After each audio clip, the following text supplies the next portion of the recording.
Ondo State Governor Lucky Aiyedatiwa has approved the creation of Ondo Agricultural City in Iju Agborin Orewohin in Ose local government area of the state by a firm, Koenig Agriculture Limited. The project worth $42 million was under the supervision of the federal government's framework for a responsible and inclusive land-intensive agriculture initiative. The State Commissioner for Agriculture and Forestry, Lei Akinola, said this in a statement after signing a land lease contract as a guarantor between community landowners and a firm, Koenig Agriculture Limited. With the development, the Commissioner, who called on investors to invest in the city, expressed the government's readiness to provide support and an enabling environment for agriculture to thrive, in a bid to ensure that their funds were not wasted. He noted that the initiative is expected to boost agricultural development and economic growth in the state. Commending the governor for approving the project to commence, the commissioner said the present administration is prioritizing the agricultural sector to achieve sufficient food production and security.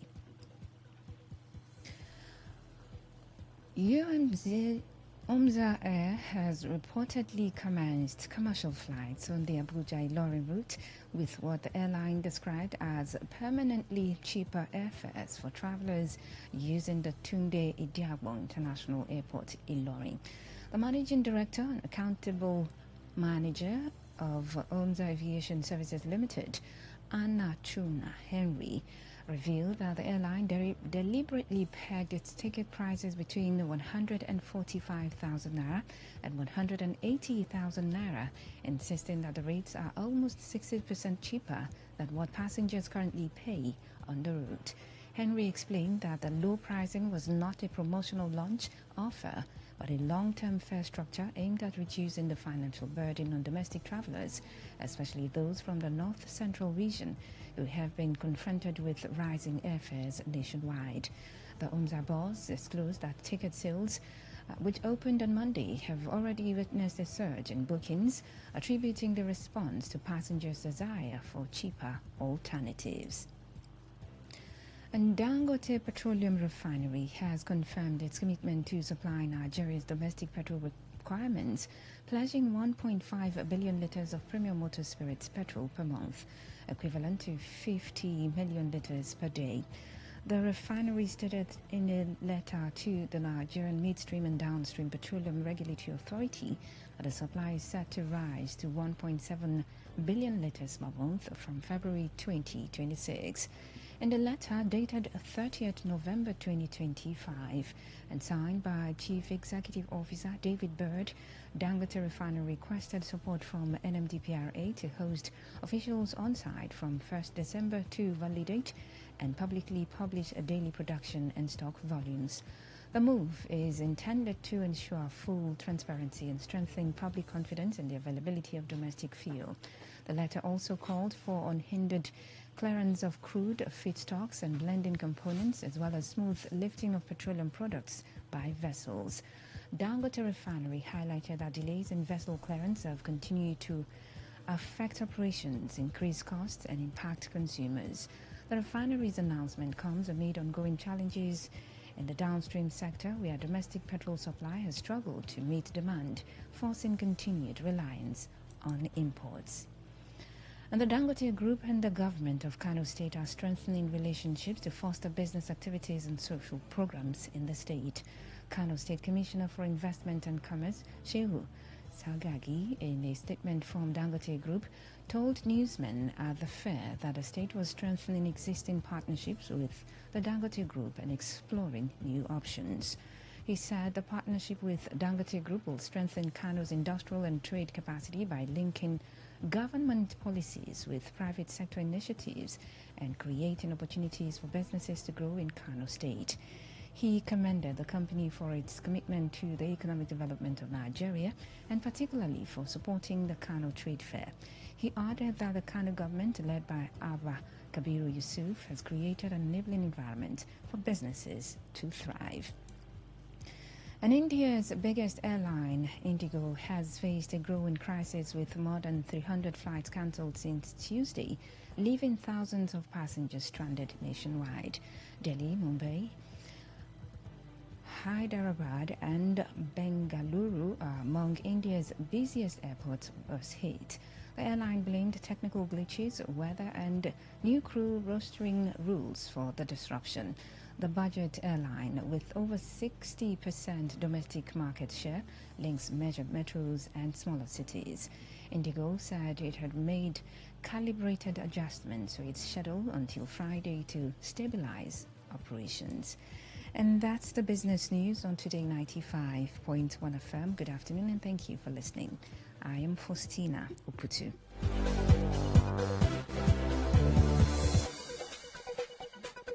Today's news, today's entertainment, today's sports, today's issues. Today on Today 95.1 FM, Port Harcourt.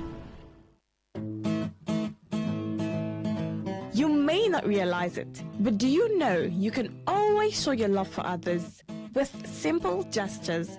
Here are some of them. Always look for the good in people. There are two sides to every story. We have our good and bad sides. So, look for the good in people. Focus on people's potential. Everyone has potential. So, rather than put them down, help them realize it. Choose to love. If you're given an option between giving love and receiving love, choose given because that is a more practical choice. Treat everyone as equals. This means letting go of all the prejudice and partiality. See people for who they really are, not their jobs, not their apparels or bank accounts. If everyone does this, then the world would be a better place. Love yourself. You cannot give what you don't have. So, before you try to love other people, love yourself first. Forgive. We all make mistakes. So, whether it's a family or a stranger, the best way of showing love is forgiveness. Everyone deserves a second chance. Show compassion. Care for other people. Care for what they are going through. Do what you can to help. Give back to the community. Remember that a single drop of water can cause countless ripples. That donation, no matter how small, can inspire others to do the same. Smile, even to strangers. Remember that you're never fully dressed without a smile. So, do not underestimate the power of a smile. Not only does it lighten up your face, it will also brighten up another person's day. Be the spark of positivity you want to see. When you smile, the whole world smiles with you.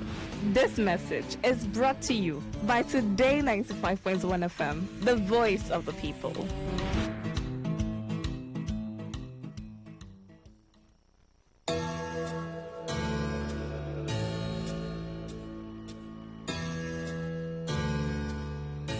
Every day, we hear reports about counterfeit products, stories of fake drugs, food, expired goods and other consumables being manufactured, imported and sold to unsuspecting members of the public.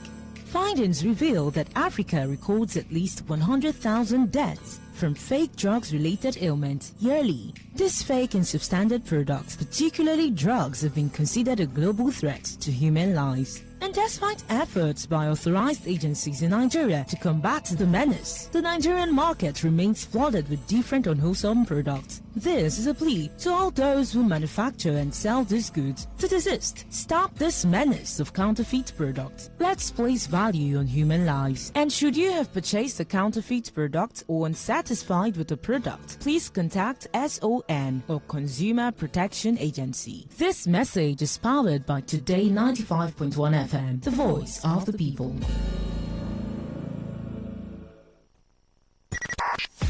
95.1 FM, voice of the people. And we're back.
Today95. My name is Faustina Oputu, and thank you so much for always sticking to the dial.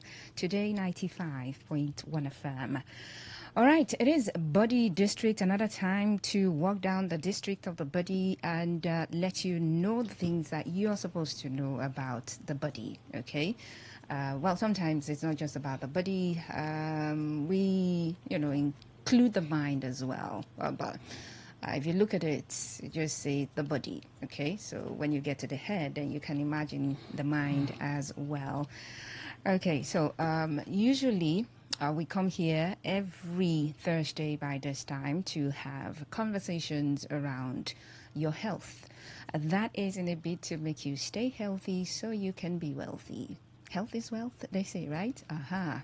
Do you believe that? I'm sure you do. I'm sure you do. If you don't, just imagine someone who is not healthy. So how do they go about making money? If your mind is not healthy, how do you think about ideas? How do you come up with ideas to make money, to make wealth at the end of the day? No way. If your body, if you feel pain in any part of your body, you would not be comfortable thinking about money-making ideas. I mean, in as much as you want to say, okay, I just want to, you still go for your business, you still go to work at some point in time, but when it's really bad, all you can do at that point is think about how you want to get better, how you want to feel better. That's all you think about. Okay, so it's really very important that you get to listen to conversations about your health. And of course, Today FM is providing the opportunity for you to know about the different things, conditions, diseases, illnesses that you need to know. All right. Okay, so in the health calendar, every day, almost every day, I should say, almost every day is set aside to mark something, to celebrate something, to commemorate something. Okay, so this is not a day per se, marking the condition that we want to talk about. I don't know if it's a condition or is a disease, but we'll get to find out later. All right, but I feel it's a condition. Okay, but it's not a day, to celebrate or to mark or to commemorate this particular condition, but it's the entire month of December. Okay, so December is Constipation Awareness Month. Okay, so I've mentioned that. So our conversation today is going to center around constipation. I'm sure you must have heard about the word. Sure. Okay, should I be saying that? Maybe you haven't really. But you have, at some point, maybe you have experienced the condition at one point in time in your life, or maybe you didn't have a name to give to it, okay, but there is a name for that. Constipation. That is going to be our conversation for today. So we're going to know what it is, your signs and symptoms, would know about all of those, what causes it, are there complications, how is it preventable, is it something that we can prevent, what can we do to prevent constipation, and many more that the guest I have in the studio would tell us today. Okay, so I think you should get your paper and pen ready to jot down a few things so you can work with them as you go along the path of life. Okay, so I have joining me in the studio a registered dietitian and nutritionist, Kosobameji Oluwaseyi. Hi, good afternoon. Okay, good afternoon. How am I doing with the pronunciation of the name? Yeah, you tried. I tried. I was sincere with you. You tried. Hey. And I'm surprised. You're surprised? I'm surprised. So very soon I'll come to your community to take title. Yes, so we'll give you one. We'll give you one. Oh, thank you so much for coming to have this conversation with me and the guest who is listening to the conversation. It's my pleasure. Good afternoon. Okay, so I know that some people probably don't know the condition. I don't know if it's a condition, or but you let us know about it. But I know that there are some people who don't know that this is the name of what they are going through. Okay. All right. And some know that, well, what I'm going through is, or maybe constipation. Some are really very much aware that, oh, this is constipation. Now, for the benefit of someone who doesn't know what constipation is, tell us about it. Okay, good afternoon once again. It's nice being here again. Now, we know that this is a World Awareness Month, not a week, not a day, but it's a month of World Awareness for constipation. And the only reason why this month was chosen is because this is a festive season. Yeah. Oh, I did not see that. Wisdom. Oh my goodness. How did I not see this? All these years. Yeah. You know, it's my goodness. It's a festive First season. lesson. I'm just going to jot it down now. So it's a festive season. It's the December period where people eat, the merry, they network, they do a lot of things, not considering their health in particular. Sure, you understand? Yeah. So that is why the World Health considered it to be an awareness month. If you look at it, it's a World Constipation Awareness Month. It's a month where people's health are considered to be of benefit to us. And if you look at it, the most frequent medical condition during this festive season, one of the most important health disease condition is constipation. And that is the reason. So it's a condition. Yes, it's a condition. I was right when I said yes, you're right. Oh. It's a condition. It's a common digestive issue. You know, when you talk about digestion, is a condition where people, when they eat, they might eat much, some might eat less, some might not even eat adequately, some might eat bad. You know, some people have bad feeding habits. So it's a time to look into their how their digestion is taking place. Is their bowel movement? Is it in consonance with what they are eating? You know, this is a season where you go to houses, you go to different places. There are different programs that are being held everywhere, and there are different foods and drinks to be eaten. So people just jump into, and if you look at the dispensation of our economy now, the economy is not even friendly. So people don't even eat adequate. So where there are free foods, people go to and eat. So this is the time to look into their digestive issues characterized by either infrequent bowel movement. What do I mean by that? I'll try to break it down. So that means if your stomach is really digesting those foods, or you know, there's some food that when you consume them, it doesn't even go through digestion. You just go through and it goes and pass through your physics. There are some that when you eat it, the body will absorb the nutrients they need and pass out the others as waste product. There are some that the body will even take in, but the body will not make use of it at all. So it depends on how the frequency of the food is, then how the stool, either it is watery or it is solid or whatever form it might be. You understand? And also how the straining of how do you empty your bowel? Some people will, like, if you look at those that take alcohol and the likes, there's always what we call hangover. They take excessive alcohol that the body is not able to metabolize. That when they wake up in the morning, they wake up with migraine, with different symptoms, but they will not even bother to even say, let me take care of it. When they see alcohol again, they take in. So this is a period for us to put all those health implications into check and know how we can advise the population on how to manage it, so that even though during this festive season, whatever you are eating, whatever you are drinking, you should be able to manage and balance it so that you don't have issues with your bowel movement. Thank you. Okay, so that's it about constipation. So it has something to do with the bowel movement. Yes. And it has something to do with passing out of phases. Yes. All right. So what can one say? How can one feel and come to a point where you would say the person is having constipation? Okay, when you talk about it, there are some little symptoms that would make you to agree that or make you to conclude that you have constipation, the first important thing is your inability for you to go to the restroom. Some people find it very hard in going to the restroom when they go. For how long? Is there a period? And we have both the acute and the chronic section. When you talk about acute, that is sudden, few days. Then chronic is a long term. When you talk about maybe more than a week. So it depends on the symptom that is in discussion about. When you talk about acute, some people go to the toilet, they won't be able to stool.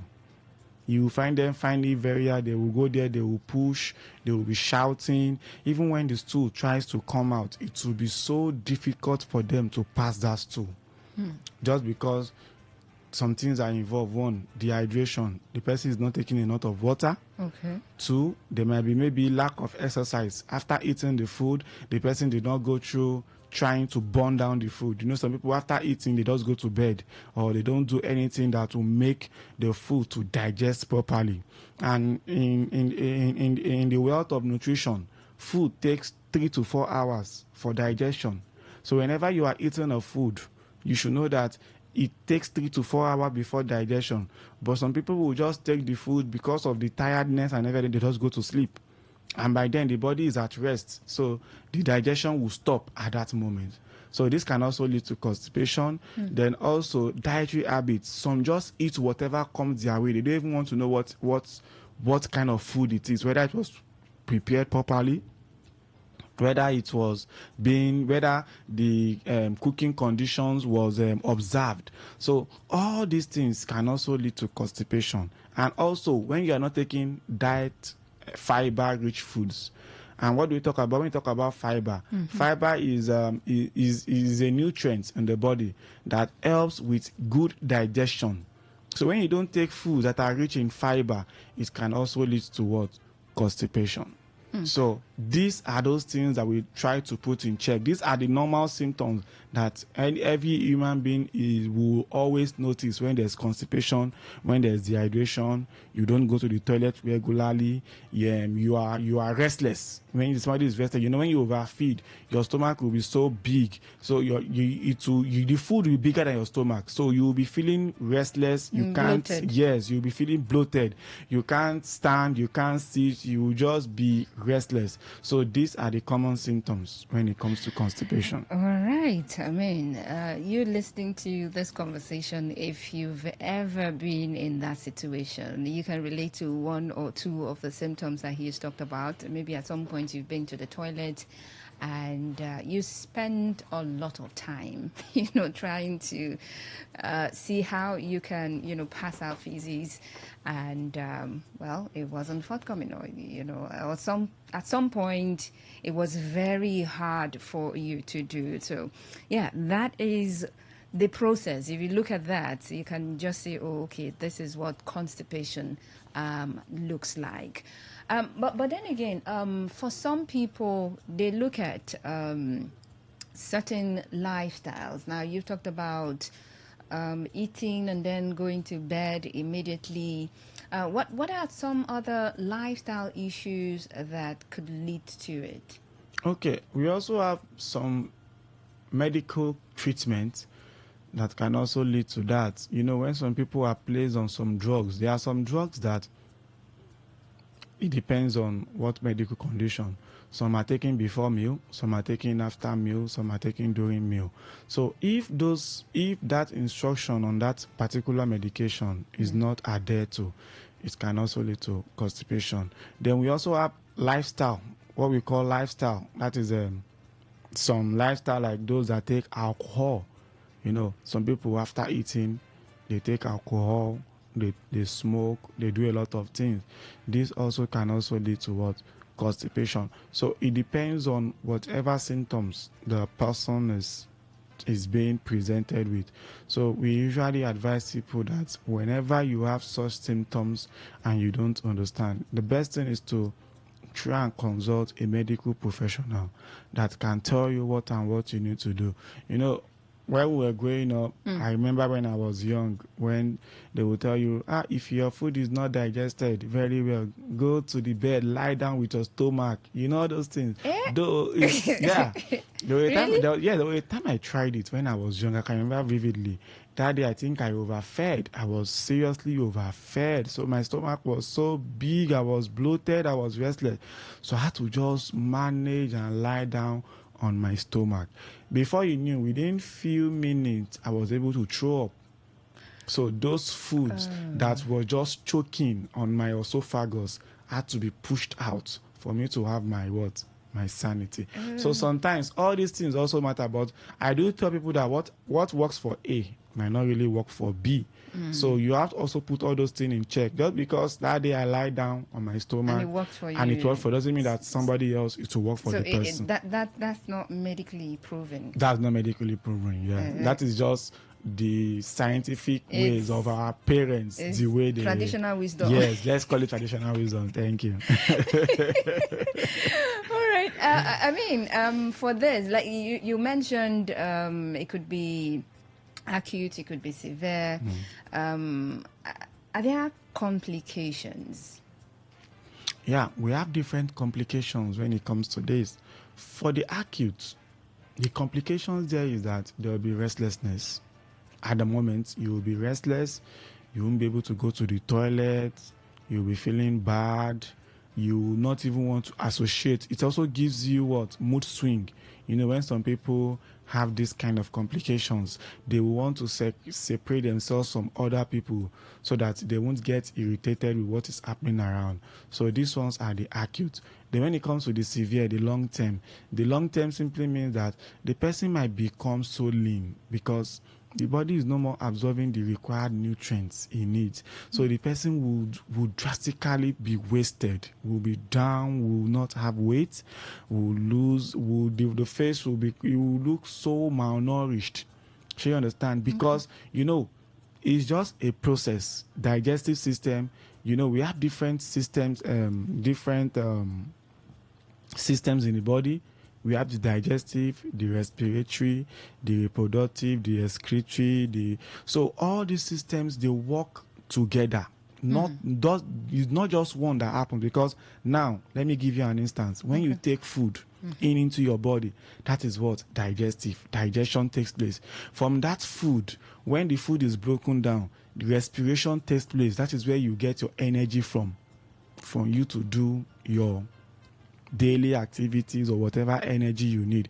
Then also with that, you also look at irritability. That is what do they call that one? Forgotten it. So that one, the energy you are getting makes you to burn down the excess fluids or the excess nutrients in the body. You also see the one that they call, we have the circulatory system, whereas the nutrients gotten from the food is being supplied around the body. That is why the blood is pumping. You can see that you can walk, you can do this, you can do that. Then also it goes down to what? To the reproductive, which means that the waste you've gotten from that food will be passed out through your feces or urine or sweat. It also happens if you look at a motor car. When you put fuel in a car and the car starts working, what is it? It makes the car to work, it makes you to make use of the car, and at the end, the smoke by the exhaust is the reproductive. So that means that after the whole process have taken place, the excrete is that what? Smoke that comes by the reproductive system. So that is the way our body also is functional. It doesn't just mean that we only have just one body system in the body. They all work hand in hand to make the body to be performing its function daily. So can one say that constipation in some cases can be life-threatening? Can it lead to... Yes, it can lead to life-threatening, because if the person is no more getting the nutrients he needs in the body, the person becomes wasted.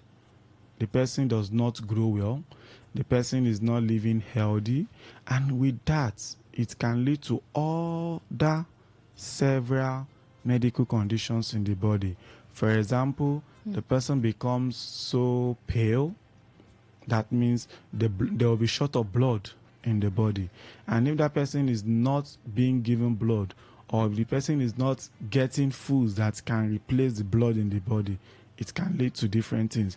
And also, the person can lead to stroke, because when blood is not flowing through your system very well and the heart is not pumping enough of blood, it can lead to angina, it can lead to stroke, where the person might have high blood pressure, or in some cases lead to stroke, and the person might be on bed for as long as it takes before if the doctors can try to resuscitate such persons. So it is very, very important that our dietary habits during constipation also is very, very important, because the body is being diminished, is losing a lot of nutrients, and if it is not properly replaced, it can lead to other things.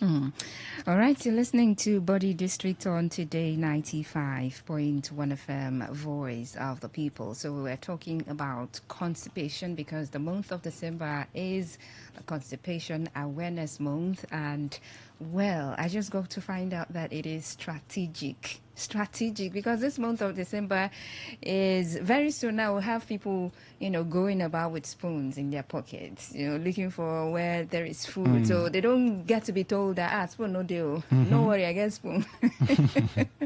So you just dig in. You go here, you want to eat this, you go for parties, you just want to binge on every kind of food that you see, drink any kind of drink that you see, and at the end of the day, when you come home, woo, okay, you deal with all of the things that you have to deal with when it comes to constipation. So feel free to go ahead and join the conversation if you've got questions, or you want to just contribute to the conversation. Go ahead and dial 0810-9510-951. Got questions about constipation, go ahead and ask, okay? The number once again to call 0810-9510-951.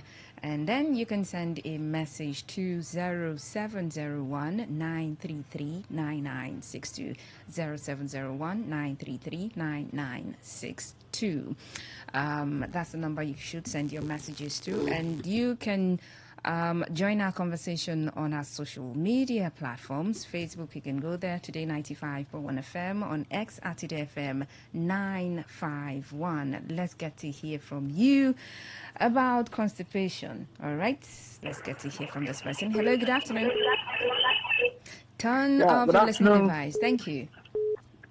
Good afternoon, Faustina Okutu. You are welcome. Thank you. This is Emmanuel calling from Port Harcourt. Welcome, Emmanuel. Yeah, my greeting to your guests in the studio. Good afternoon, Mr. Emmanuel. Thank you. I want to find out, is it advisable to eat fruits such as cucumber, garden egg, at the same time with cooked food like rice or beans? That is to eat both at the same time. Is that advisable? I didn't want to find out. Thank you. Okay, so are you asking the question in relation to constipation, or you just generally you want to know if that's okay?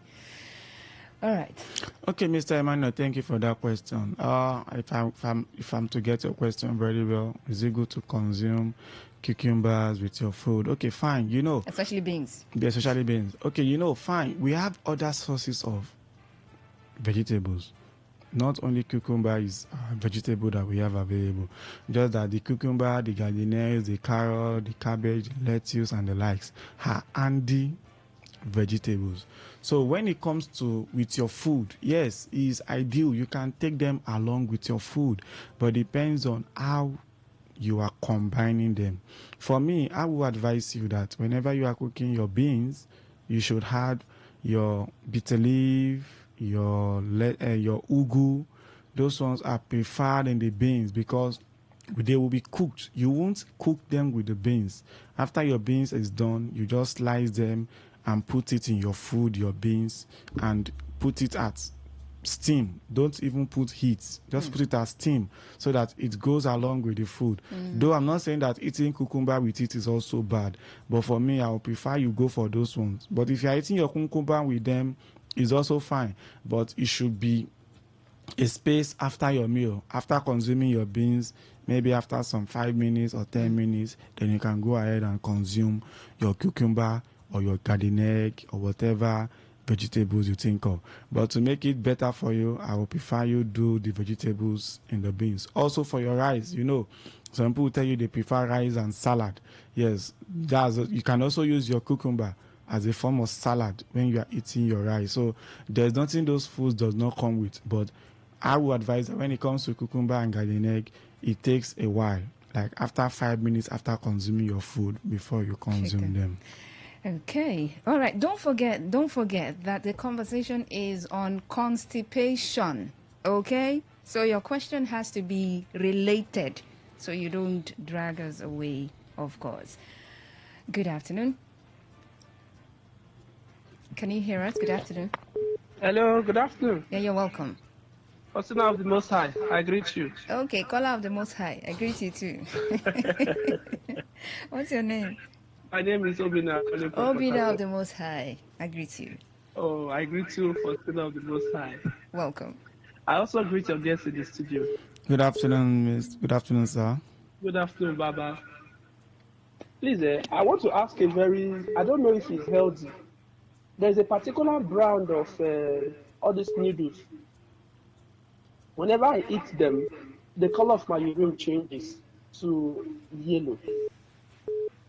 So, Mr. Obina, yes. I just said it, that we're having a conversation. I heard you. I heard you when I was also dialing the number. So, now you're laughing. Thank you. Okay, thank you very much. So we don't go off course, okay? Thank you. Hello, good afternoon. Yes, please. Good afternoon. Special Douglas. What a day to mark one's birthday. Is today your birthday? It is the strategy. Yeah. Happy birthday to you. For me.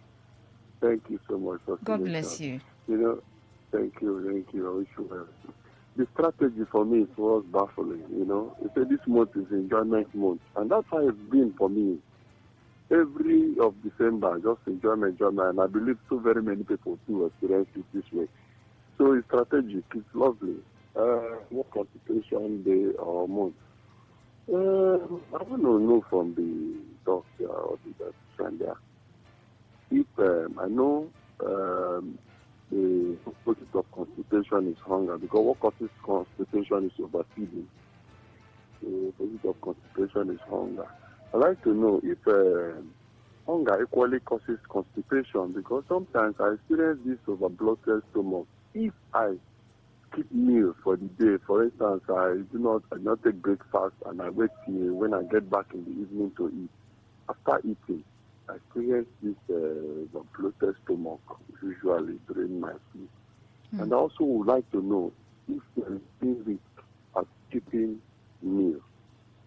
Please, let me... Okay. All right. If skipping meals can lead to constipation. Okay. Thank you for that question, Sadu. I didn't really get your name. Okay. It's possible constipation can also I won't call it skipping of meals. I will call it starvation, because the body system works in a way that people don't really understand. Now, we do tell people that you don't skip any meals. Breakfast is the most important meal for the day, because it is the one that gives the energy for you to be active for the whole day. Now, when you skip your meals, it can also lead to constipation. In what sense? Now, the body is already at a state of rest when it's not eating, and when the time for the body to receive energy is not being provided. From the food we eat is when we get the energy we require from the body. So when the body does not get that food for you to get that energy, it now goes to the stored systems, or let me just call it the stored adipose tissues in the body, where it goes to, basically carbohydrate is where we get our energy from. But when the carbohydrate is not excessive, is not adequate in the body, it tends to go to the fats and the oil to get the energy.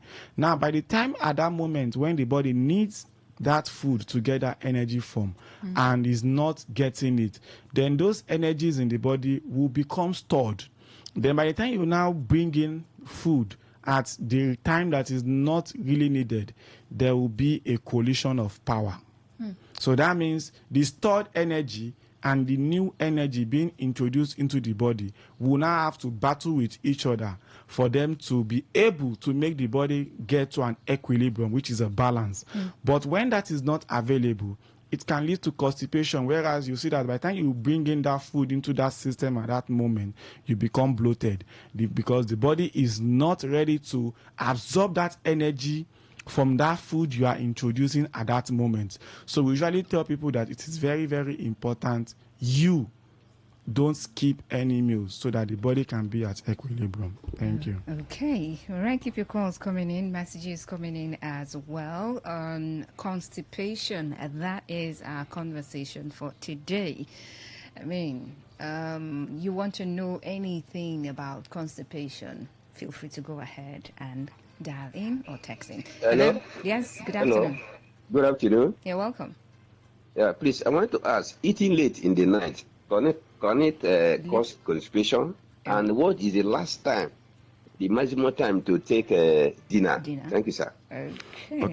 Okay, thank you for that question. Eating late at night also can also lead to constipation, like I said earlier, that when the food we eat in our body takes 3 to 4 hours for you to digest. So when you eat your food very, very late at night and you sleep immediately, it can lead to constipation because the body is not, the food you ate has not been digested. And by the time you go to sleep, the body is already at rest. So the body, the food you have consumed is still in the body and it is not being digested. So it happens that you see that some people will just wake up in the middle of the night, they will say, I'm thirsty. A lot of things is happening because the food was not properly digested. And the ideal time we do tell people is that because for you to sleep at night, it should be from 8 p.m. or 9 p.m. thereabout. So you should be able to eat your food as early as 6:30, maximum 7.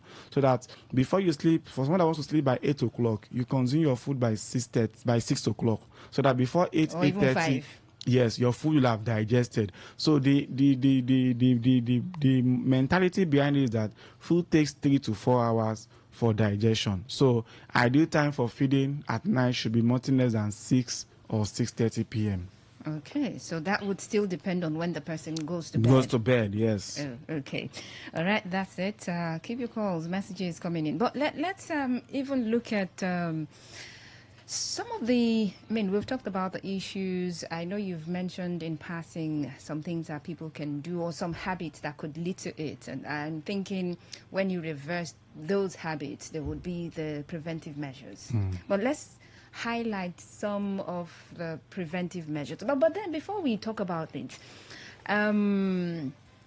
there's a conversation about the position that a person takes when going to the toilet that has something to do with constipation as well. Is that okay? I know that has been a debate for a while now. But you know, whatever we do as a professional must be scientific and must be evidence-based. Though we've not really carried out research on it, but what we do, what ideally we tell people is that when you want to go to the toilet, you must sit in an upright and balanced position so that your bowel movement will be able, you know, when you sit, okay, let me use an illustration that when you sit in an L shape. Okay. What do I mean by L shape? From your head down to your waist must be straight, while from your waist down to your leg must be horizontal, so that the bowel movement can be easily pass through that method. So whatever other method that you are trying to sit or whatever posture during your passing out of physics also determines how your bowel movement and your bowel emptiness, I call it bowel emptiness, would also display. So it is ideally, that is why we the WC, the water closet system, is ideally the best position for one when you are doing your physics passage. Okay, so let's look at the preventive measures and maybe lifestyle changes that can prevent constipation. Okay, when it comes to the preventive measure, first and foremost, you must be hydrated. Take a lot of water. Like we know the season we have now is somehow hot, and we don't need to have to be dehydrated, sorry. So take excessive water, because also water is also the one of the component that is needed during digestion. So take excessive water, so that during your bowel emptiness, those physics, either watery or how, no matter the consistency of the physics might be, it can be passed out easily from the body.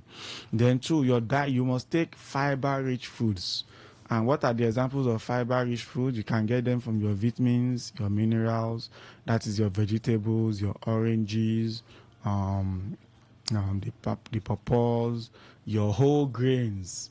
You can get your fiber from them. Also from your proteinous foods. There are some protein foods that you can get them from your meat, your fish. You can also get legumes from them. So let there be, take more of fiber-rich foods. Then also your dietary habit is also important. You don't just eat whatever you see. Make sure that what you are eating is what your body needs. For example, somebody goes somewhere and you've eaten a particular food, then you go ahead to start taking alcohol. It's a bad dietary habit. So when you are taking all this food, even if you are getting all this food from different sources, make sure your dietary habit is very, very important. You don't eat different combination of foods. So take the adequate and good ones. Then also indulge in good exercise. Exercise that doesn't mean that you will now start running or doing a lot of things. No. After eating your food, take a lot of rest. You don't have to just go to sleep immediately. Take a lot of rest, stretch your body, make sure that you are active, like you engage in talk with people. You are in a place where you can dance, those kind of things. So that movement. Let there be movement, so that don't just be that after eating you just go to sleep immediately. So those are the important things. Then also make sure that you also put in check your mental state. Some people, just because the way they are feeling, they want to eat. No, make sure that at a particular time when you are eating, your mental state is also important, so that it can also help you during your digestive. Okay, so this message here says, can laying in bed with your stomach and eating lead to constipation?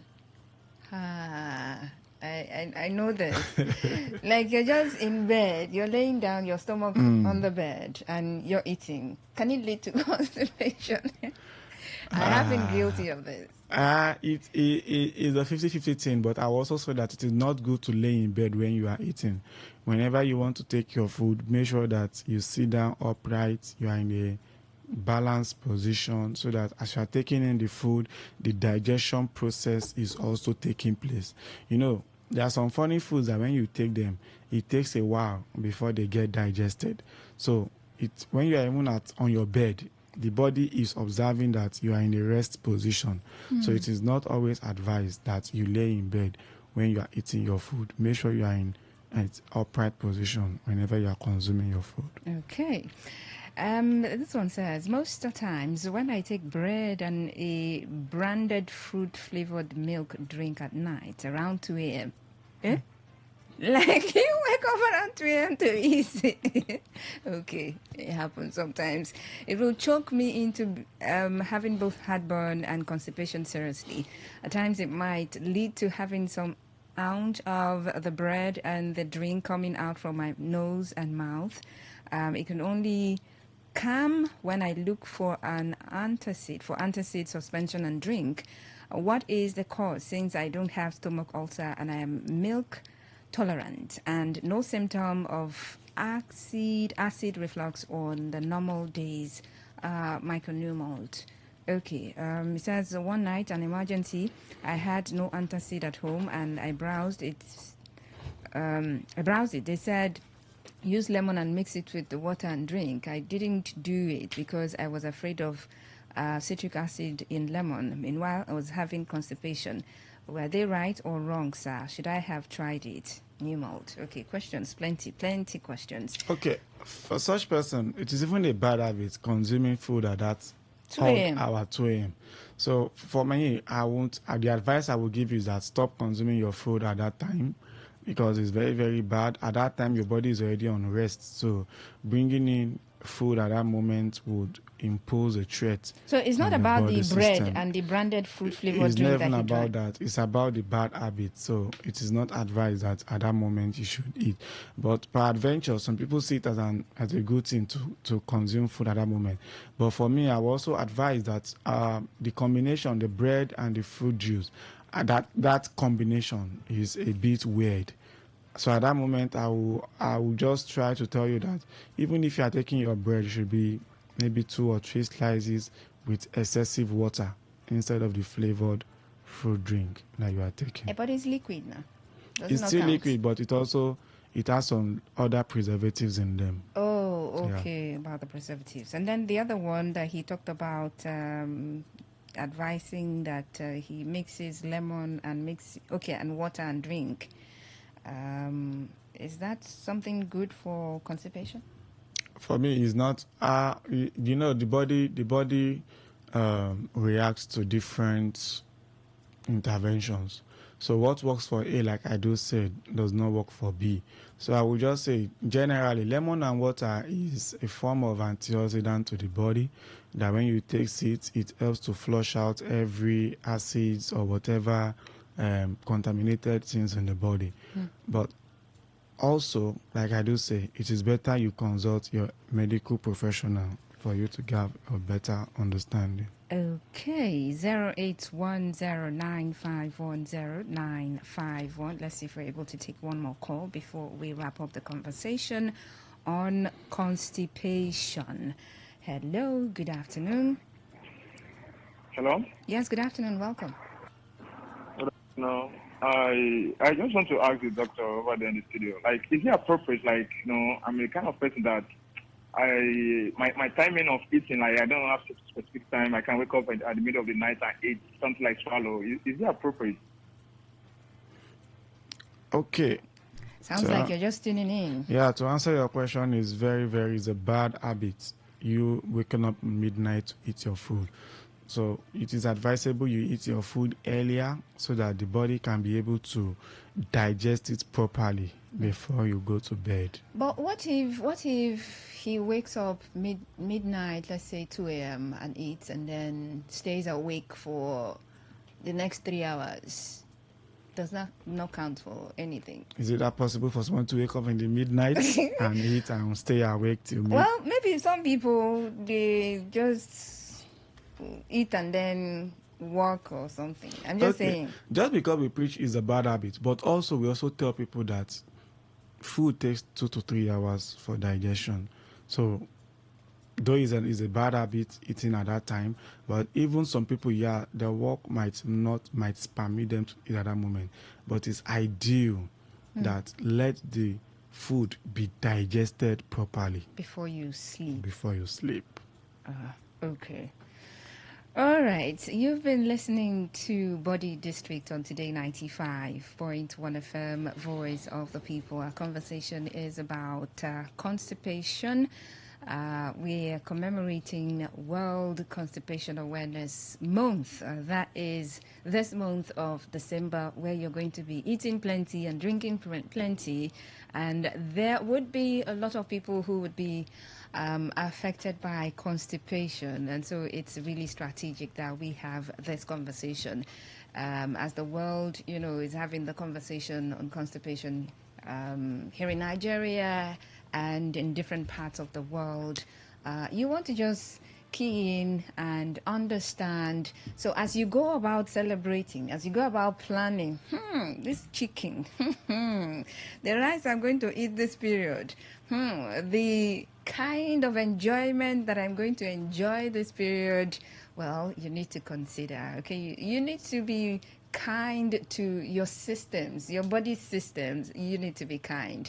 And this period, you need to be kind to your digestive system as you go about eating rice, beans, yam, whatever it is, onunu. You just mix everything. You just binge eat here and there. You drink anything because, well, it's a period. Everybody is cooking. Almost everybody is cooking. Everybody is celebrating. So anything you see, you eat, and all of those. If you're not careful, you would come down with constipation. So you need to be very careful.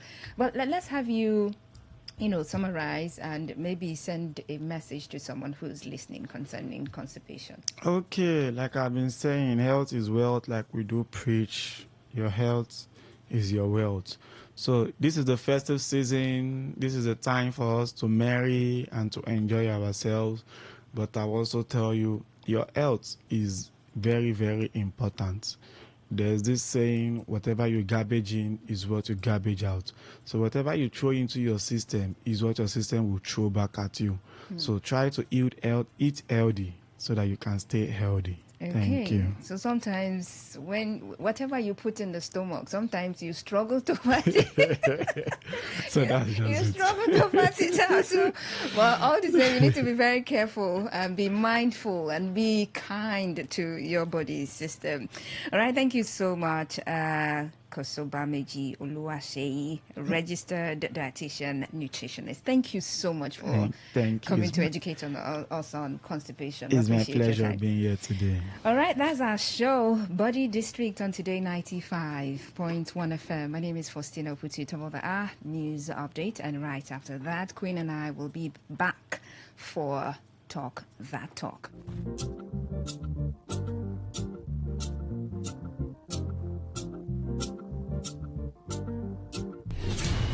Stay informed, stay ahead. Tune in to Today 95.1 FM for the latest news and exciting sports updates. Your trusted source for everything you need to know. Today 95.1 FM, the voice of the people.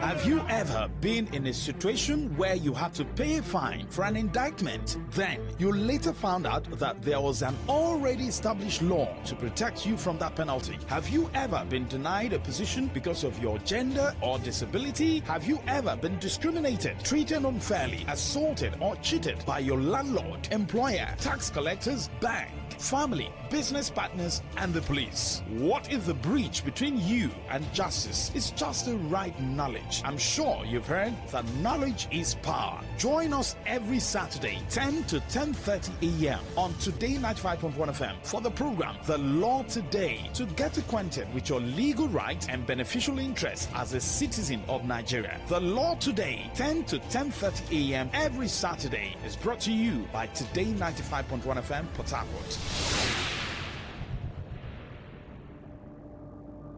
Whether it's happening in Port Harcourt, South, Nigeria, or around the world, we've got you covered. On air, online, delivering balanced news and unbiased analysis. Today, 95.1 FM. Today, 95.1 FM, Port Harcourt. News update.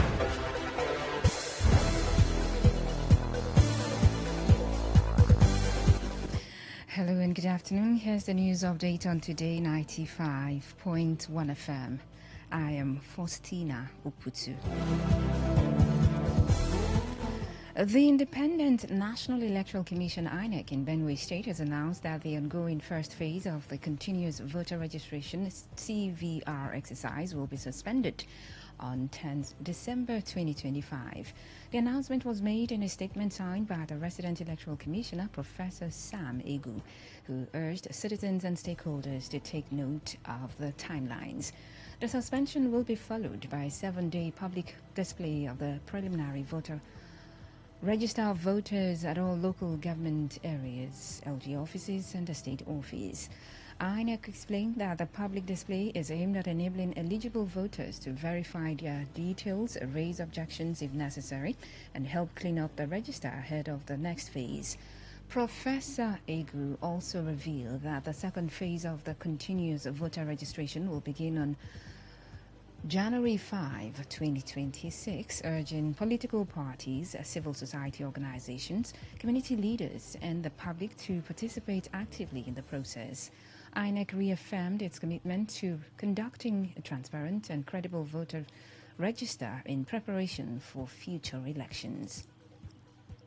Meanwhile, the chairman of the Independent National Electoral Commission, INEC, Professor Joash Amopito, has urged the leadership of the Commission's staff multi-purpose cooperative society to uphold the core values of transparency, integrity and accountability.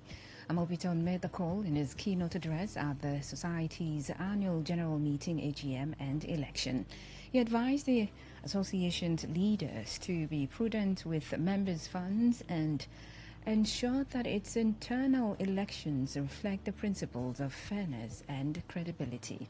The INEC chairman emphasized that corruption and mismanagement have no place in a body founded on collective trust. Amopito highlighted the cooperative's central role in promoting members' welfare, especially in the face of current economic challenges, stressing that cooperative funds must be managed responsibly and channeled into ventures that directly benefit members.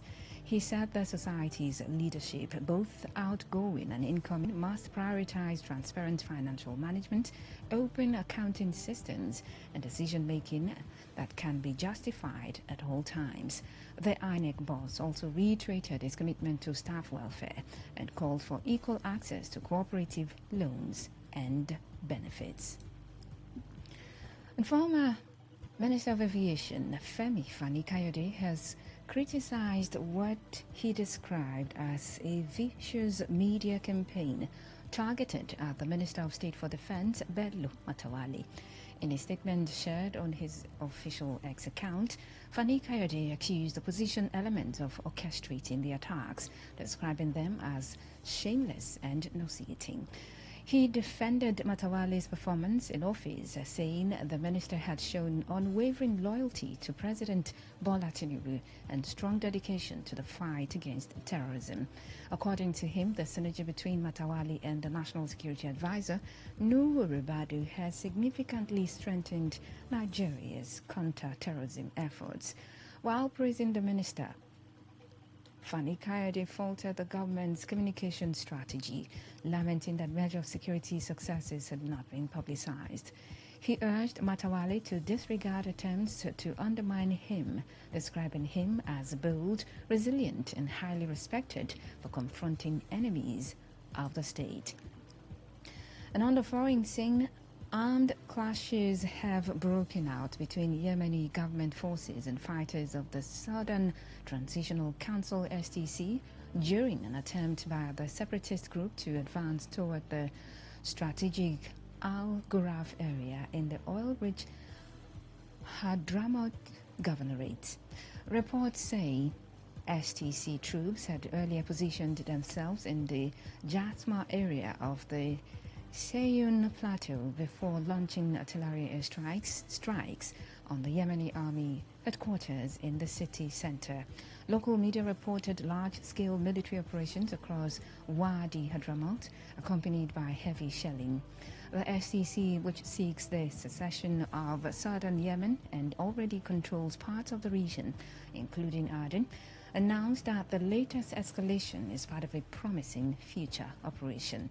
The group said the move followed the exhaustion of all options to restore stability in the valley and end what it described as exploitation by forces alien to Hadramaut. A Saudi delegation has been mediating between the rival sides and has reportedly reached a settlement aimed at halting the hostilities. Yemen remains engulfed in a prolonged conflict marked by internal divisions and external interventions. And that's the news update on Today 95.1 FM. Good afternoon and thank you for listening. I am Faustina Uputu.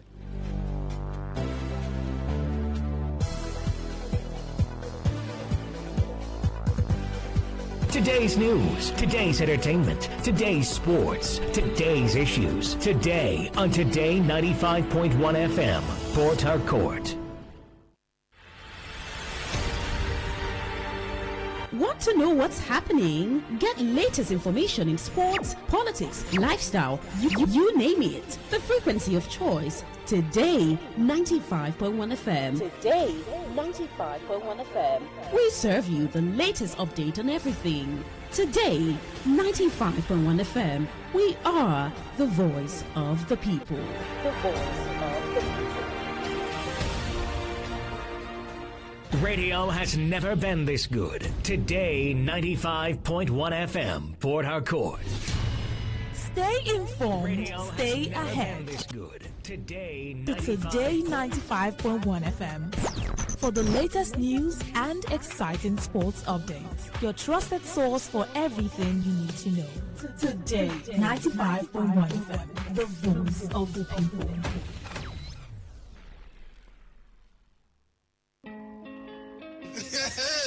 Wetin dey happen late? They say wahala dey finish. Na this one wahala be like bicycle. The thing just dey quick. Wetin dey happen? Wetin dey happen? Wetin dey happen? Na for Today 95.1 FM, 5 p.m. Monday to Friday, Kwem. Na here you go hear wetin dey happen for Naija and obodo the world. Na that time wey we dey bring you ogbonge tori dem wey go shock you. You go wonder say na person do like this. Na so we dey bring am come give you as e dey hot. Now where we dey find way to sweep this country, don't run. You go stay abroad, you dey japa. You say this one, no worry. When time reach, I will say I want to take it. Make I see where they go. Homeland is homeland. Me, I go open gate for them. Now me go be gate man at that time for airport. Wetin dey happen? Make you no miss Mazi Ike God Ike Machuku and MC Kuro for wetin dey happen. You go enjoy yourself. No forget to say woman dey chop our recharge card woto. I don dey tell una say this place na education center. As you sit down here with us from Monday to Friday, you go enjoy wetin dey happen. Wetin dey happen? Make you no miss am at all.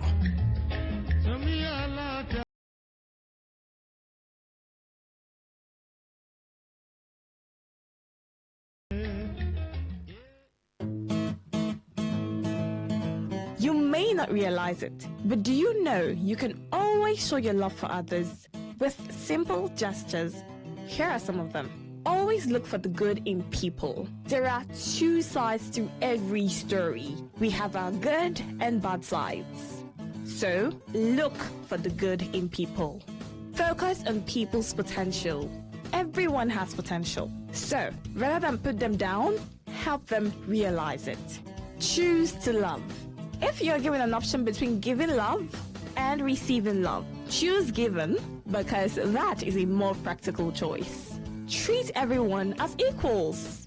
This means letting go of all the prejudice and partiality.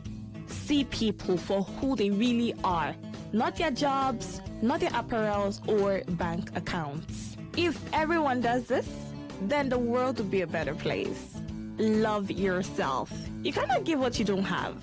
So, before you try to love other people, love yourself first. Forgive. We all make mistakes. So, whether it's a family or a stranger, the best way of showing love is forgiveness. Everyone deserves a second chance. Show compassion. Care for other people. Care for what they are going through. Do what you can to help. Give back to the community. Remember that a single drop of water can cause countless ripples. That donation, no matter how small, can inspire others to do the same. Smile, even to strangers. Remember that you're never fully dressed without a smile. So, do not underestimate the power of a smile. Not only does it lighten up your face, it will also brighten up another person's day. Be the spark of positivity you want to see. When you smile, the whole world smiles with you. This message is brought to you by Today 95.1 FM, the voice of the people.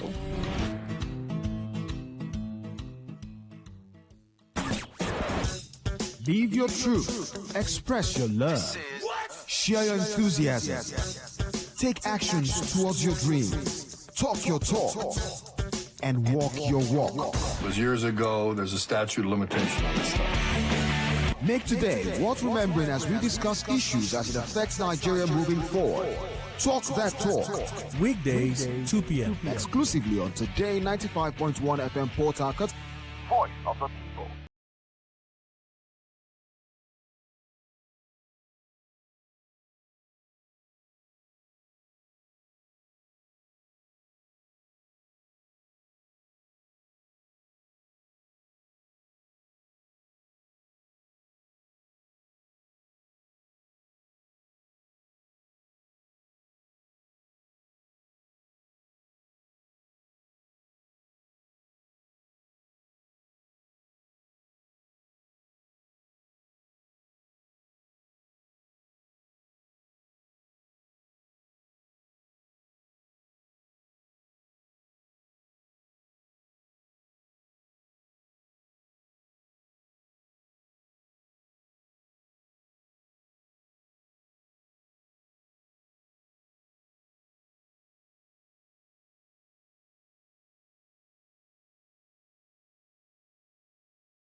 Chima.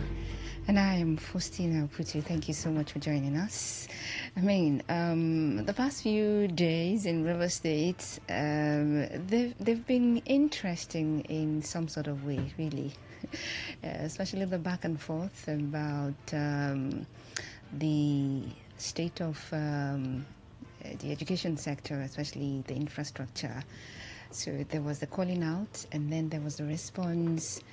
I think the response is continuous, right? Because aside coming to say that the sector is going to be top priority in the next budget, there was also the talk about the 1,000 teachers, so it's, I hope that more good news, would come out. We'll begin to hear that, we're going to fix schools, we're going to begin from here, we're going to visit this school or that school, and we would do everything we can to keep the sector working and move on to other sectors as well. So I don't know if I'm waiting for a call out on other sectors, not just education. Let's look at the different sectors. Agri sector, yeah, that's one sector that a lot of people have been clamoring for,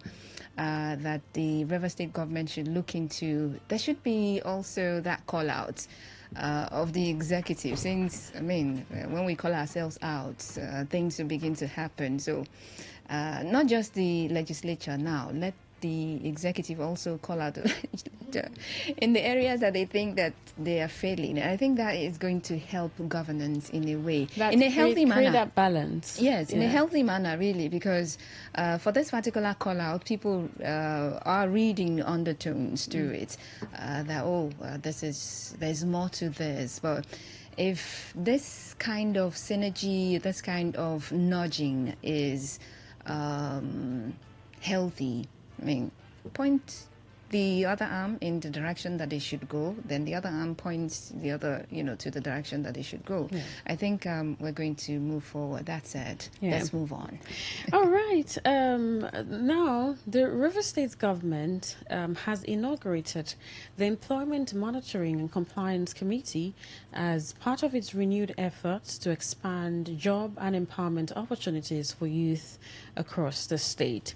Now inaugurating the committee, the Commissioner for Employment Generation and Economic Empowerment, Chisom Bali, stated that the 15-member committee was carefully selected based on competence, professionalism, and their ability to deliver on the mandates entrusted to the ministry by Governor Siminalayi Fubara. Now, Bali, in a statement, noted that the governor has given clear directives to the ministry to actively pursue employment opportunities across key sectors, including telecommunications, oil and gas, and other industries to secure meaningful jobs for Rivers youth.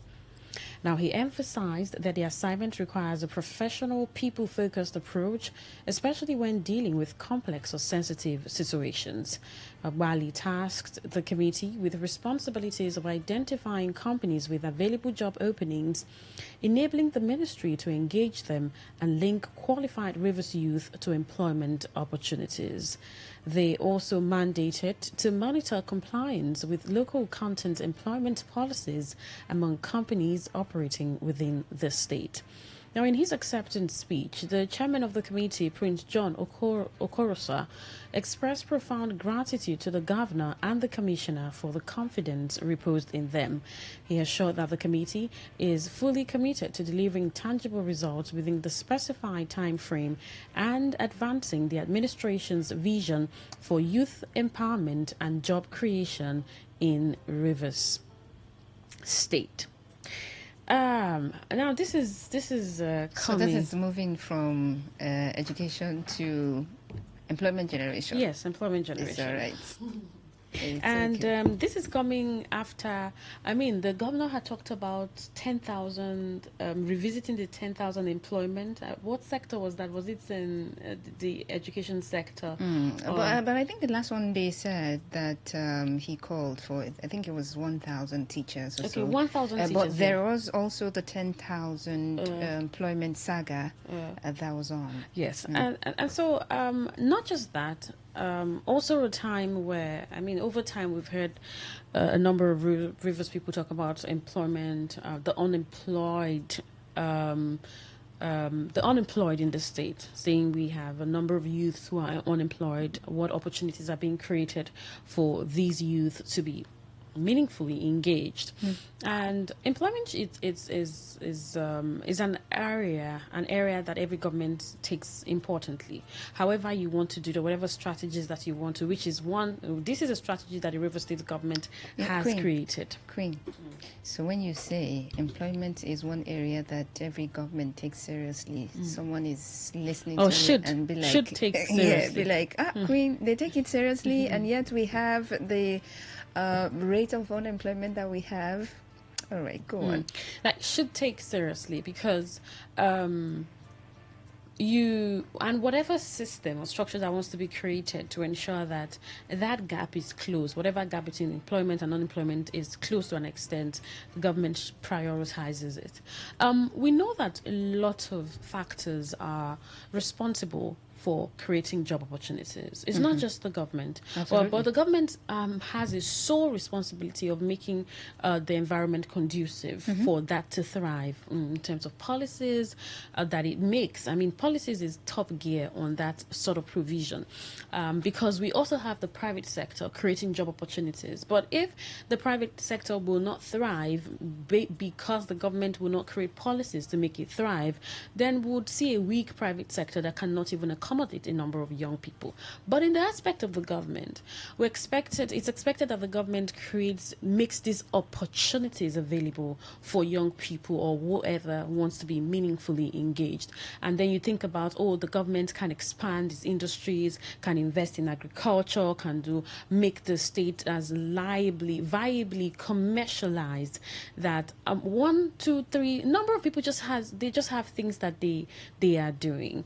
Now the government comes up with a structure, and so it's a structure. Sometimes, you just look at it on the surface and you think that, well, this is a bit confusing. But then again, it seems like a synergy, right? Seems like a plan, not just to specifically create jobs, all right, but to look out for potentials, or to look out for employment opportunities wherever they may be, right?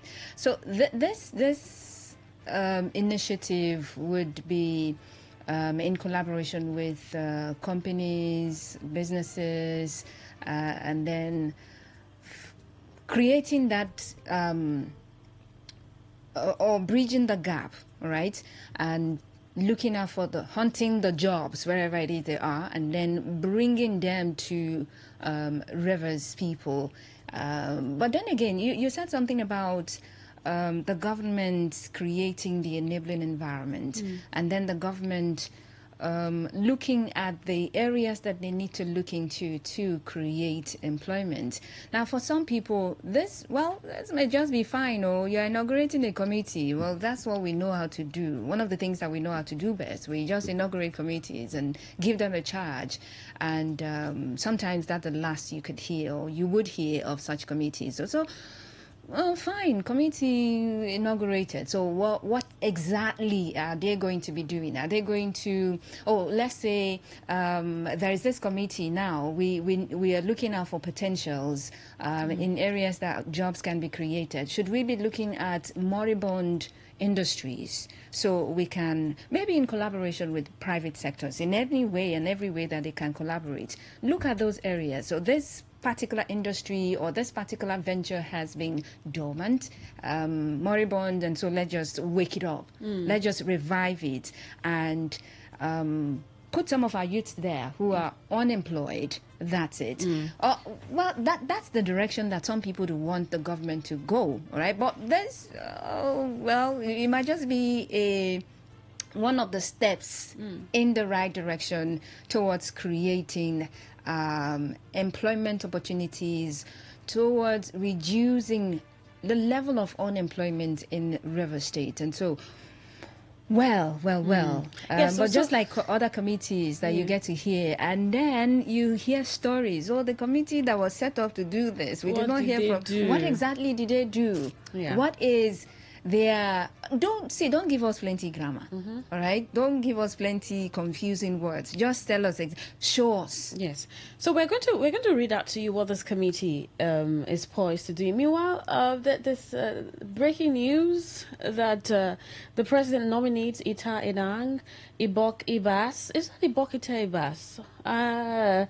Others as ambassadors. Now, a list of ambassadors had come out earlier this week. Was it, sometime last week, where you had the former INEC chairman as ambassador, and that had created a number of controversies. Now, other names join, Ita Enang, Ibok Ibas, others as ambassadors. Would follow up with the story now on our bulletins, so would get the full detail and other names that have been appointed, nominated as ambassadors. Well, back to this. Now, this is what the committee says. These are sectors the committee says they're going to be looking at for these pursuants. Now, remember that the governor says, it's a clear directive to actively pursue employment. Now, pursue employment in these sectors, telecommunications, sectors including telecommunications, oil and gas, and other industries to secure meaningful jobs for Rivers youth. Now, what approach is this committee saying they are using? They are using a professional, people-focused approach, especially with dealing with complex and sensitive situations. So what do they say they are going to be tasked with? This committee says they will identify companies with available job openings. So it's like, relax, Rivers youth, we will do the identification for you, or as you're doing your identification, we're joining hands with you and we're going to identify companies with available job openings. Someone says, wow. For example, they'll come to Today FM. Today FM, please, you have space. Depending on how they want to do their research, how they are going to do it. They'll have their ways of doing that. But then again, this is what it looks like. Yes, absolutely. So, you have a role for a marketer. Oh, wow. They take note of that. And so basically build a database. Yes. So they are going to identify companies with available job openings. One, enable the ministry to engage them. Now, engage these companies and link qualified Rivers youth to employment opportunities. This sounds like they're sounding as a middleman, right, between the employer and you, the employee. So it seems like they're job hunting for you. Absolutely. So they also we're reading out the responsibilities of this committee as stated by the committee. Now, they are also mandated to monitor compliance with local content employment policies among companies operating within the state. I mean, if we have companies operating in River State, how do you meet with the local content? How many Rivers people are working here? What's the quota system? So they want to be able to identify that, so they know how many Rivers people are gainfully employed in companies that are situated here in River State. So we don't hear stories about, this company we are the host of this company, and then we only have a few of our people in that particular company. And now the committee says, we assure the government that we're going to deliver tangible results within the specified time frame and advance the administration's vision for youth empowerment and job creation in River State. Now, someone says, wow, is this what they're going to be doing? Yes, that's what the committee says they will be doing. Oh, great. I think kudos to them. This sounds great. So you may not want to, because that's something that sometimes you do. You want to say, is this all they are going to do for job? Maybe no. This is like one of those structures or strategies to tackle unemployment? Because I mean, alongside other things that are going on in the state, or industries that are built, sectors that are harnessed, whether agriculture, is it the Shanghai farm, is it the Bugama fish farm, is it the syringe factory, all of these things, if they are going to be revitalized, and alongside making this city, making Rivers State viable for employment opportunities. Exactly. But for some people, in as much as we know, all right, and then it's always been said for the opportune time that the government cannot employ everybody, right? But it's their responsibility to provide that environment by way of policies, by way of infrastructure, and all of those. Now, while this may sound as a beautiful idea, all right, part of maybe a broader strategy to tackle the level of unemployment in the state. Now, there are areas of focus that for some people could produce more result than this. For example, okay, you want to embark on what you term as, we want to pursue job opportunities. So you go, you look around, anyhow you want to go about it. Because, well, before they came up with this, they may, or they have a blueprint of how to go about it. So fine, maybe we don't get to know or hear about the blueprint, but they know exactly. But for some people, this other way would have been better. For example, you look at all of the factories, you look at the initiatives of government that they've come up with in terms of creating employment.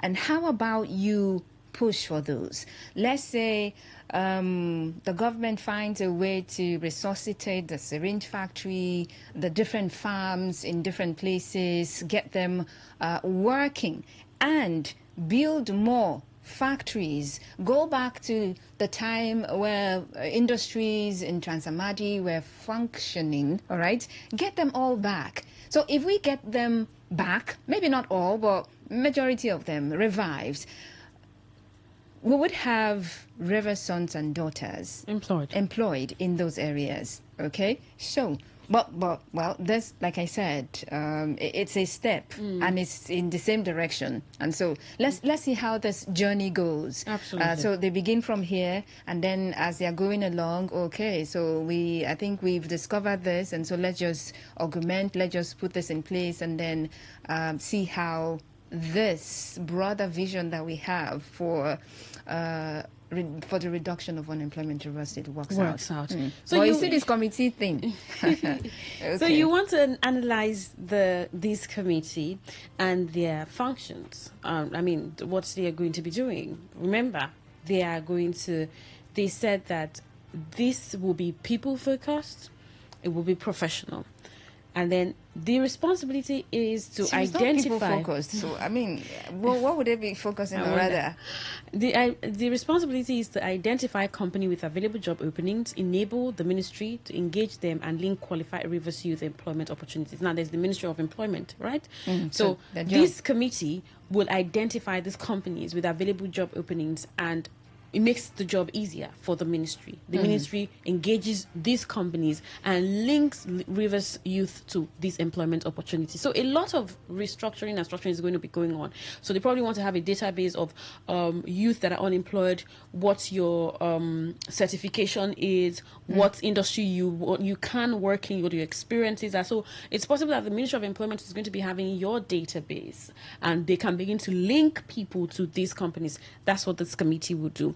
The committee will also monitor compliance. I mean, local content. Those companies that are situated here, located here in Rivers, how many Rivers people are employed or are following the local content policy in Rivers State? At least they'll be able to have these data. So this is what the committee will be doing. So that's another area that someone will want to just take a pause and analyze. All right.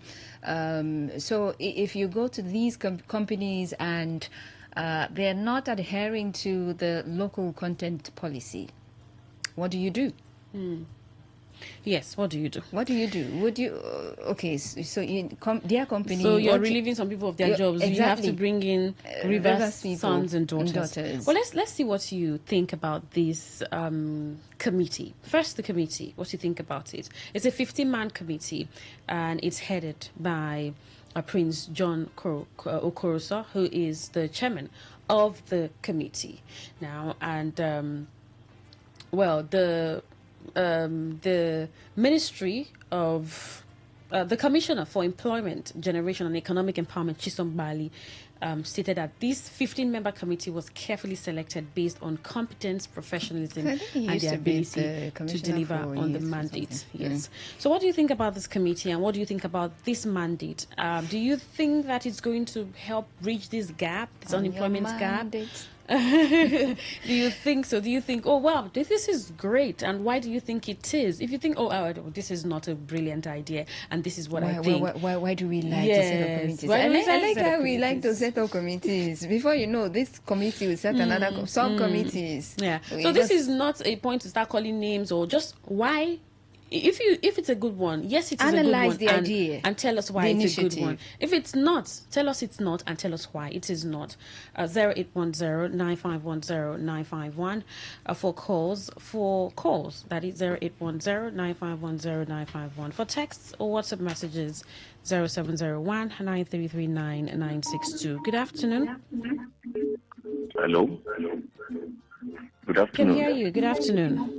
This is Obinna calling from Wimpy. All right, Obinna, go on, please.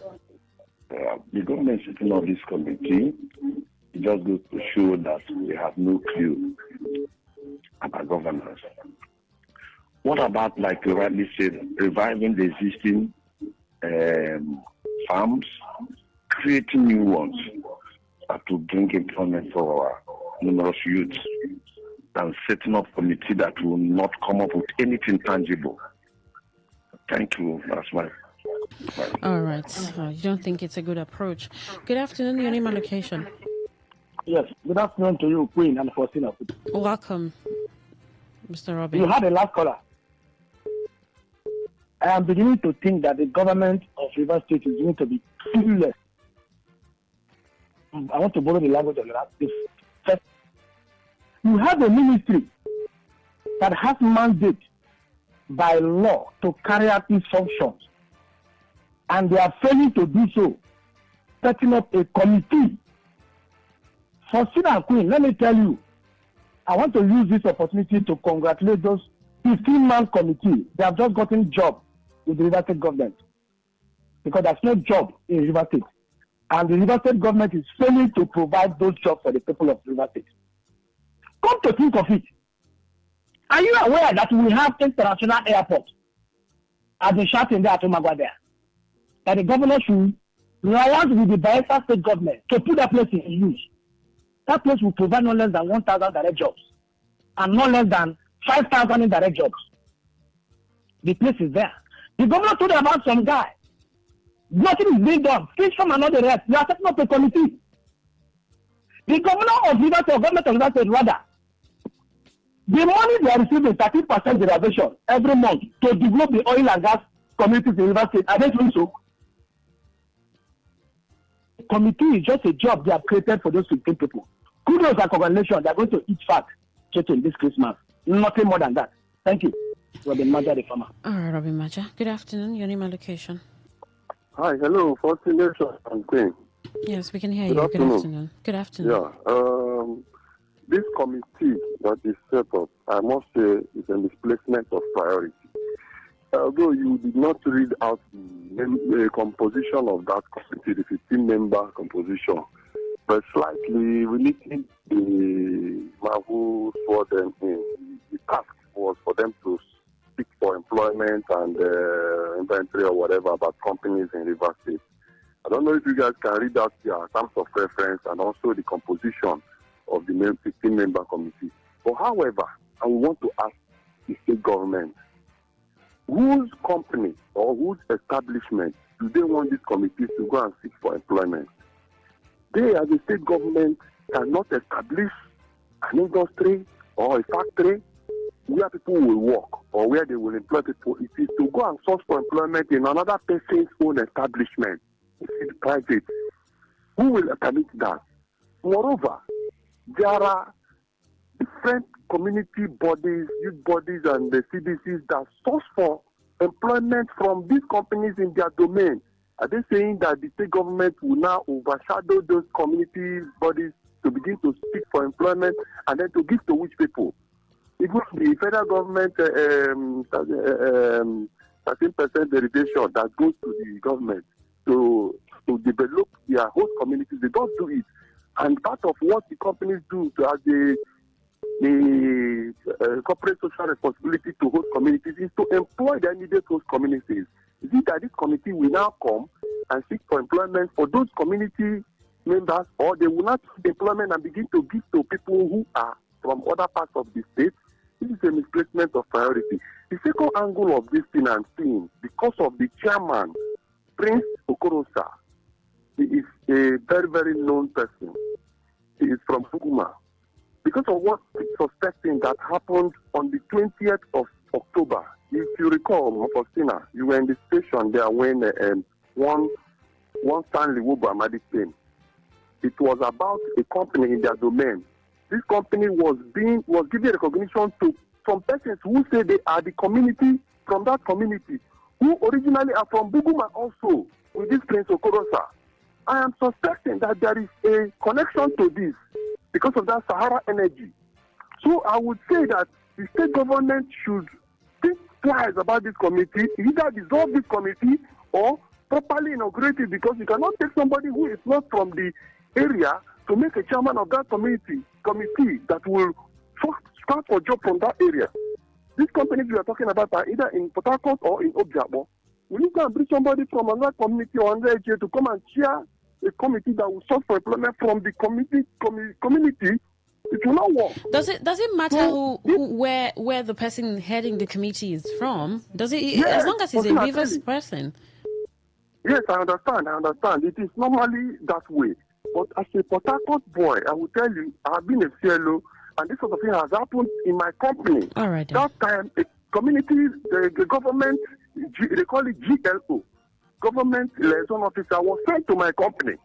I rejected it and stood against it because it has no work. The government liaison officer will have no work. What are you coming to do in my company when the community liaison officer is there and they according to the government gazette? All right, but this job is not just for people in the metropolis. This job is for Rivers youth, right? So it's not... The essence is defeated. Government should go and build factories and industry to employ people, not to begin to source for employment from other people's establishments. All right. Good afternoon. Your name and location. Good afternoon. Yes, good afternoon. See, when I was growing up, I understand that government duties is to create employment. Is that true? Yes. But I can't understand or believe that our present River State government now become applicant to look for companies who have employment. Can you imagine? How can government supposed to create employment be looking for companies? So I will now be the one to build company for me to employ Rivers youth. So where is our government? So that is one of the things that the government wants to do, all right? In addition to creating jobs. This is also part of the process. But did they mention anything of creation of jobs? What they are doing? It's a process of employment, generation. Could you believe that before now, this government was not saying anything concerning employment? It was like a goat breast. You have to push it quick before breast will come, your milk will come out. So imagine the House of Assembly, raise this issue. We wouldn't have heard about anything concerning employment. It's very appalling. This is very bad for our River State and present this government we have now. Thank you, dear. All right. Good afternoon. Your name and location. Hello. Good afternoon. Yes. Good afternoon. Yeah, Matthias calling from Noah. All right, Matthias, go on, please. Yeah, I don't know. This government, they are not helping matter. They are not helping matter at all. Must they set committee for everything? And who shall the company are these people going to? Is it in drama? Then where? So River State government cannot produce job for the people again. I don't just get it. You can remember the committee they set for palliative. We were hearing on the news that those people have hijacked everything to their houses, correcting the people that they asked them to go and give them the palliative and the resting. I don't just understand. That is why I look as if they are pushing the governor to work. If the Rivers House of Assembly did not talk the other day, 1,000 teachers will have not been employed. Now you are setting a committee to go to companies to see how Rivers people can get job to do. Let me ask, are you telling me that Rivers government or the local government cannot even afford a pure water factory? What happened to the Songhai farm that was paying thousands of people? The government cannot bring that place back to life. Saying Fubra is not serious. I think you should just leave that office and go and look for something to do, because it's not helping Rivers people at all. This is so shameful. That's in your opinion that he's not serious. Well, he will tell you he's serious. Not serious. Some other people will tell you that he's serious. But thank you, your thoughts. All right, keep your calls coming in, messages coming in as well. Well, I don't know if the problem is the setting up of a committee or the entire mandate of the committee. Exactly, which is so. Because if you want to say, "Oh, committee, why can't the ministry just carry out its function?" Oh, you want to say there's no point setting up a committee. Let the government put effort into sectors that would necessarily improve employment. You want to say that. So what is the challenge? Is it that the committee the setup of the committee you think will not do good? Or is it these mandates that does not just fit into what you think would make employment happen? So you want to be specific about what area of criticism you are standing. Like, oh, you commend, you think it's going to help. Oh, let's watch and see what happens. Let's see how the committee come up with their functions. And we have heard that number of Rivers youth have been employed, because maybe at the end of the day what you want is result, right? So what if at the end of the day you begin to see results? You see results. If you have maybe you wake up next month and 5 to 10 youth around your area say, oh, we just got a job through the Ministry of Employment in Rivers State, or this is how we submitted our credentials and we just got the job, right? Or we're just called for an interview. And so would you not be happy? So you want to analyze holistically and also look at the end or the goal. Is it something that will take Rivers youth to that point?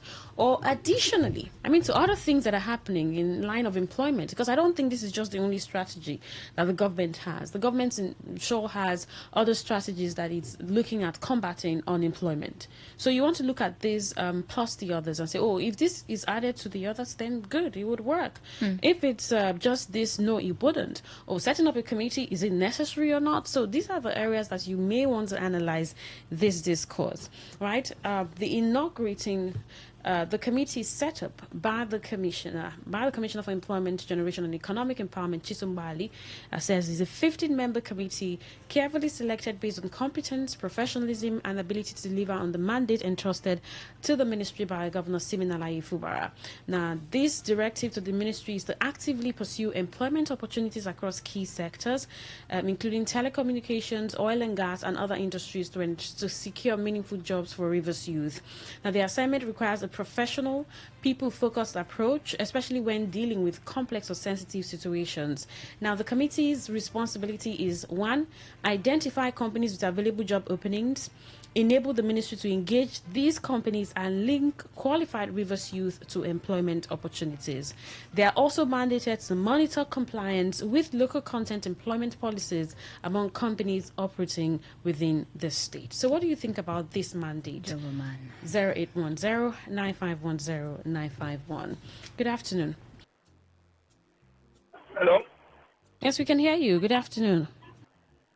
Afternoon. Okay, my own place.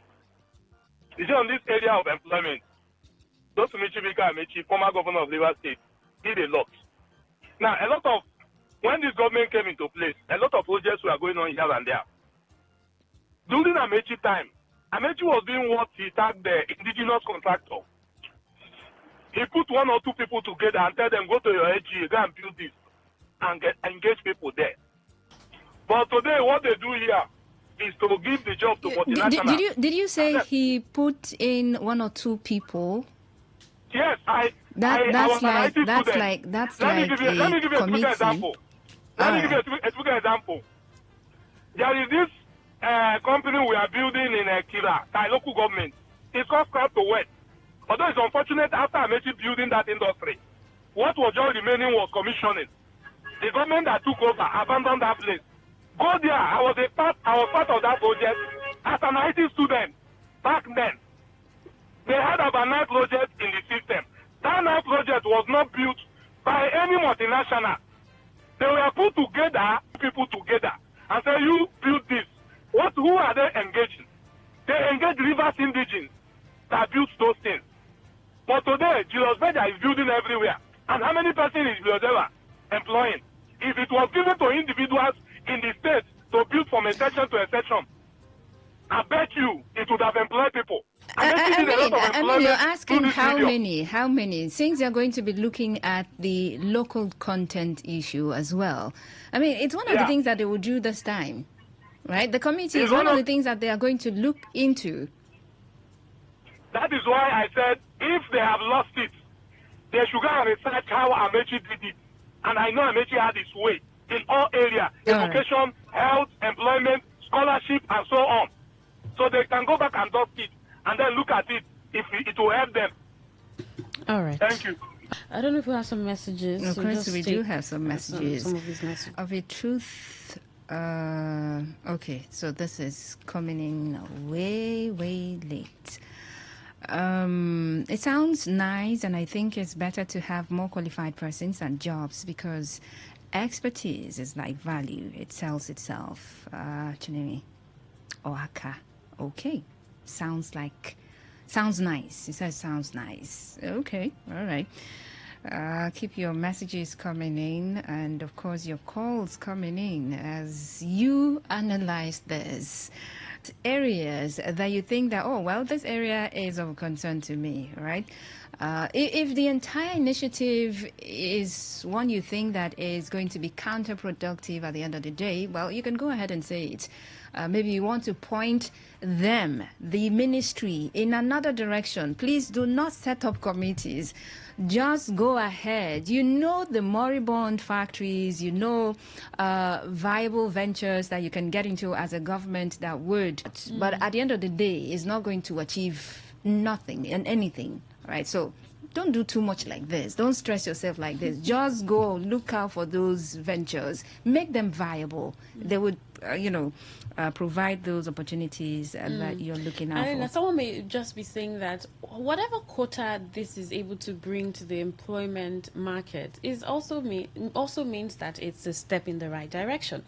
I mean, if they are able, if the committee is able to find out those companies that have opportunities where Rivers people can be employed, if they are able to. So that's the point, right? If they're able to. Here on Facebook says, if the purpose of the committee is for the betterment of Rivers youth, I support, but in any intent that will go against our primary good, then I condemn. So for him, it's like, setting up a committee, well, maybe in this direction, well, if it goes well, then would be happy about it. But if it doesn't, then what's the point? Or if it's ideas of committees, it's just for the sake of setting up ideas of committees, it's just for the sake of setting up committees, and for some people, empowering a group of people. That's how they see it. So if it's not people oriented, if it's not focused on the youth, then there's no point setting up the committee. But if we are able to see results, I mean, we can clearly say that I got employed through this structure. It was this structure that made me employed today. I have a job now because there was a committee once set up, a 50-man committee that carried out these strategies, and I have a job. I have a job. I have a job. I have a job. I mean, a number of people are saying, we have jobs. Oh, well, maybe. You see this analysis that you're giving, all right, for someone who is listening and just trying to figure out what this is, okay? So we're trying to ultimately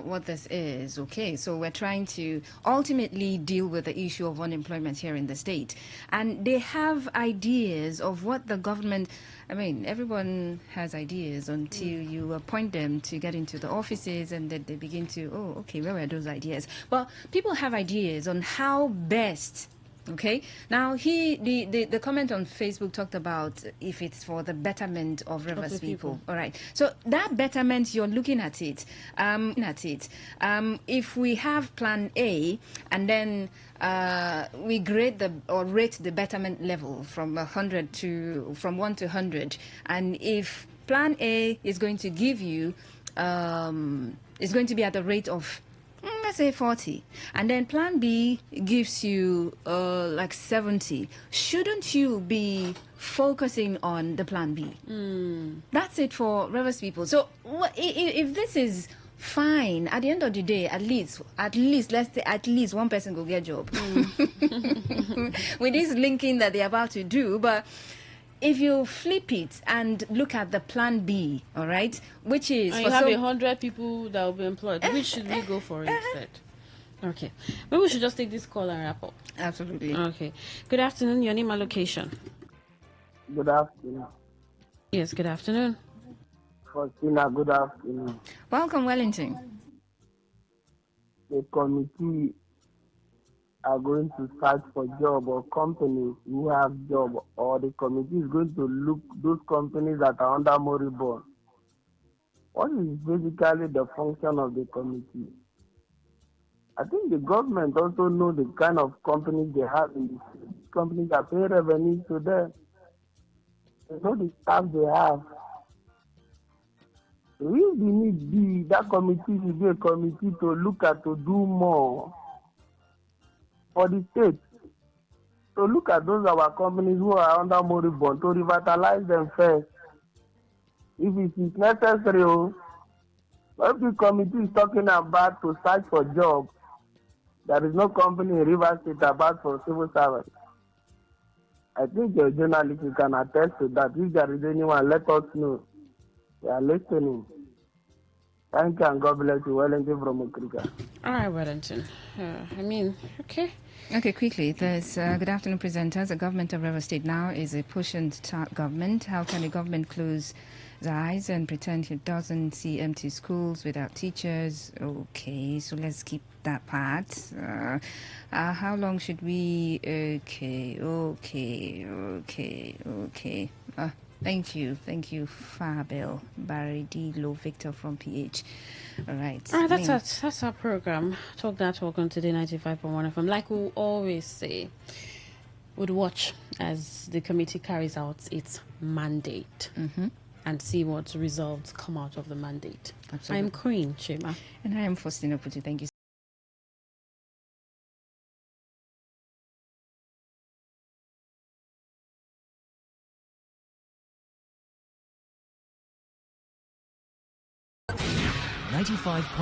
FM. On this day in history.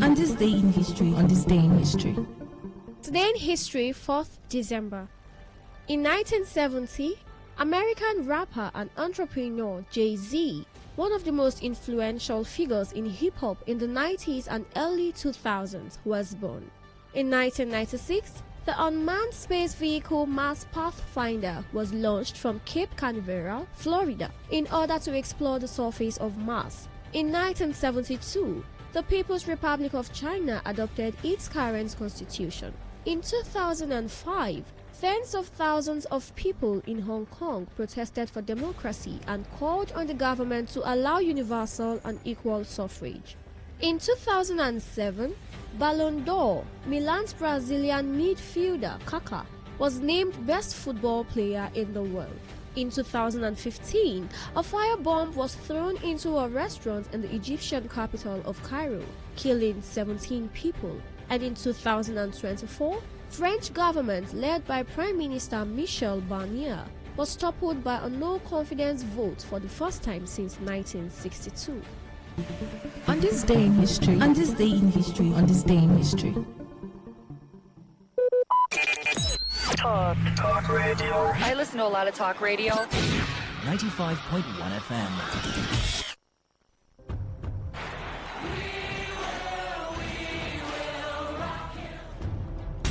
This is what we've waited for. The showdown. The fastest men in the world.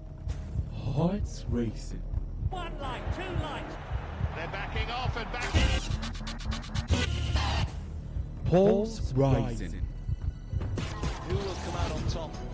Who'll take 3 lights? He's ready to be the star. The anticipation.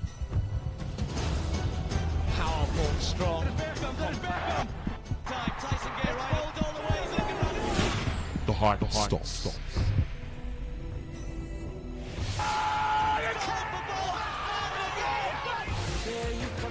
Catch the sports game on Sports Attack Mondays through Fridays, 7:30 a.m. and Today's Sport Live, 3 to 4 p.m. and also on the weekends, 1 to 6 p.m.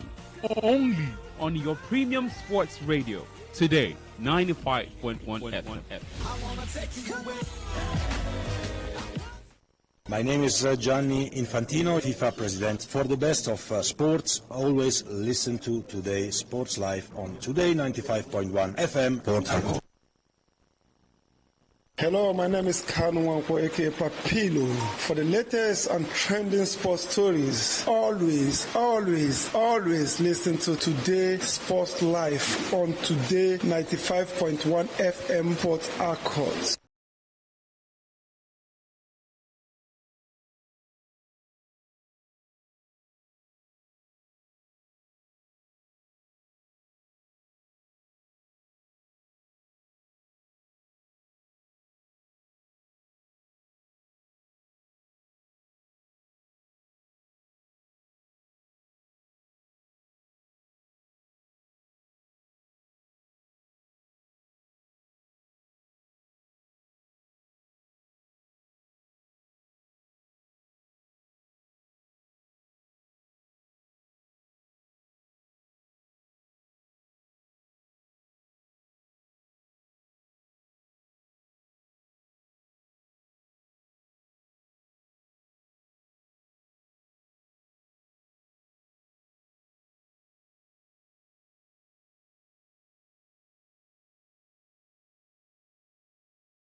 Mariska will do so. On that note, I say welcome to the show. Yes, welcome to the show, and also you can join us via the SMS and the WhatsApp platform, and also the call lines, as we can't do the show without you. For the SMS and the WhatsApp portal, it is 0701-933-9962. For the phone line, it is 0810-9510-951. So relax, lock in, and let's dive into the action today.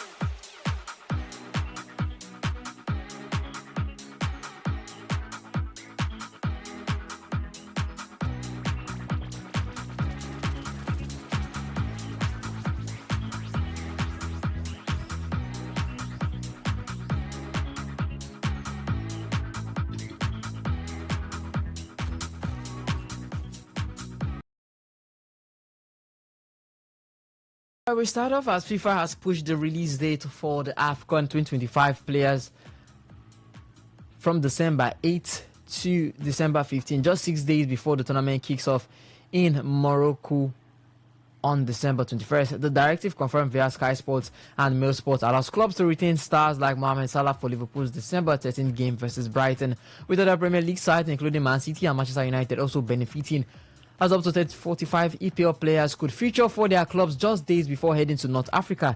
Isn't fixture congestion during a jam-packed festive period? But national teams are unhappy for preparation, travel recovery and tactical work before group stage begins. Egypt faced Zimbabwe on December 22nd, while heavyweights Nigeria, Algeria and Senegal expect full squads but may now scramble. And the question is, Victor, is this fair to Africa's biggest football showpiece?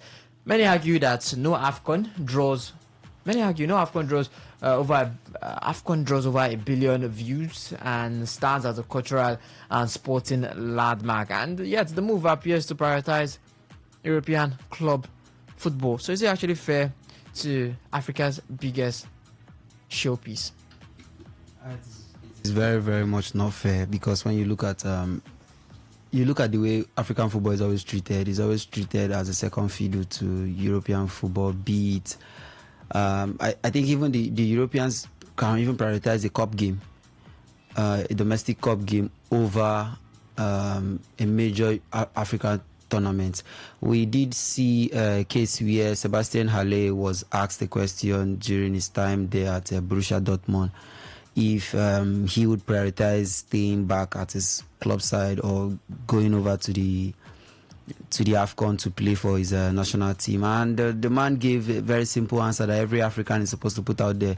He turned it and asked them that if it was to be maybe the Euros, will any of the European players be asked the same question? And the answer there is simple. No European player will want to ditch his national team to play in the club side when the tournament is on. So I feel the African tournament also should be treated the same way. I see no reason why. I was saying it yesterday in the studio of air that the African players are supposed to have left, let's say, even 1 or 2 weeks before the kickoff. I see no reason why they are allowed till 15th. That's just 6 days before the kickoff of the tournament. And it's very, very, for me, I feel it's very, very bad, because the preparations are not there. Lots of these competitions, lots of these countries are supposed to play preparatory games, and the Egyptian national team are supposed to lock ons with the Super Eagles. And these games are supposed to come, if possible, a week to the kickoff, and you are releasing lots of their players, the key players, because you look at Egypt, Mamouche not going, Salah not going for that friendly. How does this team get the synergy to play together in the tournament? And it's very, very bad. It's just like you saying the English national team goes to a competition with just the players from the championship. Then later the men from the top 5 leagues will join them later, and that's you can't just see that happening. We can't see a case where the La Liga refuses to release their Spanish players So the what will the Spanish national team be left with? And you just can't see players there. So I feel we should treat the African tournaments the same way. There was also a controversy as regarding Jurgen Klopp when I don't know how he did put it, but referred to the AFCON as a small competition. And lots of Africans came out to talk about what he said. And it is not just the German coach there. It also goes down to even FIFA. I feel they treat the AFCON as the second fiddle tournament, and it's time for Africans to step up. It's time for our governing body, the CAF, to step up. We need to. Sometimes we do that. You are addressed the way you dress. If there is a way we organize our tournaments, if it commands that respect, believe me, we'll be getting that respect. But when we organize our tournaments like second fiddle tournaments where club side can actually say no, that we are not releasing our players, because looking at the Super Eagles, there's nothing concrete yet, but I do feel we might have a case where Victor Osimhen might not be allowed to join the Super Eagles national team to play in this competition. You look at the players that are recovering from injury. If Ola Aina gets to recover and maybe gets to play a game before the kickoff, he might not be allowed to go for the Super Eagles, because they look at it and this is irrelevant to them. So I feel it's actually very, very bad. These players are supposed to have been there 1 or 2 weeks before the kickoff. So Africans should just step up and do something to make these Europeans understand that we are not second fiddle. This is our own tournament. This is our own continental World Cup. Let's put it that way. This is our own continental World Cup. So we should treat it that way. Look at Europeans treating the Nations Cup, their UEFA Nations Cup, even more than the African Cup of Nations. It's very, very bad. Sas, what's your take on this, on all this? How does it affect teams heading into the competition, especially all the big teams, knowing that your best players are still at their club sides when they are meant to be doing preparations, knowing the game plan and all? How does it affect the African teams? Yes, I think I would want to tell the other lane from what Victor Israel actually talked about. Now, who are your major employers when it has to do with the business of football right here globally from Africa? It's the Europeans. And what do you expect? European club-side football, in as much as they provide entertainment, it's all about the finances. And if you get someone employed, what you need is productivity from that person. And irrespective of whichever area the person is coming from, one thing you should understand is it's going to be a huge duty to turn things around when it has to do with the African Cup of Nations. I think the very one and only African Cup of Nations that was hosted in June, July, which is usually the period where you have the World Cup, you have the Euros. It's one period where football is looked at, and it's off the money spinning era of the club sides. Yeah, when it has to do with European football, it's that June, July era. And the only African Cup of Nations that was hosted there was the 2019 African Cup of Nations hosted by Egypt. And you know the reason why it was hosted by Egypt in that period, because Egypt is not is an area where you don't have the adverse effects of flooding, much of rains when it has to do with the African Cup of Nations. That's one of the reasons why you can see that the African Cup of Nations is usually hosted in December, January, or February, because it's the period in Africa where most of the countries that could host the African Cup of Nations do not go through adverse weather conditions when it has to do with water, when it has to do with the rise in the water level and all of that, which is not good for football. I can remember the African Cup of Nations that was hosted in Zambia and won by Zambia. I think that should be 2017 or 2015, one of it. You could see it clearly that African Cup of Nations was played basically on top of water. It's hampered the smooth running of the gameplay right there. So that's one thing CAF would not want, because that would be you showcasing what you've got in Africa in a very, very negative note to the world to see. But you cannot deny it. This is what brings money to the table, not just for your African players playing in Europe, but also for the European club sides. Because if the money doesn't come, you will not see Arsenal, you will not see Manchester United, you will not see Chelsea, you will not see Manchester City, you will not see Liverpool, you will not see Barcelona, you will not see Real Madrid. So these are the reasons why they are out there. It's because money is coming in. And what happens here is that your African players go there to work. Yes. Now, number one, how can you correct it? Making sure that your league within the continent of Africa can match what comes in from outside. Yes, that's the truth. If your leagues here can be developed in a way that the pay matches what... Who would I pick now? Sergio Guirassy is being paid.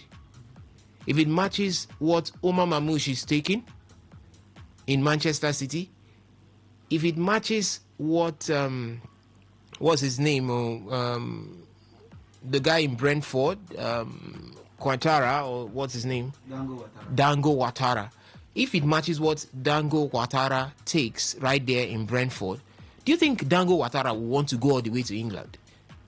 No, he will want to stay back in Africa here.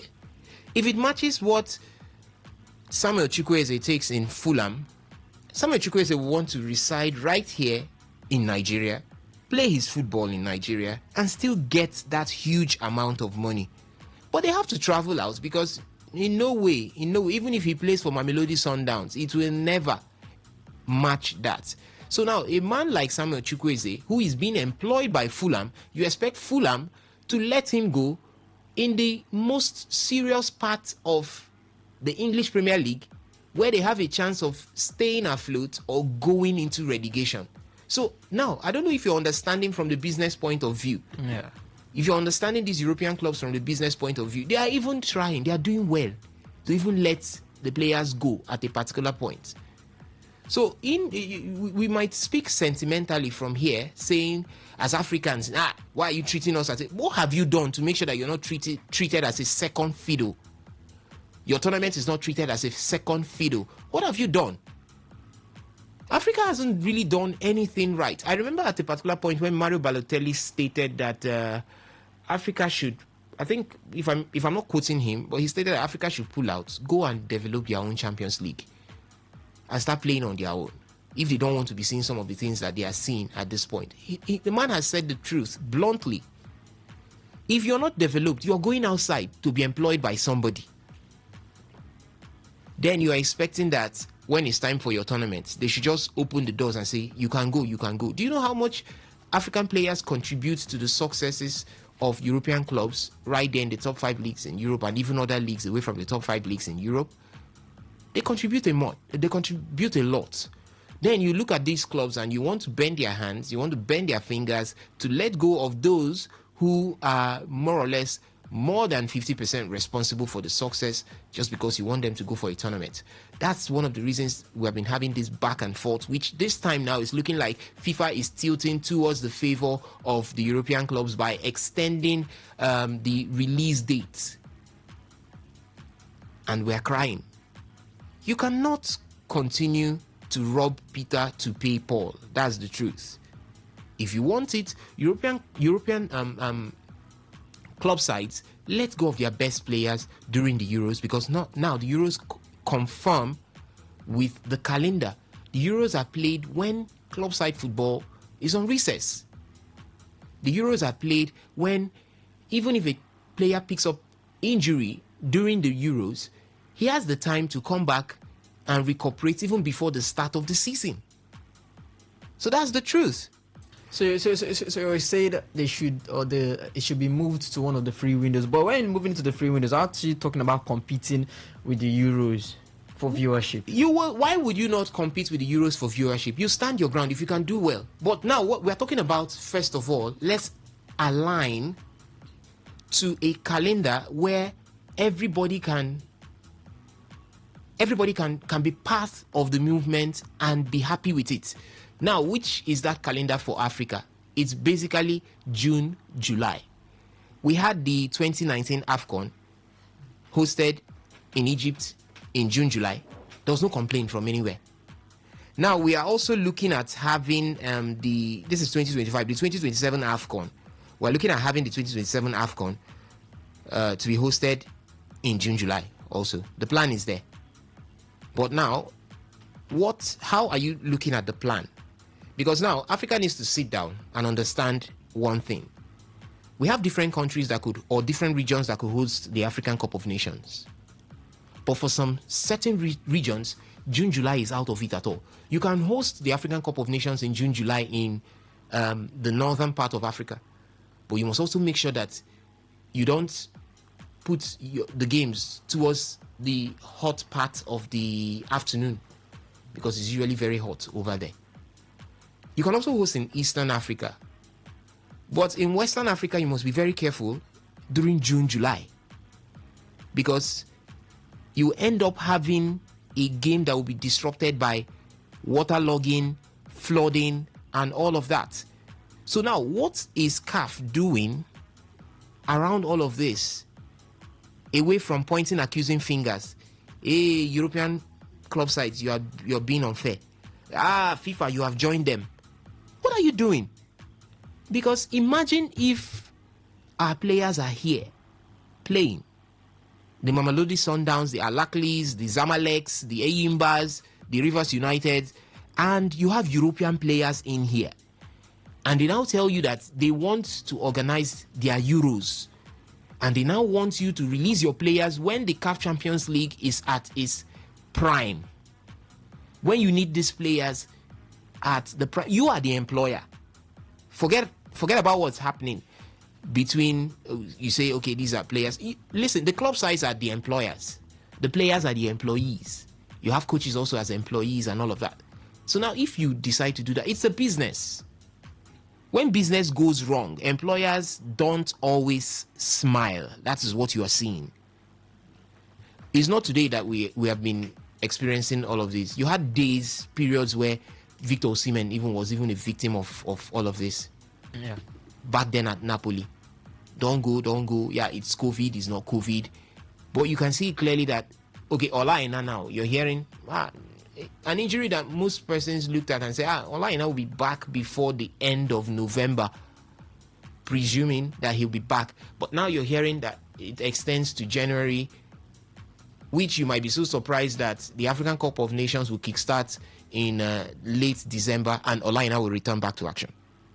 It could be possible.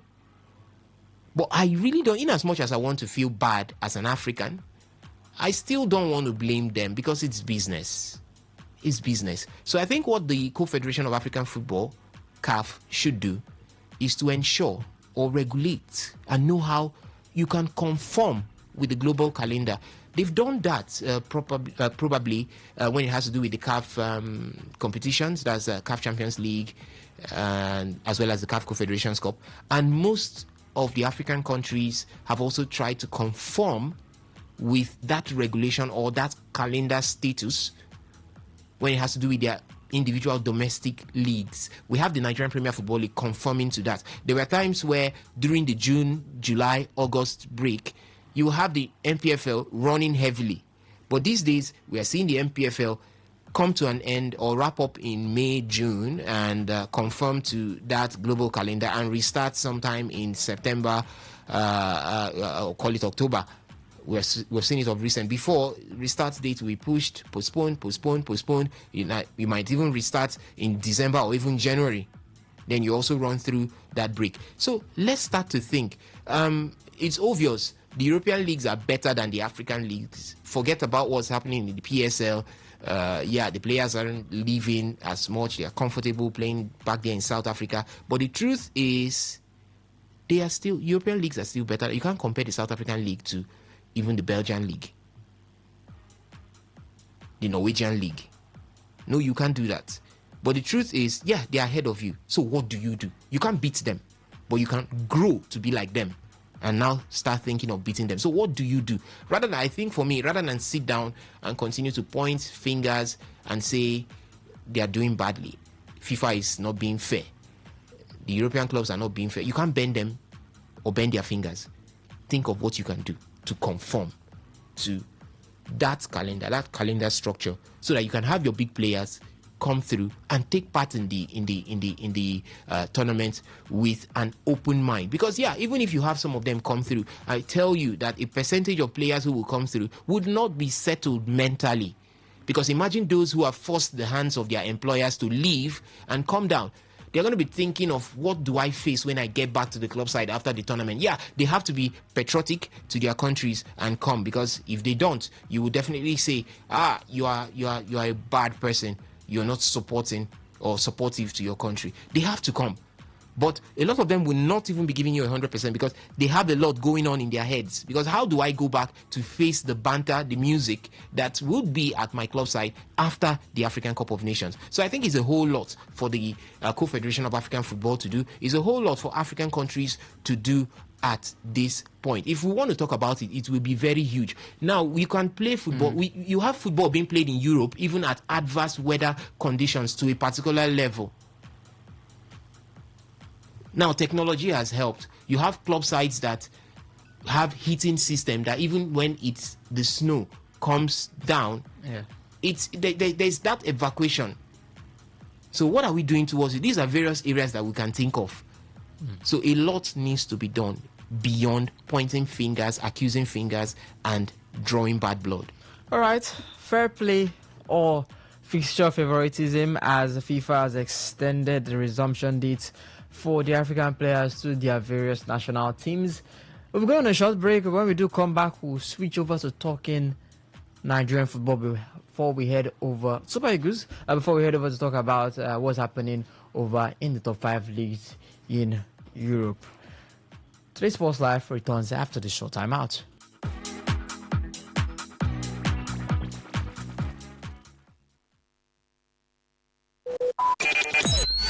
I just want to have fun. Hey, my people, rolling culture don't gather all the comedians where they make person forget saying get house rent, forget the X, and even forget safe word don't cost to. Now the one and only Justice Hilarious Experience with MC Justice. I'm not a fool, sir. We go happen on the 7th of December 2025. See line up, we go scatter your dada, K.O. Baba, MC JP, Dr. V, Philosopher, Mouthpiece, Brownson, MC 40, Big Solo, Sariki, Mr. Laugh, MCTD, Danny SPC, Ringtone, aka Breadwinner. If you don't laugh that day, I beg check your village people. Music by Mr. Clef, KL, Nova. Ticket cheap as the enjoyment where they come. Regular 5,000, VIP 15,000. Front row 50,000, silver table 300,000, and gold table 500,000. If your pocket gets weight, choose your destiny. To buy ticket online, no stress, just waka go www.anisticketplug.com, or you fit buy the ticket for the venue that day. For sponsorship and inquiries, call 0706-877-8895. Venue, Asni Place, 2 Louis Drive, off Abacha Road, GRA, Port Harcourt. Red carpet, 4 p.m. sharp. Showtime, 5 p.m. If you come late, now you sabi, comedians no go wait for you. Justice Hilarious Experience. I'm not a fool, sir. Now laughter will judge this matter. This show, they proudly supported by Fab Global Gadgets, Moments with Mabel, and media partner, now Today FM. 95.1 FM, voice of the people. And we're back.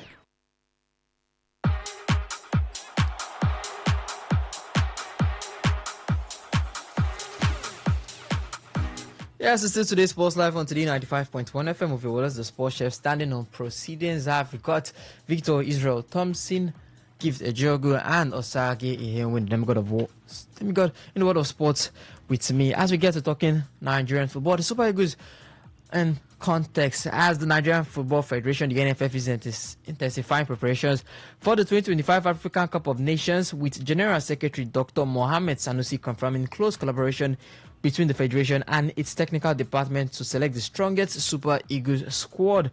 Dr. Sanusi emphasized that the provisional squad recently released by head coach Eric Chubb is only a starting point. Quoting the man, he said, "We usually work hand in hand with the technical team, the technical community, and the technical department to make sure we prepare the team very well." He said, adding that the final squad will undergo thorough scrutiny. The coach will select 28 players from the invited pool to represent Nigeria in Morocco, as the NFF must submit the final squad at least 10 days before the tournament begins under strict CAF regulations, with a $10,000 fine for any delay. Gibbs, now coming over to you now, looking at that squad. Is this the strongest, or can you say that this is the strongest possible team for Nigeria at the AFCON 2025? Well, there's a whole lot of I like this list is packed in, but I'm seeing lots of names that we can actually reckon with, in the sense that the defense line, depending on the player you sub in or you start at the moment, that can bring forth, should I say, performance that you need. We are seeing a whole lot of, should I say, Chidozie Wazim made the list, and a whole lot of Igor Wu, who hasn't started for some time.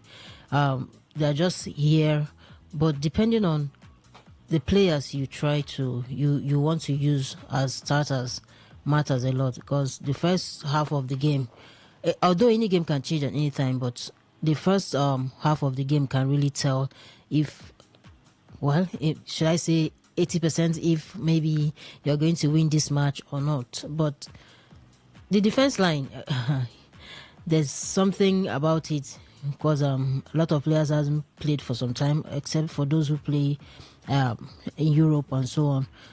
And then the midfield, yes, midfield is okay. As I know, like should I say, Frank Onyeka, Wilfred Ndidi, they have been in, and the more you get to play for your national team, you get to get used to the game. You become like better when you're on the field, on the soil of your national team. And then alongside, we are seeing forwards. Definitely Victor Osimhen is there, Ademola Lookman is there, Simon Moses. These are players you can actually, count on when it comes to delivery. But on the other hand, if Eric Chell tries to, fix the players at the right position, should I say, for instance, you see that Osimhen is getting more and more tackles from players, maybe because he has, he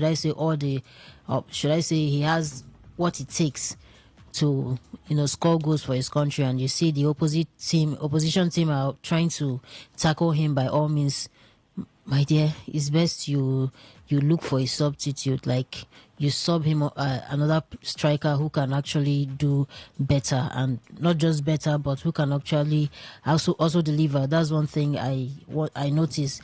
There was one match where Osimhen was being, like, all eyes were on him, and that was what Eric Chell did. I don't know, maybe due to injury or so, he left the pitch and something happened, and another forward came in, or striker came in. That was how at least they could manage to win that match that day. That's one thing Eric Chell needs to understand. A player who is as popular as Osimhen, you see all eyes are on him. I'm not saying all eyes are on him, but you see people focus more on his moves and try to mark and stop his movements. So it's something Eric Chell needs to do better. And let's just see how this AFCON goes. I just hope it doesn't go halfway for Nigeria, because we are hoping to bring the trophy back home this time. As last edition wasn't good enough for the country, as we've been through back and forth, especially from not going to the World Cup, or should I say, it's been a while. It's been a lot of drama for the NFF and Nigeria as a whole. But this time, let's see if this lineup can actually bring it to us. Right. Osas? Yeah, you asked the question. You said if this is the strongest of squads that we can have. Because I also know, can we pull out something stronger than we had at the last AFCON? Or even the World Cup qualification. The truth because here some are already looking as Benjamin Frederick is now around. This squad is the truth here is, where was Benjamin Frederick at the beginning of the AFCON qualifiers, as well as the World Cup qualifiers? Yeah. Benjamin Frederick was not part of the mix that even qualified the Super Eagles of Nigeria for this particular AFCON. It's quite obvious he wasn't part of that mix. The AFCON the ticket was gotten thanks to the tutelage of Augustine Eguavoin, but it wasn't. It was like two shades of grey at the same time. It was like two ends of a pan, one flashy and the other one really dark. The Super Eagles of Nigeria were doing well in the AFCON qualifiers, but weren't doing well in the World Cup qualifiers. So the truth is, Nigeria would always have a crop of talents. This 54-man list or 55-man list, as it stands right now, is the best of legs that we can have. The only advice I will have for Eric Chell at this point is that from this 55-man list, the best of hands that will go, or call that the best of legs that will go to the African Cup of Nations, will be coming from here. Do not be sentimental. Thank God for what Mohamed Sanusi, being the Secretary of the National Football Federation, Nigerian Football Federation, has said that there will be no sentiments. They are working hand in hand with Eric Chell as well as his team members to ensure that they get the best of legs that will represent Nigeria at the forthcoming African Cup of Nations. But hear this and hear this for good, Eric Chell, if you're listening to me. The truth is, number one, do not be sentimental with your selections. Number two, be very tactical with your selections. Your selections should be based on compliments. Gift Ejogu talked about a lot of things.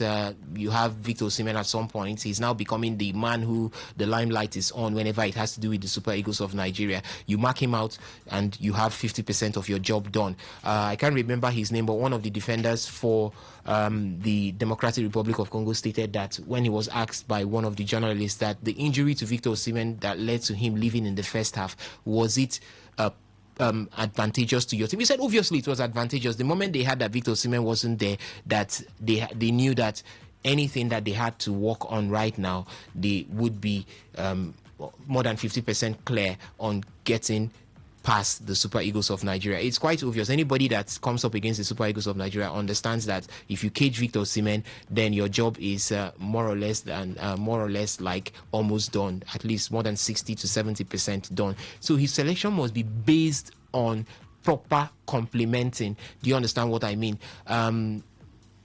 Look at a man like Sadiq Umar. Sadiq Umar has gotten for himself, or has raised for himself, the title of super sub. Yes, he's one man that knows how to come in from the bench and make things happen on the pitch of play. You must understand that. So if you're bringing in a striker or bringing in strikers into the final 28-man list, make sure you have somebody who can turn the game around from the substitution angle of things. Don't carry all strikers that are very good starters and burn out at the end of the day. Bring somebody who starts when others have decided to stop. Understand that. You know very well that squad needs presence in the midfield. What I mean presence in the midfield, men that can run 24 hours of the day. So make sure that you have that. Do you understand what I'm saying? You have a man like Ibrahim Olawoyin is one man that has been doing it for K-Score Rizespor right here in Turkey, and you see his work rate, very much improved work rate. So look for players that have good work rates, both in the midfield and both from the wings. So make sure that your selection is not one-sided. Nobody influences your selection. Remember what Sunday Lise had said to him a few days back. He said, at this point, be ready to take risks. Because it's a make or meh. You go there, you do well, you keep your job. You go there, you don't do well, you lose your job. Even now, you might even go there and do well and come back and still lose your job. So just hold on to your job like this is the last that you're going to be right there.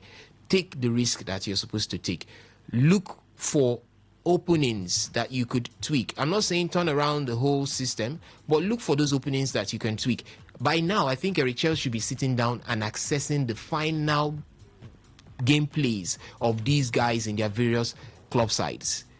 He must have heard that Samuel Chukwueze is doing big and mighty things right there in England for Fulham.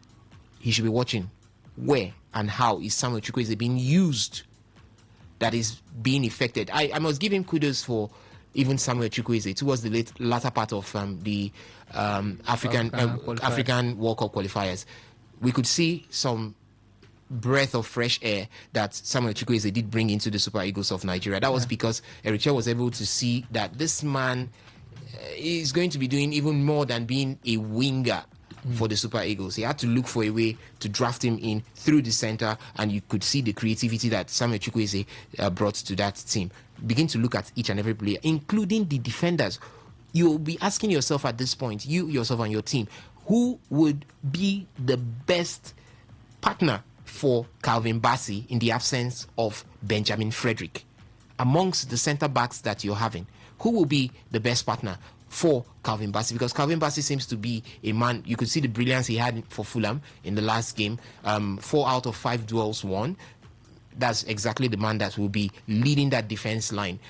So sorry to Williams Trustekong. Yes, he's just the captain. Give us your contributions from the bench or whenever you come in towards the end of the game. But starting off, I don't think so. So Calvin Bassey is that man that you build that central defense around. So you're supposed to be thinking now, who matches Calvin Bassey power for power, trait for trait, as well as good compliments for him. In the midfield, you're supposed to be thinking, where am I putting Alex Iwobi so that he becomes the Alex Iwobi we see in Fulham? Where am I going to be putting Samuel Chukwueze? Where am I going to be putting who is going to run the package? Who doesn't get tired? Who is that horse that is going to make sure that he does that cover up in the midfield? So much is on the shoulder of Eric Chell right now.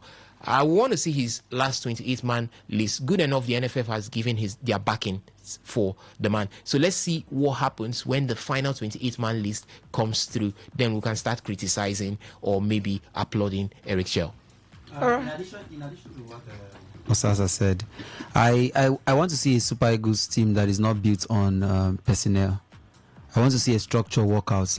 Let there be a system that works out, because we just saw the last game against the Democratic Republic of Congo.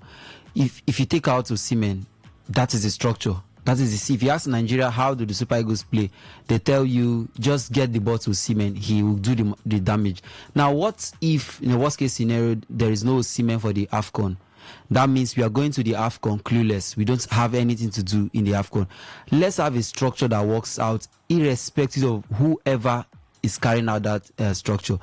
Even if it's Tolu Arokodare that plays from the front, let the structure be built around every striker that we are going to be taking there. If it's Sadiq Umar, if it's Paul Onuachu, let there be a structure that is working for whoever plays there. So we don't have a case where our opponents gets to celebrate that Osimhen is injured.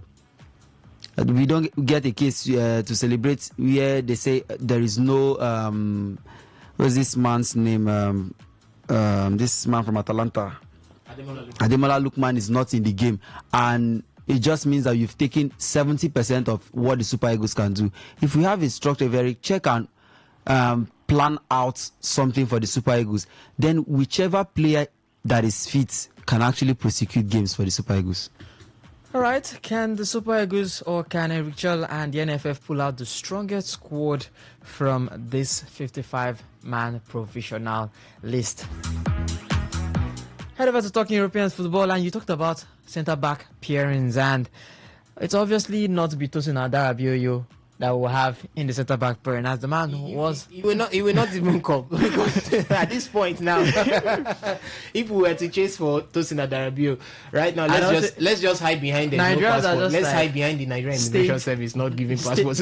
Stay where you are, because the man was one of the culprits for a goal scored by Leeds as they trumped Chelsea 3-1 at Elland Road yesterday. And people are asking, how do you hold off Arsenal 1 goal to a draw, and then you waste or you give all 3 points to Leeds the next week? And they're asking about the inconsistency of Enzo Maresca when it comes to being 10-man down, his decision making, his squad selection as well. Because you look at that squad against Leeds and you wonder, what is Tosin doing? What is Tosin doing there? And the rest. And people are asking, how would it affect Chelsea's chase for a silverware? Can Chelsea still chase for a silverware with all these inconsistencies they've been having this season? Victor?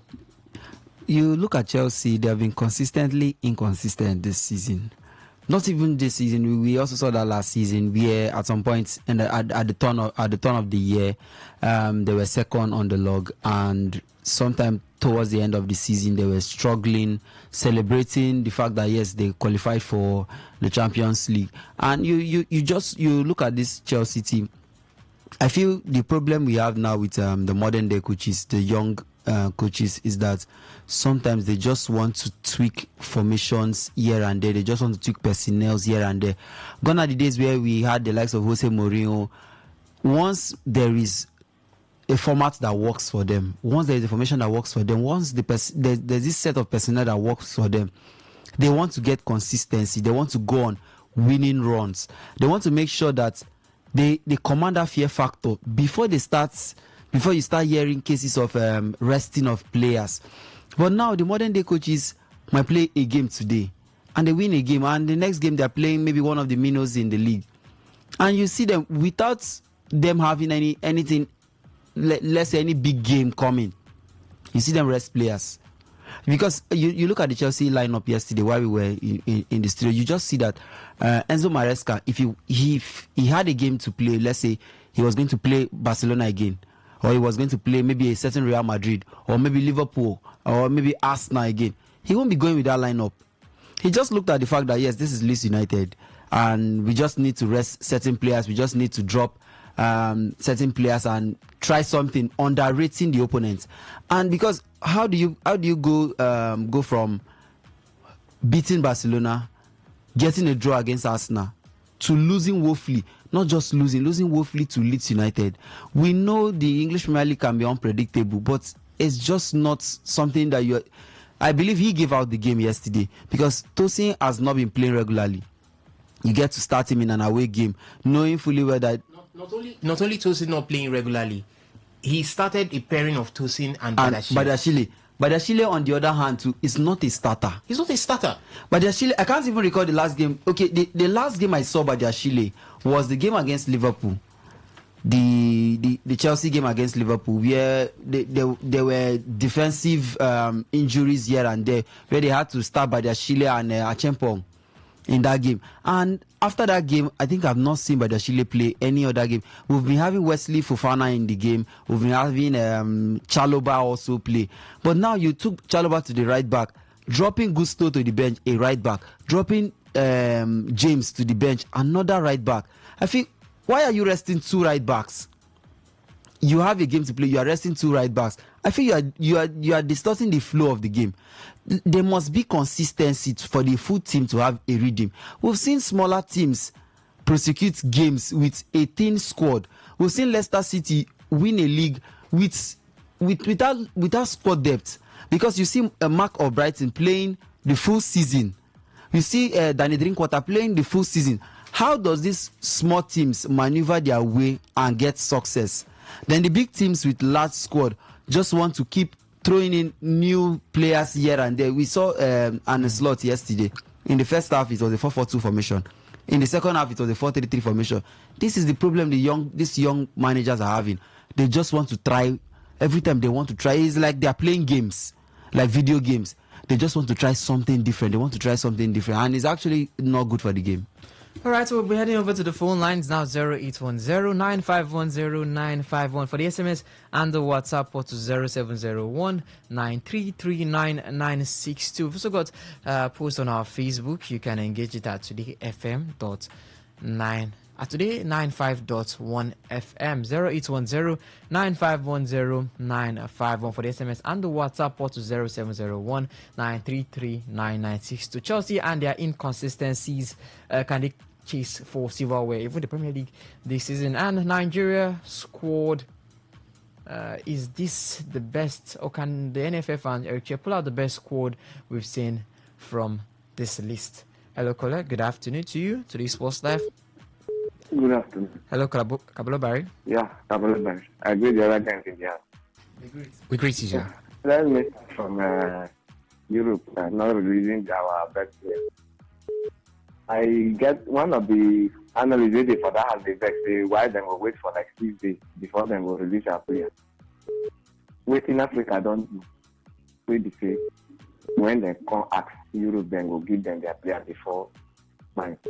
Africa never do anything in football for the continent, because it will say as Africa na 50, they just say na 52 continents where we did for FIFA. So if we get 52 nations in Africa, why we no fit organize our own football, make a day like Europe? Because of we don't get that mentality to even work anything, do anything, make it work for us. That is why we always depend on Europe. So anything where Europe they do us, make we not they complain until when we Africa we don't sit up to do the right thing and line with the thing. If not, this other cry where we they cry, we will they continue. If we know they still do things right, then for Nigeria, they always declare on. I say this way next nation cup me. I know they give anything to those boys. Either they make them reach final or quarter final. Anywhere I know. Only thing I get to do the same. have to sit down to watch match. The one way treat negotiate, the one way not treat negotiate, say not treat.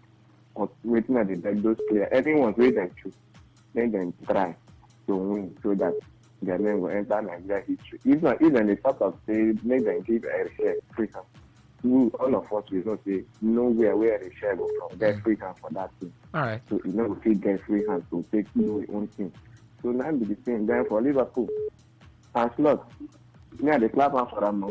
Make him do all those things, mango win it. All right. Because all the things when they all right, Kavalo Barry. All right. Yeah. We need to get some more calls too. All right. Hello, caller. Good afternoon to you. Today Sports Live. Good afternoon. Yes, this is Lucky from Abia State. All right, Lucky, give us your thoughts.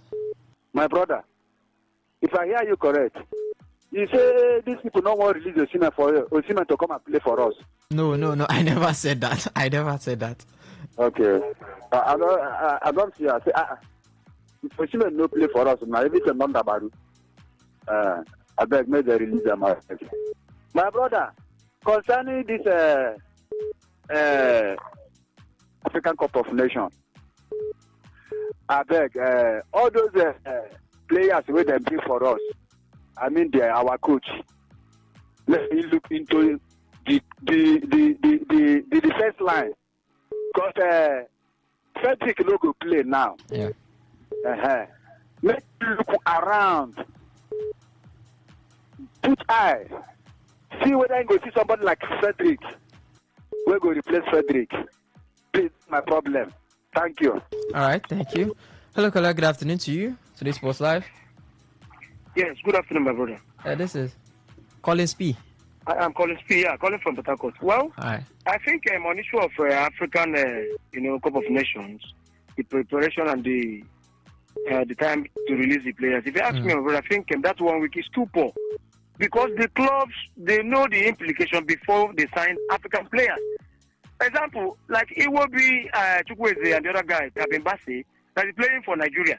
Are you telling me that 1 week is something that they will use for preparation? If you ask me, I think it's too poor because the clubs, they know the implication before they sign the player. This is our time. This is our own time. With the time to play for your country and make your country proud and yourself. So if you ask me, my brother, I think that 1 week is too poor. Thank you so much. All right, thank you. Let's head over to the SMS and WhatsApp portal before we take more calls. This one from the SMS portal says, good afternoon, guys. I'm John texting from GRE. My club, Manchester United, will win West Ham tonight. Hopefully they do, so they can get consecutive wins once again. This one from the WhatsApp portal says, greetings, sportsmen.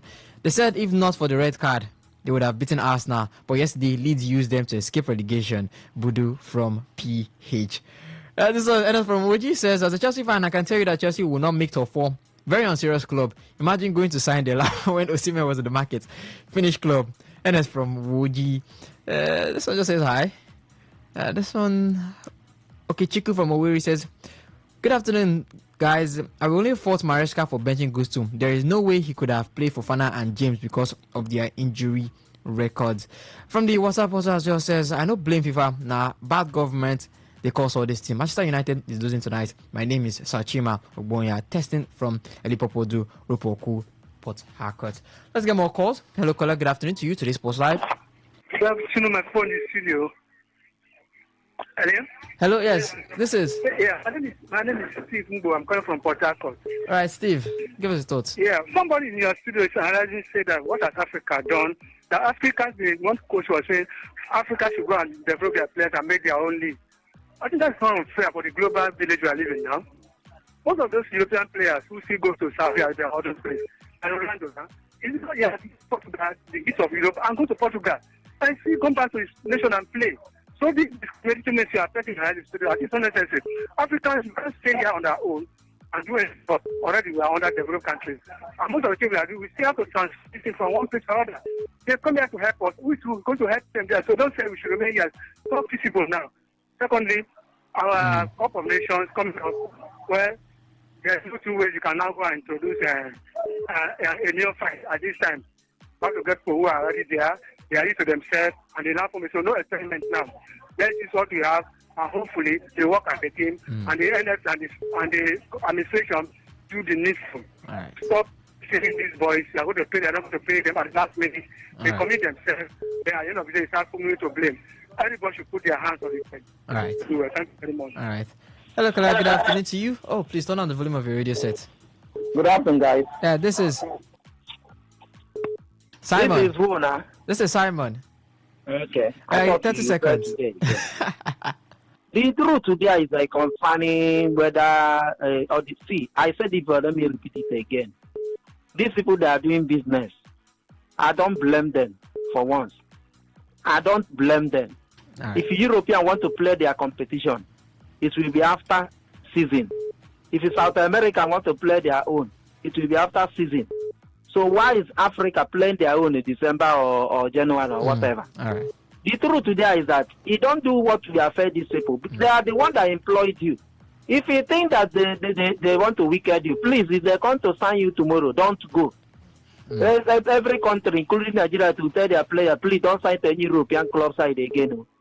But it will not happen because imagine in a club, sometimes in the club, there are 4 key players who just leave for 1 month. Simon. If the team is progressing, so then I don't blame them. Even though it will affect me, because I want our players to come report in camp early for the team to train together. But if they delay them to come, I will not blame them. Okay. It is not their fault. Thank you. All right, thank you. And that call ends it as a wrap on this edition of Today Sports Live on Today95.1 FM. Big thanks to Osas, Gift, and Israel Thompson for breaking it all down, and of course to you guys, our amazing listeners, for tuning in and joining the conversation. We'll be back in the morning 6:30 for Sports Attack to bring you more action, more drama, and everything sizzling in the world of sports. So stay tuned, stay hype, and keep loving the game. I am Ovio Wallace, the sports chef, signing out. Bye bye.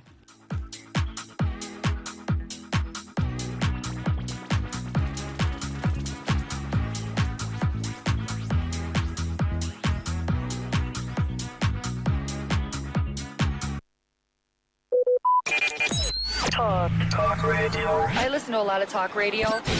95.1 FM. Whether it's happening in Port Harcourt, South, Nigeria, or around the world, we've got you covered. On air, online, delivering balanced news and unbiased analysis. Today, 95.1 FM. Today, 95.1 FM, Port Harcourt. News update. Good evening. Here is the news update on Today 95.1 FM. I'm Queen Chima. The special advisor to President Bola Tinubu on policy communication, Daniel Boala, says nearly 70% of individuals currently working closely with the president had at some point opposed him politically. Boala made the remark while addressing concerns that some of the newly submitted ambassadorial nominees were undeserving because they had previously criticized or worked against Tinubu. Speaking during a television program, Boala said the presidency would refrain from commenting on the list until the Senate concludes its confirmation process to avoid influencing lawmakers. He noted that political appointments often involve discretion and forgiveness, adding that Tinubu has a long history of reconciling with former rivals.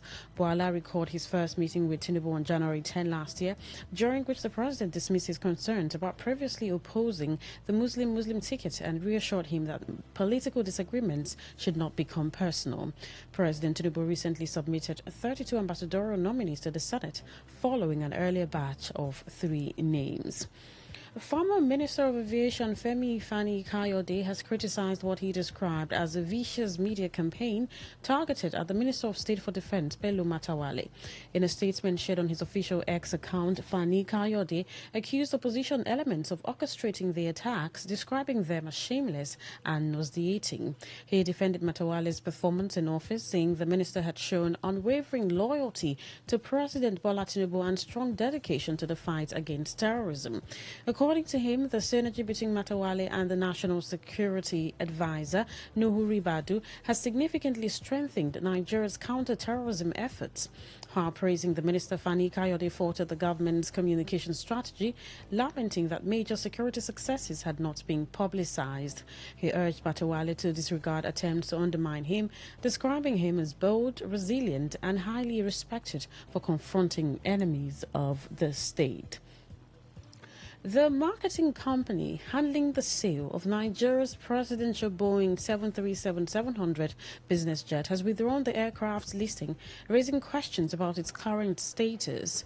The jet, which had been advertised on the firm's website, could no longer be found. Laurie Baringer, manager of market research at Jet HQ, confirmed that the company no longer leased the aircraft and directed further inquiries to the Nigerian government. The delisting follows earlier reports that the jet, first listed by the federal government in July 2025, remained unsold nearly 4 months after appearing on the international aircraft sales platform. Before its removal, the aircraft had undergone partial refurbishment and inspections at Amex Basel facility in July 2024, including first-class seat refurbishment, cabin carpet replacement, and major C1, C2 inspections. On the foreign scene, French President Emmanuel Macron has urged China to work with France to bridge their differences during a high-level visit to Beijing focused on economic ties, global governance, and efforts to end the war in Ukraine. Macron met Chinese President Xi Jinping at the Great Hall of the People, where the two leaders had wide-ranging talks touching on geopolitical tensions, trade imbalances, and China's influence over Russia. Macron and other European leaders have repeatedly accused China of providing critical economic and technological support to Russia's war effort, allegations Beijing denies. Macron's trip, his fourth to China since taking office, came immediately after a meeting with Ukrainian President Volodymyr Zelensky in Paris amid ongoing U.S.-brokered ceasefire negotiations. Xi responded by calling for a more stable China-France strategic partnership and saying Beijing was ready to work with Paris to exclude any interference. Xi is expected to accompany Macron to Sichuan province, where two giant pandas loaned to France were recently returned. And that was the news update on Today 95.1 FM. Thank you so much for listening. I am Queen Chima. Good evening. Today's news, today's entertainment, today's sports, today's issues. Today on Today 95.1 FM, Port Harcourt. Today 95.1 FM, where news meets insight, sports meets passion, and entertainment meets excellence. Expert analysis from seasoned professionals and our top analysts, informing, educating, and entertaining you. Your voice, your station. We are the voice of the people.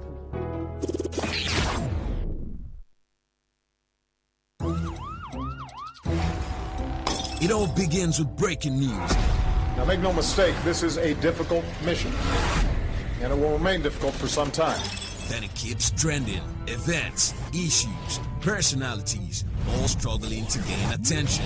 But in the race for deadlines, the intrigues, power play, undercurrents are often missed or underreported. Insecurity here is basically a product of poverty. But not anymore. As the platform on radio steps in to fill the missing links on events, issues, and personalities in the news. We're not afraid of anybody.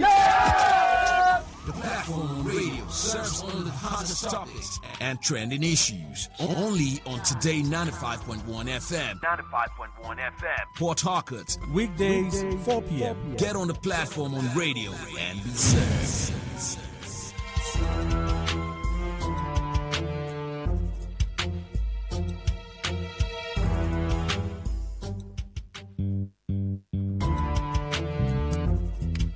All stands, read. Good morning, sir. Good morning. You're welcome to Jagbajantis High School. My name is Sound Sultan, your new mathematics teacher.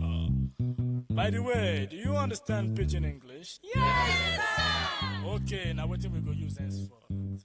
Okay, carry your pen. Carry your paper. Them for my class. People of this world, them plenty. Sing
Appropriate sanctions should be considered for any financial institution found to be facilitating transactions linked to kidnappers, while some others further advocated for an end to the practice of granting amnesty to identified terrorists.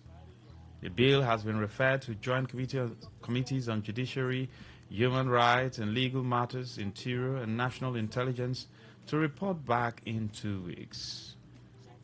If at the end of the day this becomes an act, will it stop people from kidnapping and terrorizing people in communities? Are we going to see a reduction at least to the barest minimum? The cases of kidnapping, cases of terrorism in Nigeria. Good evening. Good evening to you once more, Lucky Maxwell. From Maja. For me, Nigerian National Assembly from 1999 to date, I just feel they do not know why they are there. They are joking with Nigeria's intelligence. Because of the small statement made by Trump, they are not sitting in the night and sitting in the day, amending law and changing law. But all this while, they know that people are negotiating with terrorists. State governors negotiate with terrorists. First and foremost, Lucky Maxwell, what is the meaning of terror? Somebody inflicting terror on people. They themselves, the political bourgeois, are they not inflicting terror on Nigerians? Most of them are stealing Nigerian money in billions. And somebody will go to court and say, please allow the agency that seized my billions to release the money back to me. And court will grant. Are they not terrorizing Nigerians they themselves? Why will a punishment work for A and will not work for B? It's not a crime for somebody to kidnap. It's not a crime for somebody to be a bandit. Why are they glorifying all this? I feel we don't need that National Assembly because they don't know what they are doing. They are increasingly causing problems in this country. Thank you. Where were they when the president granted pardon to imprisoned people, governors that were jailed? John Yami and these other people. Thank you. Thank you very much. Good evening. Hello, good evening, Master. My name is McDonald. Go ahead. Master, you know that one thing I found out in this country is that we always like to leave the rating and chasing shadows. How even the kidnapping and whatever, no one is good. But what about our politicians that steal our money? Why are they not? Why they haven't made law concerning that issue? Because that's the problem of Nigeria. Not even this small this what they're doing. They are the main terror now in this country. Why have they not make a law, such law that when you embezzle public funds, you will be hanged like the way Chinese does? Why are they running away from reality? Why is Nigeria is like this? Some the ones that they know that will affect them, they will not go there. They will not go there.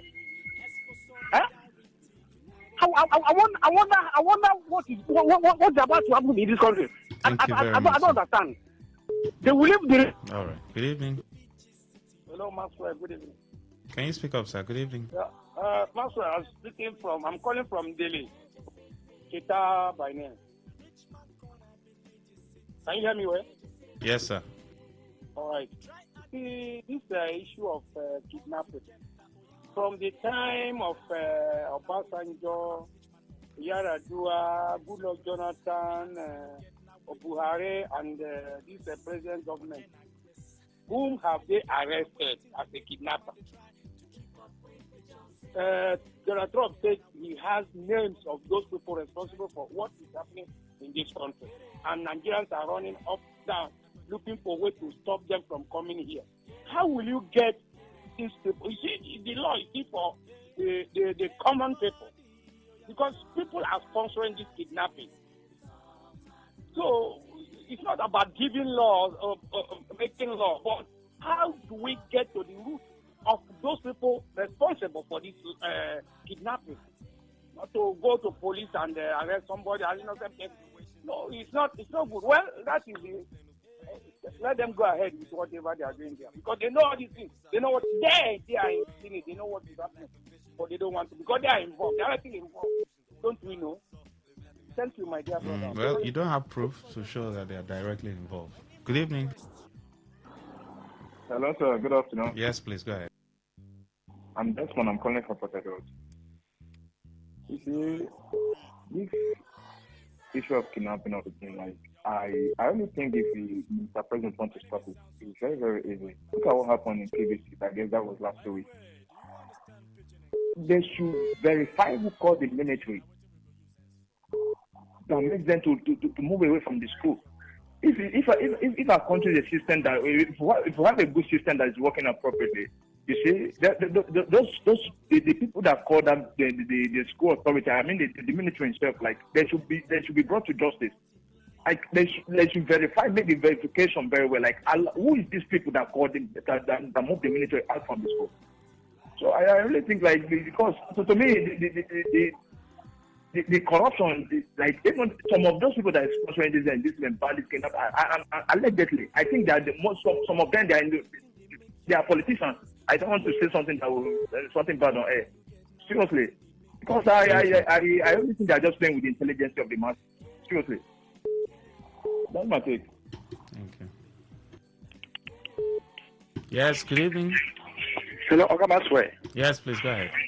You can see that I'm not a terrorist or a kidnapper. But Oga, where is it in our constitution that we do not have anywhere written in the constitution concerning a terrorist or the act that will crucify or convict a terrorist? Is it that it's not in our constitution since Nigeria has been existing? Is it there is nowhere to find it in the constitution, the page? I would like a lawyer to tell me, please, if is it in our constitution or is not. Is it now we are understanding ourselves? Is now when we wake up to put it in our constitution? Let them tell me if is it or is not. Let me really know if this country is a country that will work or not. Thank you very much. Thank you very much. Good evening. Yes, good afternoon. Go ahead, sir. Yes, my name is Benjamin, calling you from Aji. All right. Yes, I want to talk about this kidnapping that they want to make the penalty as the death sentence. Are you hearing me? Go ahead, sir. We're listening. Yes, what I want to say is this. There are other criminal acts that the penalty is death sentence. Then, and I've not seen so many of them that are being executed after passing that death sentence on them. Because some governors refuse to sign. Then in this, my question is, in this matter of kidnapping, if death sentence is being passed, will the state governors to sign in order to execute death sentence on them? That is my question. Benjamin Collins. Thank you, Benjamin. Good evening. Hello, Mark. Yes, sir. Go ahead. Good evening, Mr. Michael. Okay, you see why I say our Nigerian law just be like cobweb. You only catch flies, catch a small, but you know they don't catch monkey or catch elephant. You see the kind of law they are passing just for the common man like we. What stops them to make a law that will suit even everybody in Nigeria? So when we hear them, we don't say they are working for us. Just because of saying we don't come. You just do like this. What has been in life? How it will be? My brother, leave Nigeria government and thank you. Thank you very much. Oh, I keep the calls coming in. Is this a welcome development, like they would say? This particular development, is it a welcome development for you? Once the kidnapper is caught, the penalty is death sentence. If this passes third reading, committee stage, and then goes to what?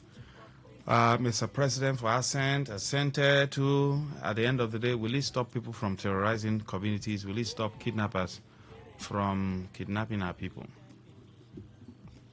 please join the conversation. All right.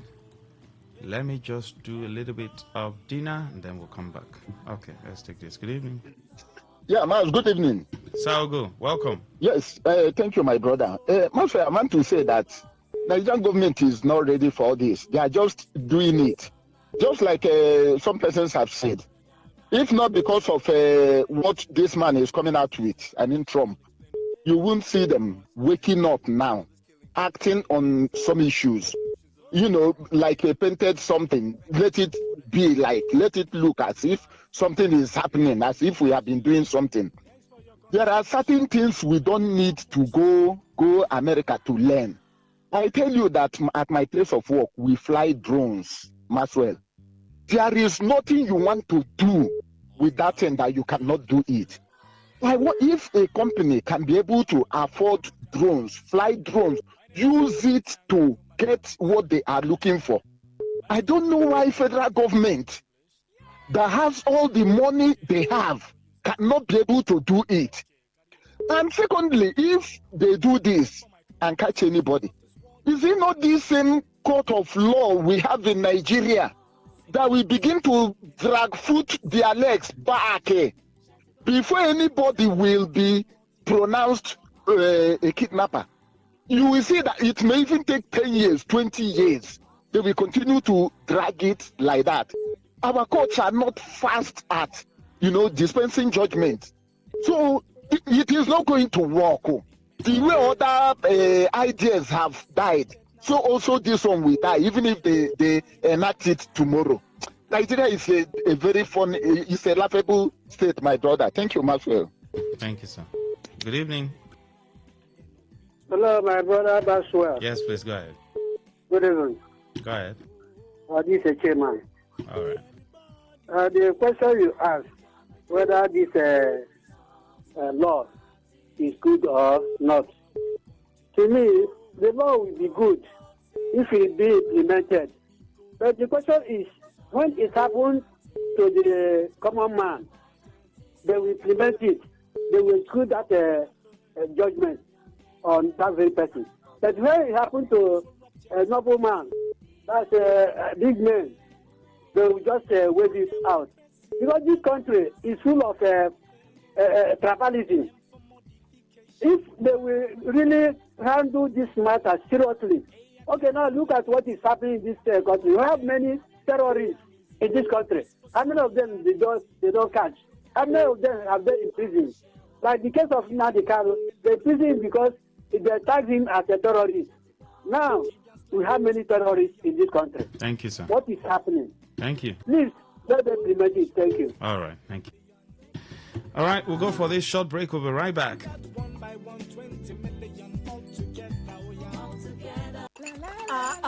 Smart mama. Yes. You dey make sef. I dey make breakfast plus pick 456 growing up milk. E get DHA wey dey help the pikin brain to develop well. Custard, ogi, tapioca, just name am. Pick 456 growing up milk come get calcium, vitamin D, and ogbonge protein to make pikin strong. Hey, I like am. I go dey nourish my children with pick 456 growing up milk. Yes, sir. Grow up strong and smart with Peak 456 growing up milk every day.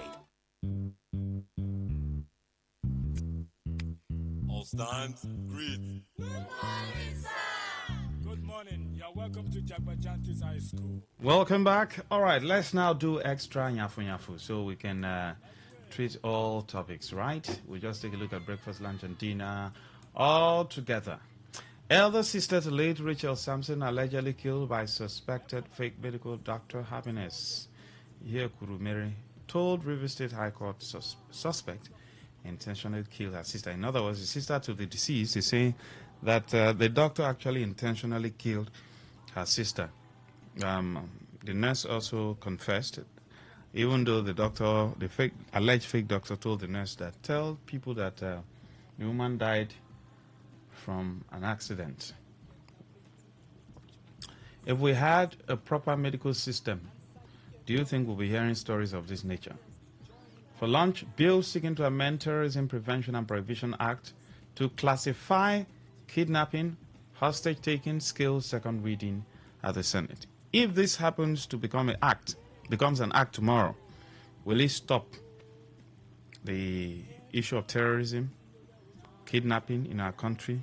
Shouldn't government just go after terrorists, flush them out without necessarily waiting for any courts to start for dragging, adjourn today, adjourn tomorrow, before you know it, political whatever will come in? Is it not when you see the terrorists there, you understand now? Then for dinner, Nigeria Senate, through its ad hoc committee on investigating collapse of safe school initiative, summons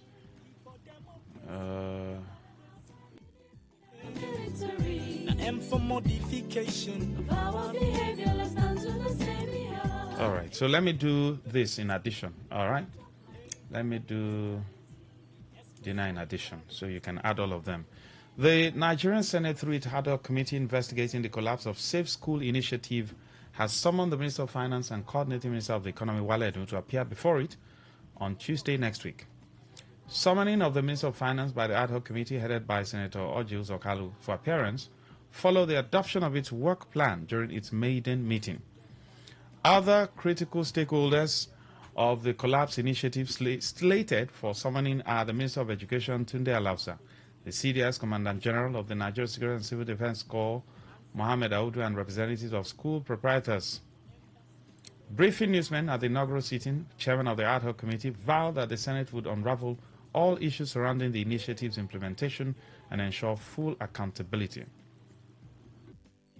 He noted that over 1,680 school children had been kidnapped and 180 educational facilities attacked since 2014, describing the situation as unacceptable for a nation committed to educational development and child safety. The committee, according to him, owes Nigerian parents the responsibility to guarantee that their children can pursue education without fear, just as he stressed that the probe is not targeted at any individual or institution, but aimed at strengthening accountability and transparency. The question is, all this, is it because Trump, made statements? For years, we've heard embarrassing stories of how students are being kidnapped. They did not probe all this while. The Chibok girls, of course, were abducted then. What did the federal government do to stop it? Is it now that they want to probe? And again, what exactly is NSCDC's role? We thought one of their roles is to protect what? Government asset, isn't it? Is it only oil pipeline that they used to protect? Government schools are also involved now. So what have they been doing to protect our schools? Do you usually see NSCDC officers around government schools? Let me ask you. All right, so you can combine all stories now. Good evening. Good evening. Lucky Maxwell. Matter? As earlier said, the Nigerian political bourgeois, as we speak, they are sediated. They are so confused that they don't know where to start from. You can see the last story you just told us. It's now Ojinoso Okalo remembers that himself is the chairman of Senate Committee on Safe School Children Initiative. It's not that he's realizing, Can't you see how funny these people are? Instead of them to chase the critical issue that the governor of Kebbi State got intelligence, gave out intelligence to the military. They were drafted there. The military left that place 12 midnight, and this thing struck. Instead of the Senate Committee or the National Assembly to begin to ask the question, who was the commander in charge that pulled the soldiers out of that place? See how they are dancing all around. We want to investigate. We don't want to witch out anybody. Then on the issue of the girl, the alleged fake doctor again, Lucky Maxwell asking a question earlier that if we have government hospitals functioning, would that young lady have gone to that place? Lucky Maxwell, what has happened to Mother and Child Hospital since it was built and launched by the former governor Ian Wike? Is any mother and child, has any child been born there? What has happened to Dr. Peter Odley Cardiovascular Hospital that has been commissioned? Is anything happening there? The government of the day from 1999 to today do not think about you and me, though Amechi, a former governor, have said so. And me, I know. If it is not so, why are we shouting for the government to provide road, provide light? Transformers are to be procured by individuals, by communities. The government don't care. Security, people pay for security in estates, in all the area. Nigerian police officers are brazenly every day, till now that I'm speaking, they are collecting money every day. How many police officers have you had in the past 2, 3, 4 years have been arrested in a point and dismissed for robbing people with gun on the road? Thank you, sir. Thank you. Thank you, Lucky Master. God bless you and bless you. Good evening. Hello, good evening.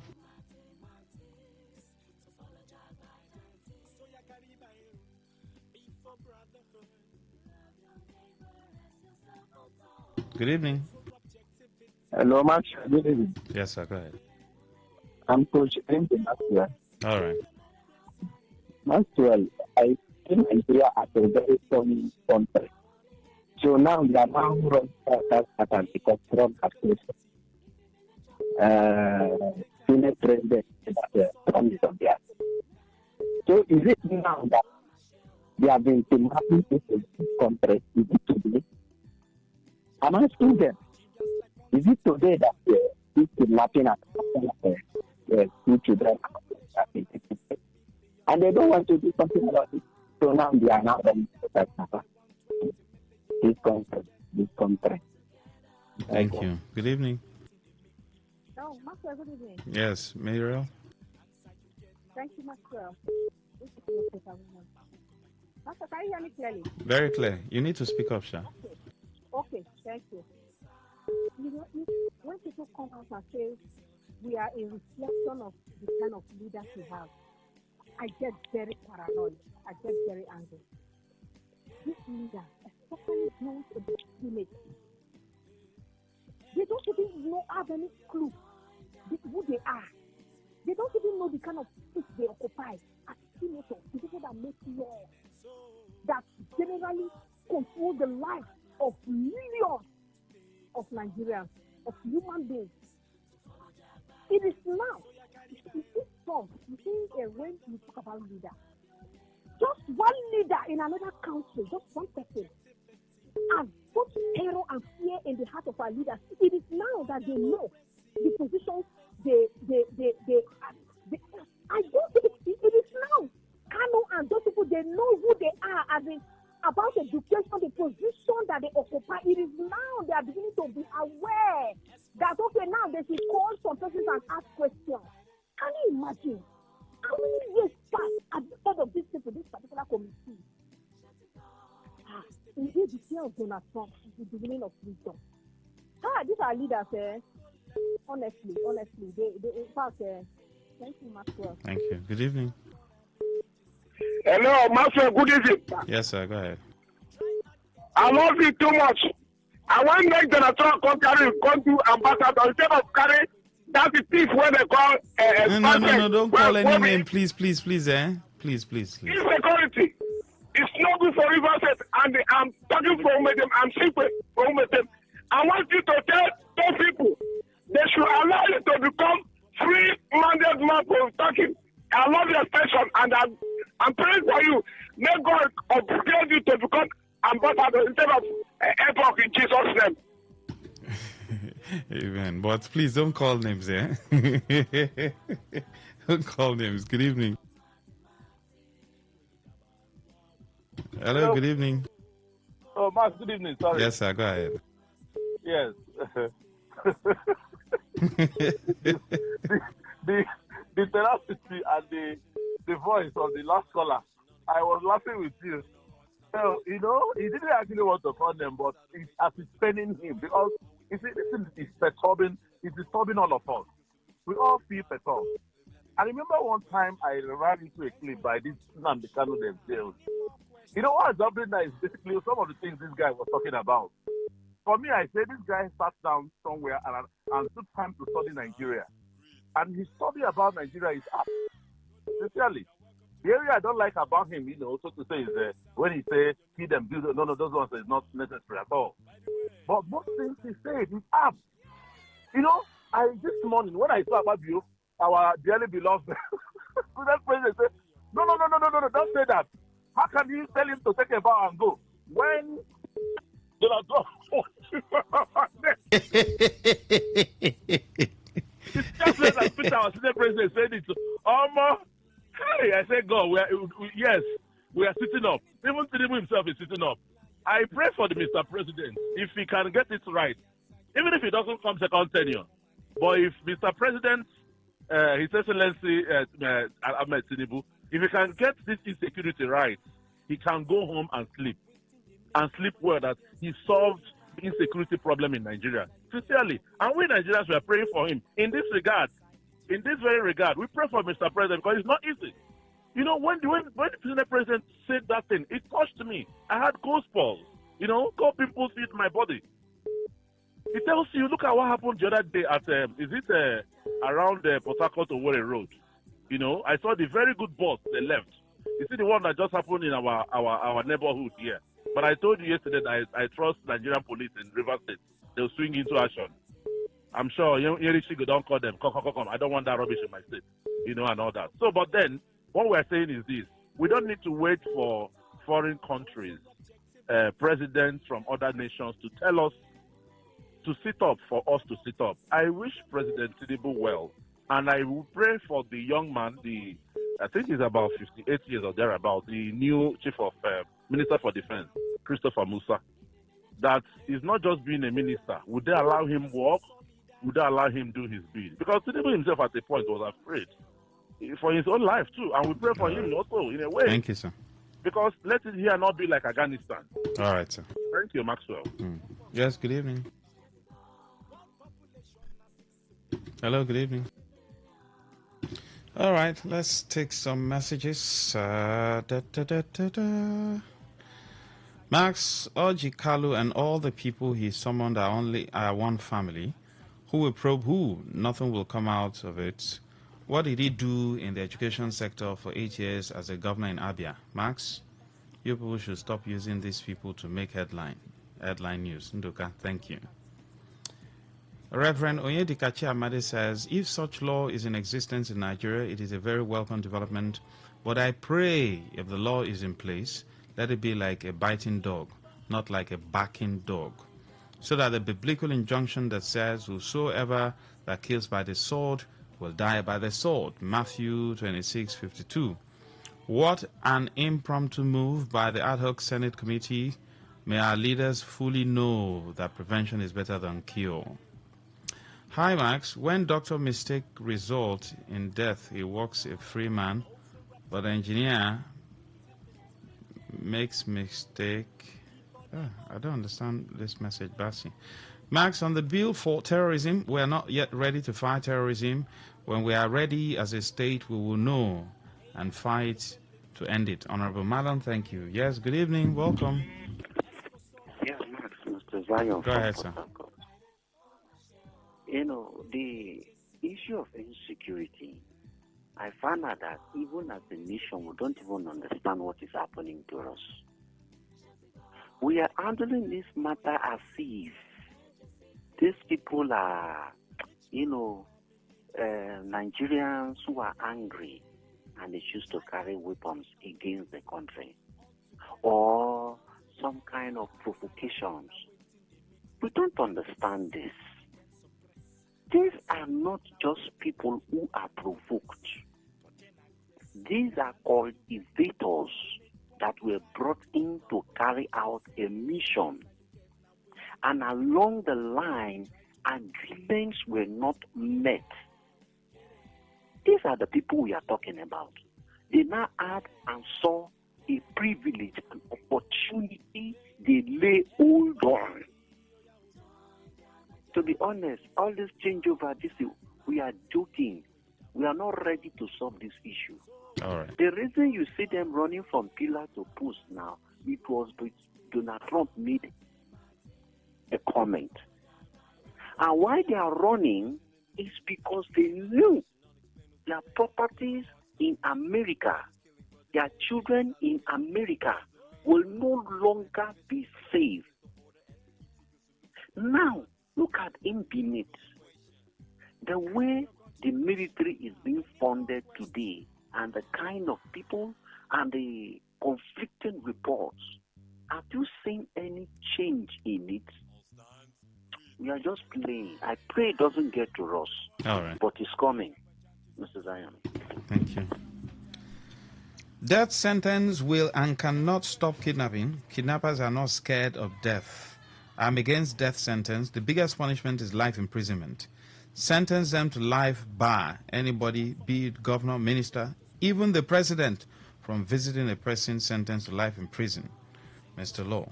Thank you. All right. This one says, good evening, Maxwell. Charles Hanosi says, Ojus Okalo is just waking up from sleep. Safe School program didn't start today, but they have been sleeping. Thank you.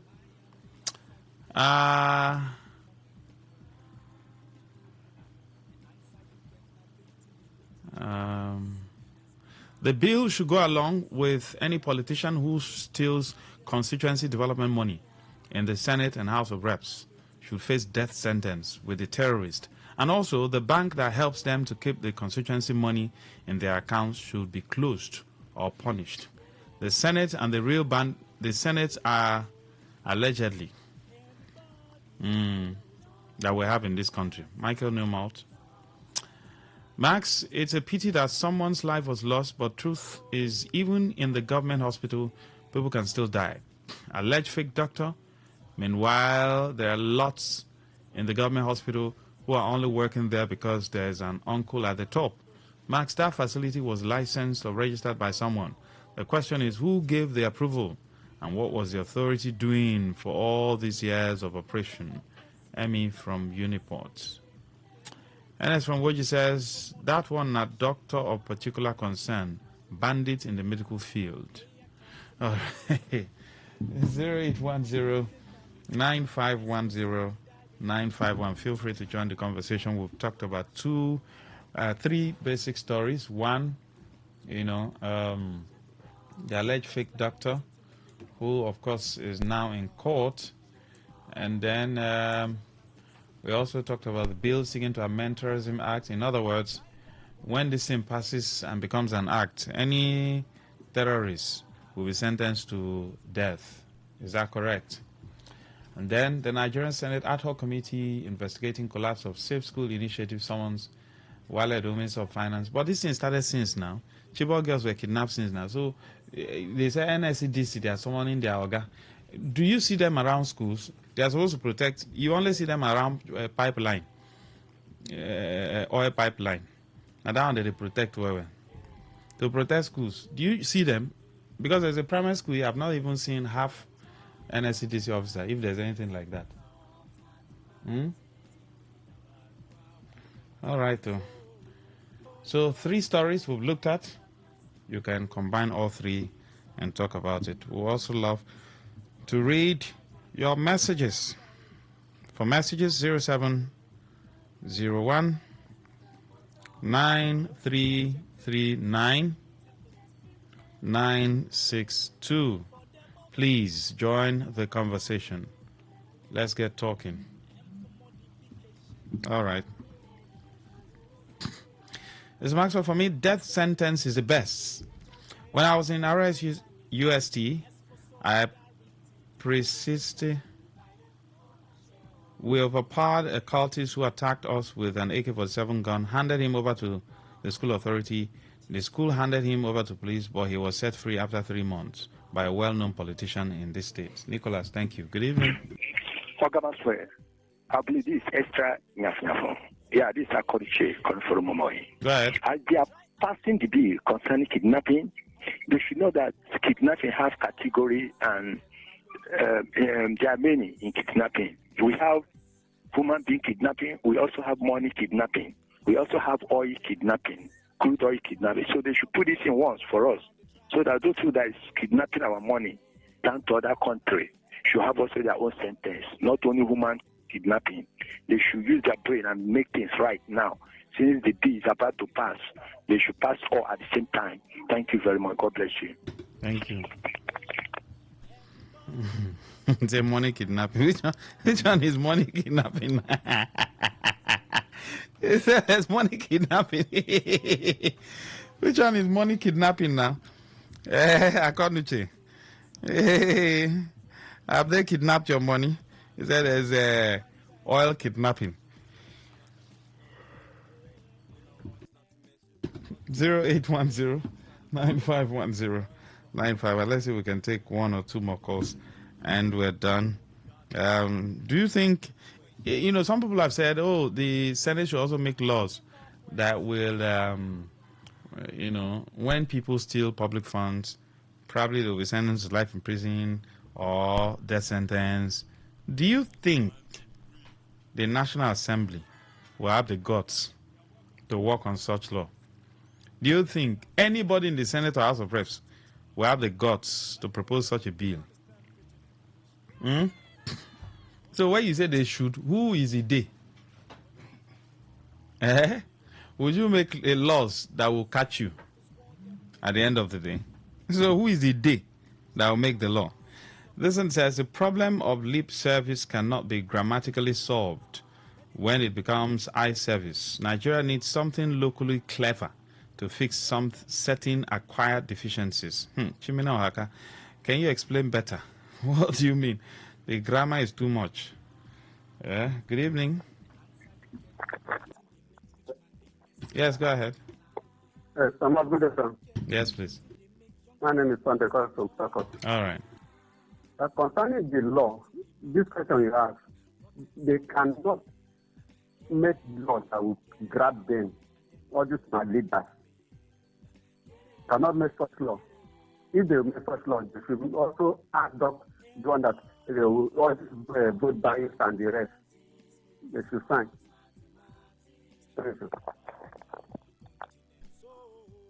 All right. That's much we can take on the show today. Thank you very much for being a part of the broadcast. Of course, more on the way after now. Waiting to happen. We'll be coming up live and direct. I'm Zikura, and of course, Mazi will be right here. And after that, you listen to the news. What's on your mind by 6:30. 7 p.m. today will be time for Eyewitness Report. No area talk. Eyewitness Report. What you can see within your surrounding, and of course, report them on the show. And after then, we will now have Security and You with Ukechi Smith Dibia. Do join us then. Don't go anywhere. Stay with us. We enter new millennium.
Voice of the people. Voice of the people.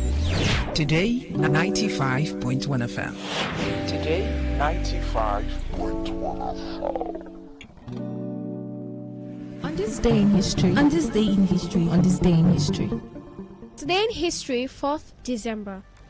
In 1970, American rapper and entrepreneur Jay-Z, one of the most influential figures in hip-hop in the 90s and early 2000s, was born. In 1996, the unmanned space vehicle Mars Pathfinder was launched from Cape Canaveral, Florida, in order to explore the surface of Mars. In 1972, the People's Republic of China adopted its current constitution. In 2005, tens of thousands of people in Hong Kong protested for democracy and called on the government to allow universal and equal suffrage.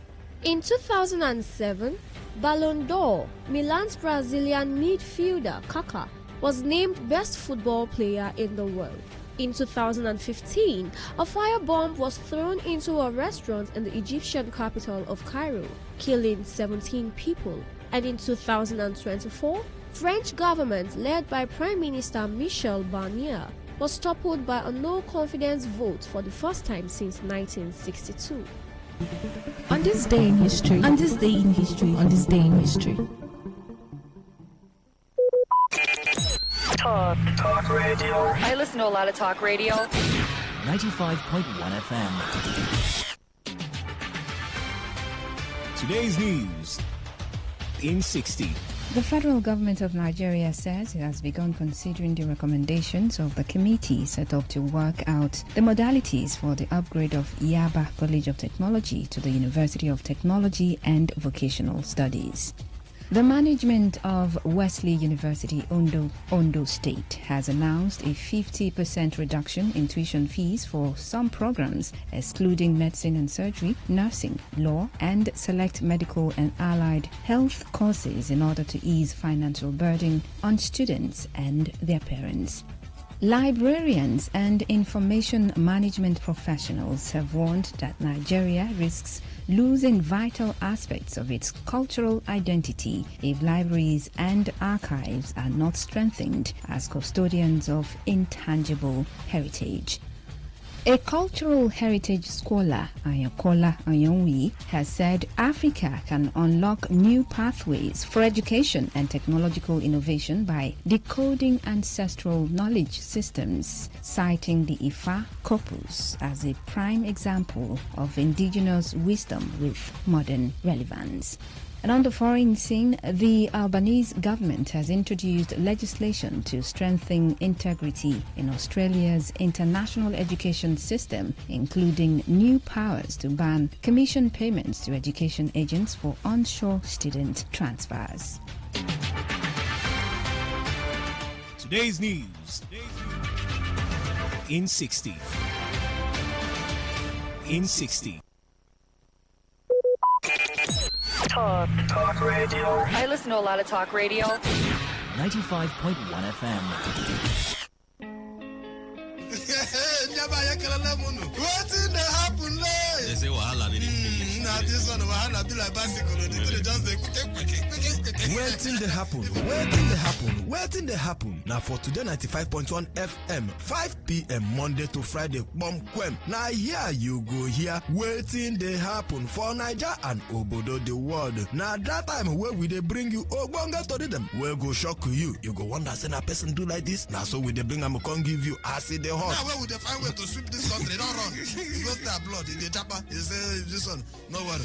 When time reach, I'll say I want to take them. Make I see where they go. Homeland is homeland. Me, I go open gate for them. I me go be gate man at that time for airport. Wetin dey happen? Make you no miss Mazi Ike God, Ike Machuku, and MC Kuro for wetin dey happen. You go enjoy yourself. No forget to say, woman dey chop our recharge card, woto. I don dey tell una say, this place na education center. As you sit down here with us from Monday to Friday, you go enjoy wetin dey happen. Wetin dey happen? Make you no miss am at all.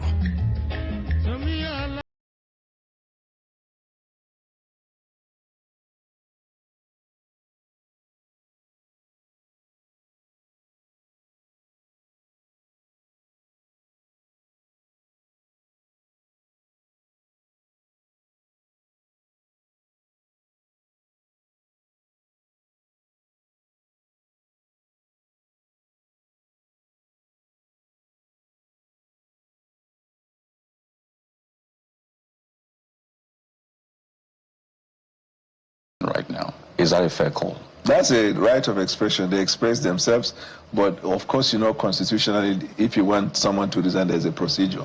As it stands today, nobody in the chain of command of democratic process in Nigeria is calling for the president to resign other than people who are saying it. And I would love if, for example, the journalists can substantiate. I mean, there is Joffrey calling for the president to resign, or there is Boala calling for the president. Then it will help me to respond. It will assist me in responding adequately to it. Because if you say the person is opposition, I will say, next question. Because what else do you expect them to clear, say? You're saying you've not heard anybody call for the president's resignation? I have not heard. Okay. A popular Nigerian artist, a Nigerian, bona fide Nigerian, just like you, Files the bad guy. I'm sure you know him, a lawyer.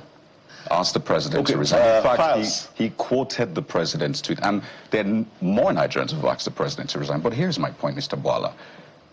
The president said... 1 out of 230 million. They're more than that, but that's not even the point. Okay. Here's my point.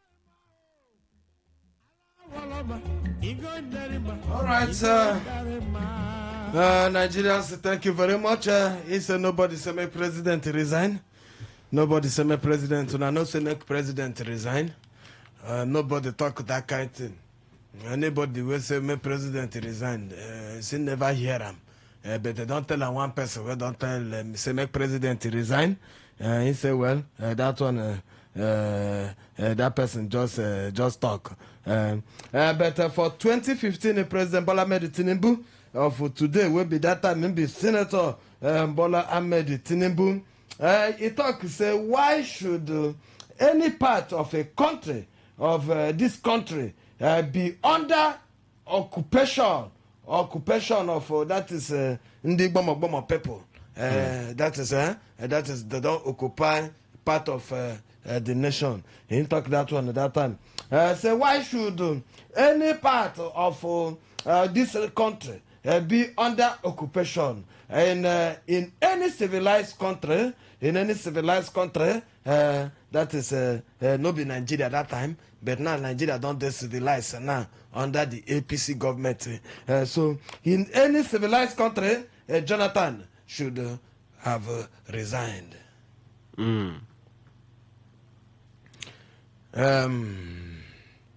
So the president, that is President Bola Ahmed Tinubu been talking. He put him for a tweet. He write him. He did there. They don't show him now. Say president, now you been talking. Now you see the condition of Nigeria now. Under your watch. Kidnapping is every day. And thank God for those children of RSU. They don't release them. That is information we reach us first thing this morning. Around 1 a.m. Our police stormed there. And yes, kudos to Nigerian police. Even though they never arrest the people. When I never arrest the people, I hear say they still they push to catch them. And they don't set trap, keep everybody. Say they go enter very soon. Any place you run, go hide. They go catch you. The wrath of the law must take its course. They go catch you. So they never arrest anybody yet. But we believe our police, they walk around the clock. And information where they don't gather. Where I hear say they don't gather.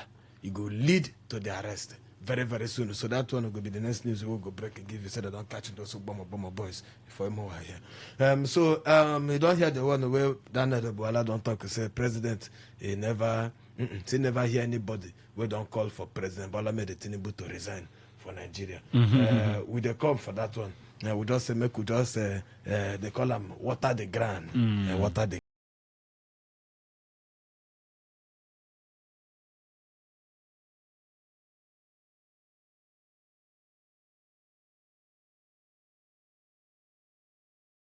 Thank you very much as you join us for Today 95.1 FM Voice of the People. If you just join us for the first time this program now, waiting to happen.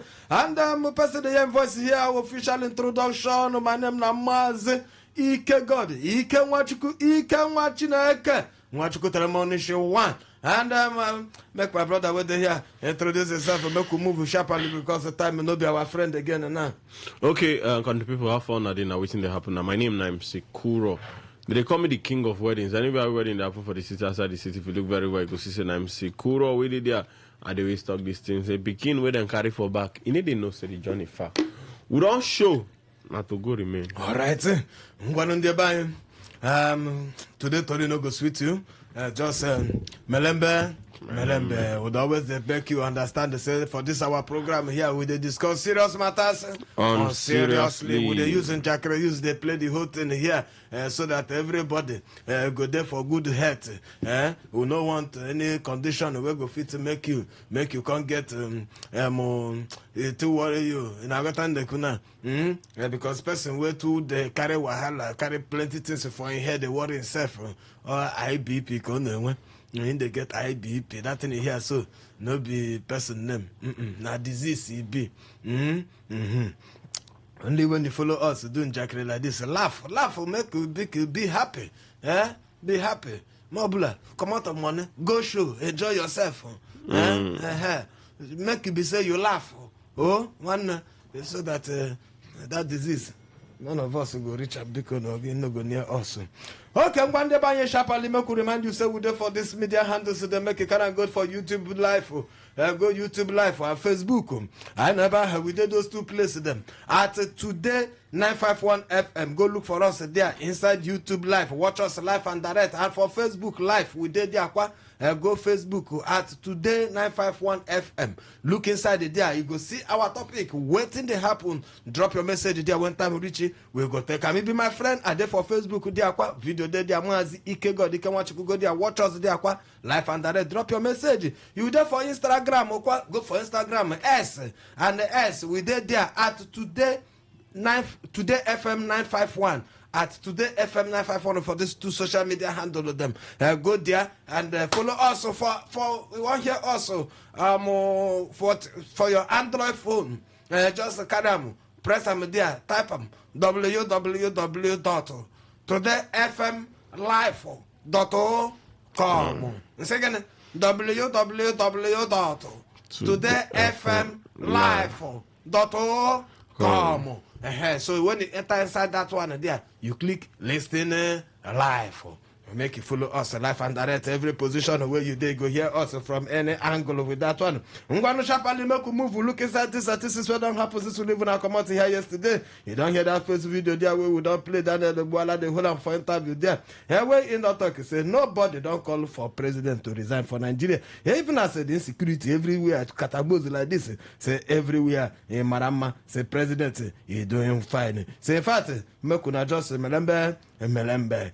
Say no be time. Better they don't throw me memory go back when president been called for president, former president Goodluck Jonathan, make he resigned under the kind of condition where they still happen for Nigeria like this, as we still the suffer insecurity inside the country. We don't read the message where president been don't talk at that time. Say country when the in fact say this any country where they occupied like this by bomb people. Say the president is supposed come out for civilized country. That time in Nigeria, you know they civilized. So now Nigeria don't they civilize. What you know I think come on them. Well, this one no be the first time when Nigerians don't come out. They talk about this because then they say sometimes wait till you sow, now wait till you go reap. So you look like say we don't see tweets that time when president come out come attack Goodluck. It can look like say history they repeat itself. You understand? Now can they say Nigerians now. Never Goodluck never really talk anything but Nigeria. Goodluck. Why the man just they keep quiet since now? Nigerians now they talk, now they speak their mind based on waiting they on ground. Insecurity level they on a high, unemployment level they on a high. So we really no fit talk waiting the government don't really do the major impact where the government don't do where we say common Nigerians feel happy. Maybe some people say the impact we don't do, we say remove subsidy the first day when he come as president. So, but anyways, Daniel Boala, what do you expect? This na man will be done support article. Now, based on say in the ports come this APC government now. What do you want me to talk? Now, I ain't go always defend him boss, but we expect the president to do more.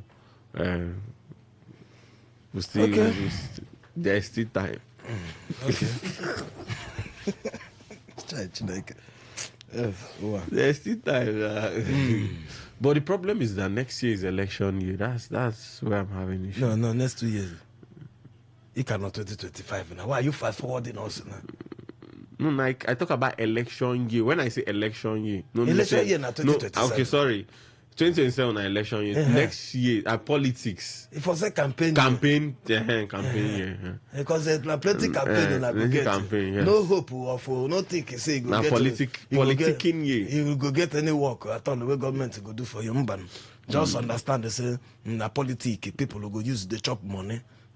I hear so already. Boss, they don't they share boss. They see the Hummer boss of them. They put renewed.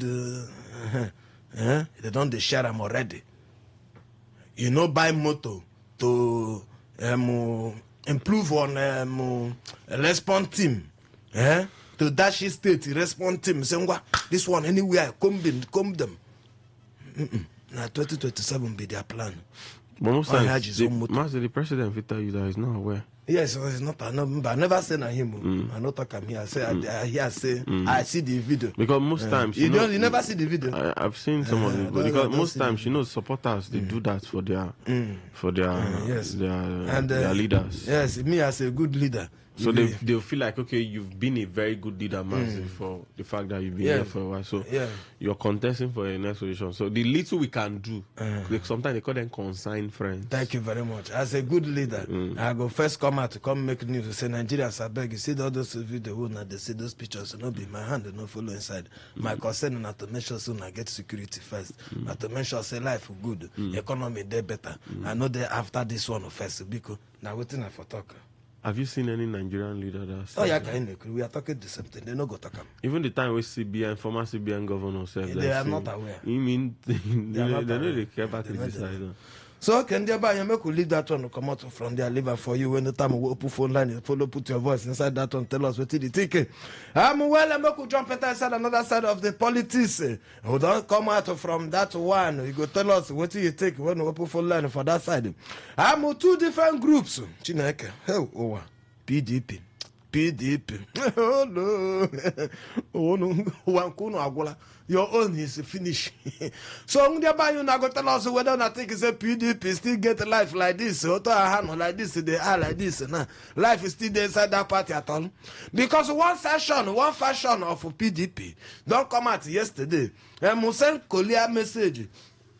Kolia. One of the people, those people, they call Kolia. No, send the Kolia, send letter to certificate. Oh, yeah, yes. Of expulsion. It does. I never see where they come out somebody for something. They call that certificate. That is a graduate. That is a good student. Say you collect certificate as they go. God, take your certificate. You know what? Chineke, these people just they making me laugh. So they don't write a certificate, send them for Kolia. Go give one group. Say all you now where they are now been 18 people. We don't send letters so we no want to for our party again. You don't finish for that one yesterday. Today that group Okwana don't come out. Another counter. Yes, that is the Nyesom Wike group. I would call them one, the FCT001. He don't come out with that same group where PDP, the other faction, you don't suspend. So we not be part of these people again. We not be part of us again. Them they don't come out for their own. Come out. Come suspend these people. We suspend them. Say these people, you are all no be suspension. Expulsion them. So as expulsion them, they were expelled. Yes, expelling them. The other group now will be the Turaki group. We're supposed to be the men people will do Congress. They don't come out there, come put the disclaimer. Say this disclaimer not to tell you say anything where this group of Nyesom Wike and friends them they do. Say they not be part of their party. Say they don't know them. Say the party not sabi them. Say in fact anything what them they do, they on their own. Nobody sabi them. Make nobody carry their name. Adam with the PDP. Say them, now them be the original PDP. If you look, now them there for the office of the PDP. So the other people, then they do their own NWC meeting. They don't know the session where them be. So as they do that disclaimer, you know, too long ago, this other group of Nyesom Wike, they don't come do disclaimer. A counter disclaimer. Say we don't disclaimer, say these people, we not sabi them. These people will not be part of our PDP. So in PDP now, what's reigning now is disclaimership. Different groups for PDP. One way Turaki, Kabiru Turaki, the lead, and the other way, yes, on weekend, the front. They are two, they don't release a separate statement. Each one, they claim to say the other one not be member of their party again. So they don't come out to them. This one will say, we don't come out to them. If PDP, they use a disclaimer and fight themselves like this, who really they inside the party? This kind of division will fit affect their chances for 2027. Because as you see the other group now, they're really serious. Say they want new president for 2027 for in fact they want make PDP bring our president. So this other group now, what will be their plan for their PDP? Their own PDP no go want president. Morgan. So what do you think about this party? This party is still alive like this. So man, the truth be remember the president said something that the opposition are in disarray. And it's like sitting. And he likes to see it like that. Wouldn't you be happy if your enemies are failing? Yes, no. And the man that is pushing the scattering of this one is working with the president. Oh no. So the truth be say, I predict them and I know say more issues go still come out. I know say more issues go still come out. Because you don't look like say the problem, remember that particular problem with Bala Mohammed and Sheyi Makinde go take over PDP secretariat. You see that fight, that drama will happen from that day. Now they never opened their secretariat up till now. From the that, police don't barricade at that time. They don't release them. I will never confirm. So from that period, I know say issues go to the PDP. Now we see you go likely see for PDP because the party now don't they fail. The party now currently they're on life support. As they're on life support now, if they not do well, if they not put pressure, it will start to fail. And they don't fail gradually. And if you fail, reach a certain level, you go die within they call a natural death. That's dying now. It's a dying. To die a natural death. It's a dying now, sir, already. Now, what is happening? This week, we saw a news that came out from the Osun State governor that he's going to resign from the PDP because of the issues on ground. Now, that is Adeleke. So now, so the thing is, you keep seeing people who go they come out their body small. Before you see now, the party, only the people where they counter and recounter, and then go to the party. So the party now go just be empty.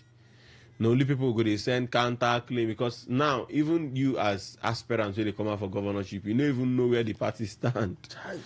And even they look like saying so even before almost all the parties are infiltrated. Even Labour Party, they still have their issues with different faction. And we always talk, say, one party system no good for democracy. Even the president don't come out and say one party system. And ADC, be like waiting girl hope like this now because now I think Peter Obi don't talk say the party. In fact, he get as he be never taking own decision up till now. Whether he still be part of Peter them or not be part of them. They still doing gambling, see where the thing will go. But for now, Mazi, it look like say Nigeria they head towards a one-party state.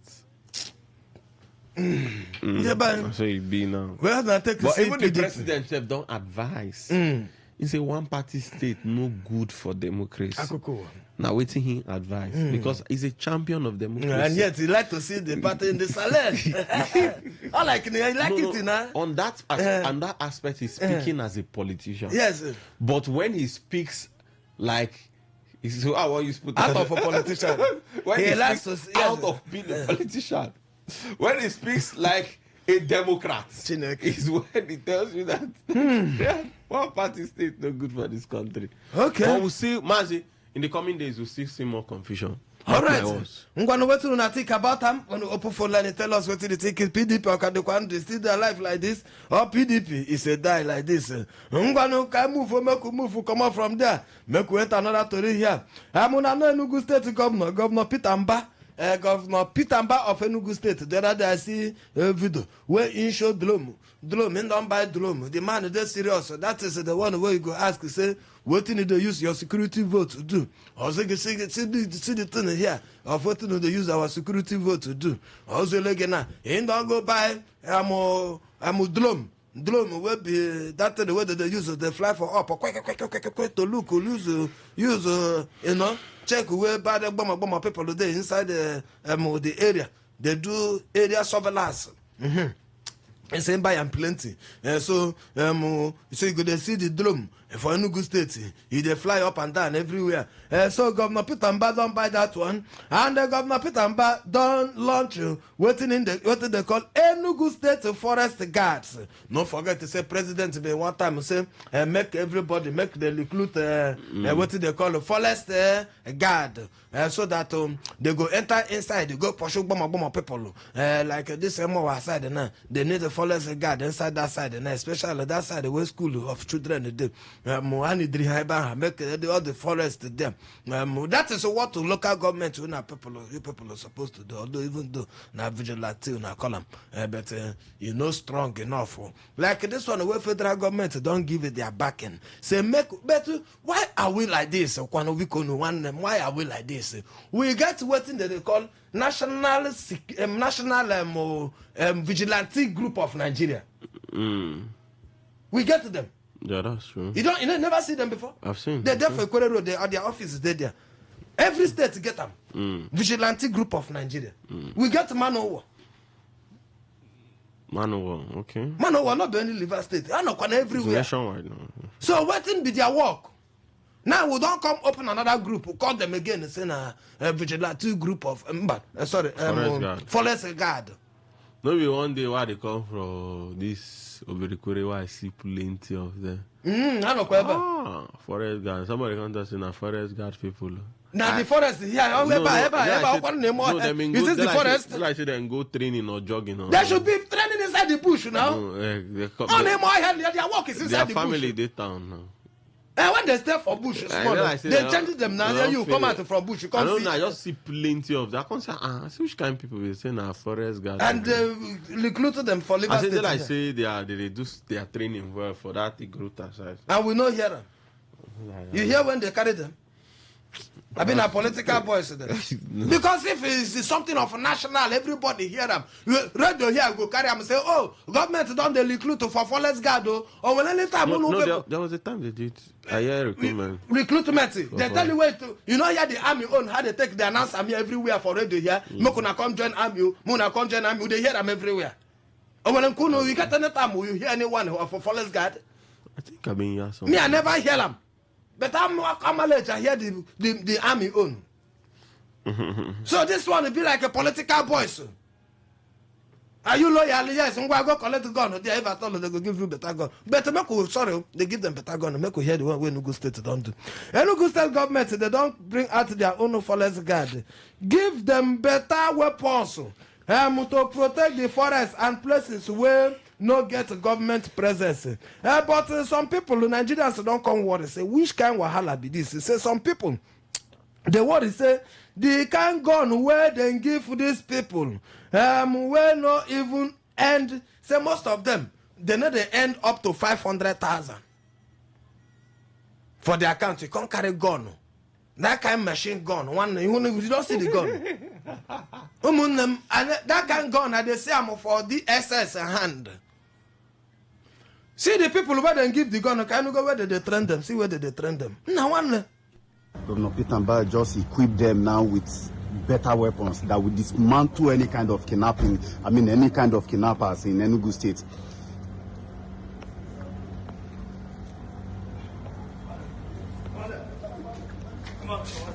The governor just launched some security drones, and now we're talking about better weapons. Look at machines. Cease your fire! Cease your fire! Cease your fire! I will tell you one thing today.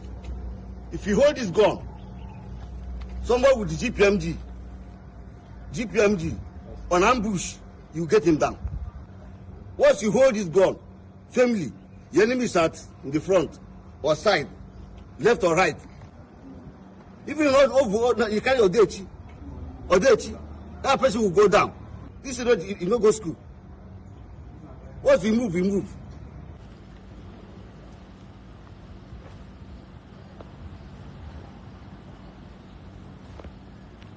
It's coming. Okay, that's on the training where they train them how to use the gun. Enugu State Forest Guard. Thank you very much, Enugu State Forest Guard. Enugu, they say the gun will not go school. So once anything they send them, I send they come out in the go. They come back. So anybody will hold any kind of gun. So this one will go come out automatic. Now one who come if you see this gun. And the people who hold this gun. The people where they hold this gun. These people do not look like people who chop belly full. One they sorry to disrespect you people. I know you are doing well. But I notice the government they pay una. I think they say if you know they earn up to 500,000, you are a poor man. Yeah, that is the world standard of measurement of poverty. That means if the salary of these people not reach 500,000, you carry gun of almost 1.something million to give them. These people are not living well now. Is it not another pattern to create answers for us be this? Well, Mazi, the truth be say, now first of all, a very good initiative because we already they call for what they call state policing because of the rate of insecurity. Our police force and army no really get the capacity to be everywhere because we lack manpower. And I make Tinubu don't say me they recruit over about 50,000 people into the police force and that's what I mean. So this one now, if well properly trained, not be half-baked training, well properly trained, give them the right modalities. Governor then get security votes. Most of them they use their security votes much. You understand? Give them the proper training. No be say this thing now where this will don't do tomorrow now go see this people for election day. What's the question? Tomorrow you go see them for traffic. You go see them for traffic. You go see them for road. They don't stop boys. They check their phone. Check phone because they had them. Because this kind gun one this thing they carry spirit. When they come tell they say, "Oh, I know say this one are going big pass that policeman." Of course, so they go one rupture that with police. Go see say they don't go understand say then just be this thing forest guard. And then my major concern now, waiting be their welfare package. Because before you give somebody this kind of gun, you're supposed to put the person on a good a good salary, a good welfare package. Nigerian army the cry of welfare package. Army never take care of them well. Nah, security. Police, you never talk of police. Hopefully, the governor fit maybe get something better for them. All right, no could live like that. As you take put them on going to make enter small market when you come back open phone and tell us what you think about this one.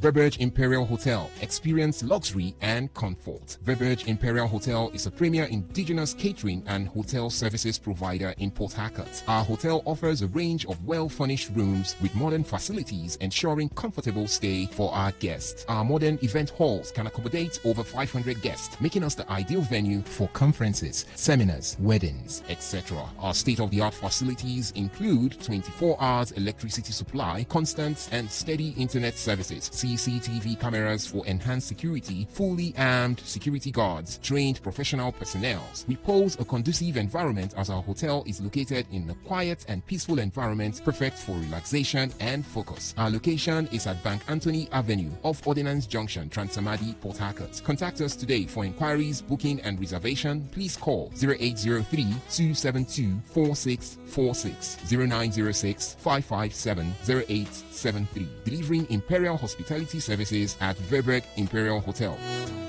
I just want to have fun. Hey, my people, rolling culture don't gather all the comedians where they make person forget saying get house rent, forgetting eggs, and even forget say fuel don't cost to. Now the one and only Justice Hilarious experience with MC Justice. I'm not a fool, sir. We go happen on the 7th of December 2025. See line up we go scatter your dada, K.O. Baba, MC JP, Dr. V, Philosopher, Mouthpiece, Brownson, MC 40, Big Solo, Sariki, Mr. Laugh, MCTD, Danny SPC, Ringtone, aka Breadwinner. If you not laugh that day, I beg check your village people. Music by Mr. Clef, KL, Nova. Ticket cheap as the enjoyment where they come. Regular 5,000, VIP 15,000. 100,000, front row 50,000, silver table 300,000, and gold table 500,000. If your pocket gets weight, choose your destiny. To buy ticket online, no stress, just waka go www.anisticketplug.com, or you fit buy the ticket for the venue that day. For sponsorship and inquiries, call 0706 877 8895. Venue, Asni Place, 2 Louis Drive, off Abacha Road, GRA, Port Harcourt. Red carpet, 4 p.m. sharp. Showtime, 5 p.m. If you come late, now you sabi, comedians no go wait for you. Just this hilarious experience. And not a full sack. Now laughter will judge this matter. This show, they proudly supported by Fab Global Gadgets, Moments with Mabel, and media partner, now Today FM. All right, Nigerians and country people, thank you very much. As you see today, they listen to Today 95.1 FM, Voice of the People. This our program now. Waiting to happen. I'm passing the voice here. My name is Namazi. Ike God. Ike Wachuka here with MC Kuro. We don't bring plenty to the concave now. We don't talk about the one when presidential aide Boala don't defend the president. Say people where they call them for make a resign. They waste their time. You talk say the call to the call no they legit. Say even though president called Jonathan at that time, I said that time what president called Jonathan at that time may be legit, but now well, Daniel Boylan and talk that one. And two different groups, don't tell about just some wicked group and Turaki group. They two don't open for PDP, they give themselves a disclaimer up and down, open and close disclaimer. This one will sack, this one will sack, the other one will suspend, this one I come back and suspend you with my own group. They ask you where the life of PDP, we are in there. Governor Baonu, see the talk about that one, we'll talk saying don't buy new weapons and the drone will give an insecurity guard, will be forest guard, will present make they put for each state to the guard our forest and the ungoverned places. But the thing we're really concerned on that the kind of gun where those people that they don't carry give them. It is said they deserve to hold that kind of weapon. And even if they won't hold that kind of weapon, what will be their welfare package? We go fit and give them that belief. You say yes, they hold better work for hand. Not be the one where they go fit use the gun to go find their belly. Well, we'll see as the coming days they go now. I love the drone parts. Say at least before them go give them buy that drone. I suppose don't teach them some kind of digital and AI things. You get, but mostly the sustainability and like you said, the welfare package is also important so that the guys know fee. The welfare package is not important. Go to their workshop. And go hustle with waiting then get for that hand. Is the thing. So they say waiting you get for hand. The thing you get for hand, the better than waiting the outside. The better at hand. Kind of English in us. All right, Ngwashapale make we enter the bonge story for today. We no sweet us at all. No vexes, so we'll bring this kind to come. But just manage them with us and give us your advice. What you think for this kind wahala? Yesterday we still bring something like this. Instead you say one pikin, you kill a mama, attack a family, butcher him papa, butcher him mama, sister head, because of a health condition. This one, what you could call this one? Make we hear small pikin, 14 years old pikin, will kill a mama. Talk say because the mama confess to them, say it no be in real mama. Make we hear him take kill the woman.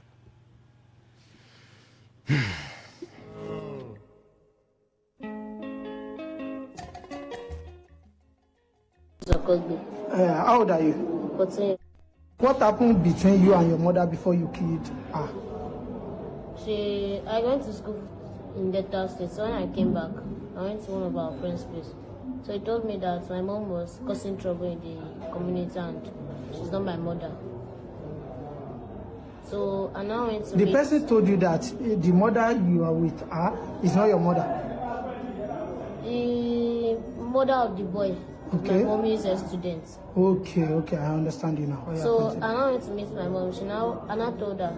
She now went to the boys. No verse. This story where this boy they give you. Now another woman in friend mama. Now you go tell him, say your mama no be your real mama. The thing make this small boy vex. Una could see him. I be the mama for don't tell her say come on my pikin. You don't reach 14 years now. No be maybe be your real mama. Na carry will carry you somewhere. Come they train you. See how you be. I be now out of love. If you say the woman hide them, he no great tell the boy say I no be your real mama. Waiting you think say happen. We make this one boy get that kind of mind to use vex. Now vex induce to do this thing. Go kill the woman. Say because the woman can't tell him. Say in fact, when he don't go know the thing outside, they can't come back. The woman knows the woman come vex. Say he don't go know him. What to do? What? This one weak me. Make we hear the story continue. Yes. The boy, my mom asked him question that who is the mother? He said he doesn't know. Who is the father? He said he doesn't know. How do you know I'm not the mother? He then said he saw her carrying me from an orphanage home down to this place, down to a Jewish account. So my mom now said, okay, let's leave it to God since it's like that. So we left. Did you ask your mother about that issue again? Yes. What does she say? She did not answer me. She just kept quiet. So it was on Tuesday she now told me that she's not my biological mother. She go and look for her. You hear the boy English to show say the woman take time send them go back. Yes. Now it's how I even talk here. The woman train them well. Well, yes. So what went wrong now? Make we hear her finish with time there. But she's the one paying for your school fees, sponsored you in your education. Yes. How did you kill her that day? I opened the cover of our GP tank, small GP tank, so I threw it downstairs. She then saw it. She then came to the staircase, and me, I was at the staircase, lying my back on the fence because it was dark. So when she came on the 10th to 11th staircase, there was when I now pushed her. So she used her head to hit ground, and the head burst, bringing blood. So the boy, I now called one of our neighbors. So he quickly came, carried her to the hospital, but she later, on Friday, she died.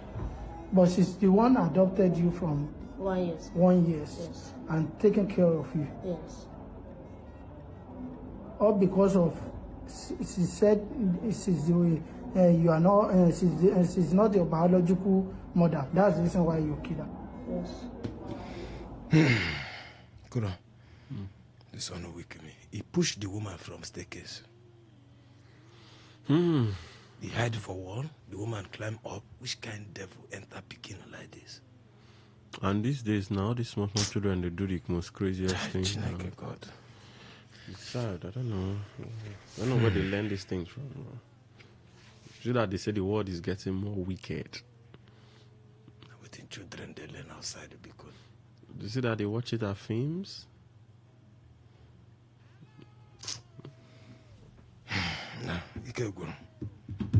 This one not the one. You say, get some kind of story where you go here like this. Now, as a woman die, what thing you achieve?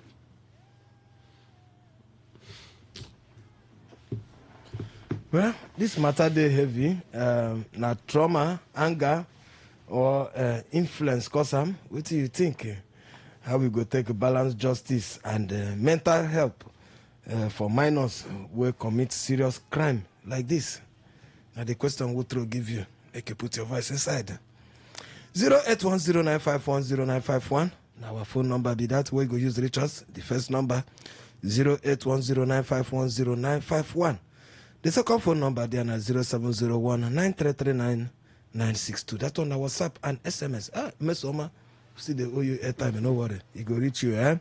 The last woman we call us, they take our recharge and make you no forget. And the person who been win for my Facebook, you never still send the number, come down, Ima.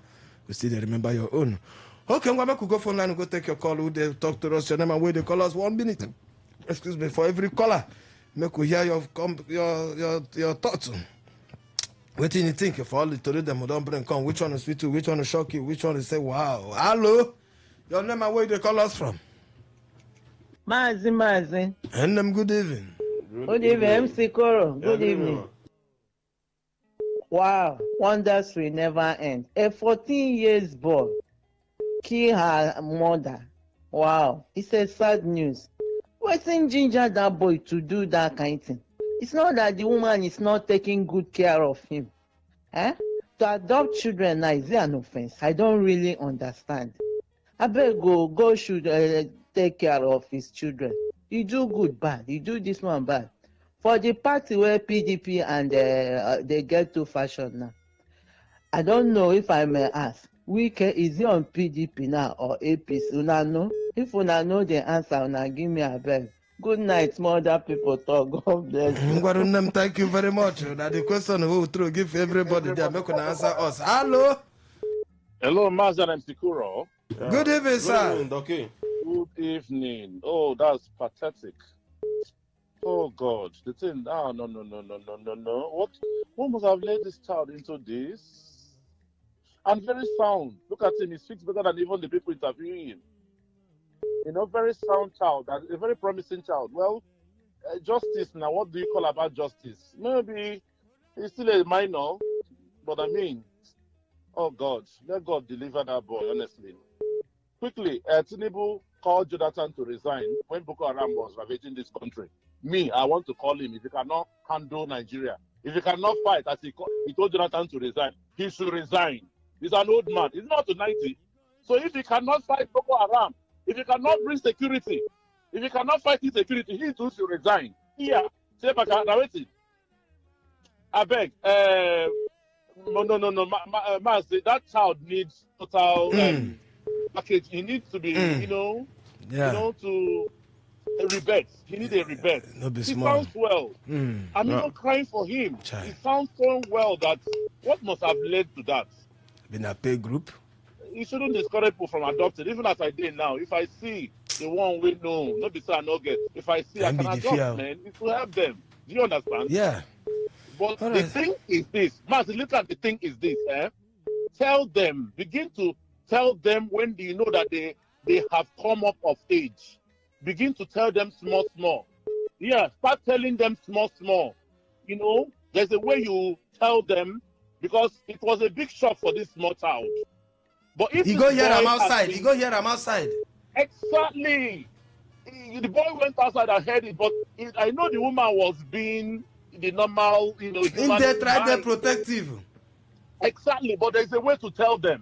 Do you understand? All right, sir. Thank you, sir. There's a way to tell them. People should learn to tell them. If it requires a therapist, it requires a psychologist or a psychiatrist to tell them, help. There's a way you tell them, you build them up to grow with you.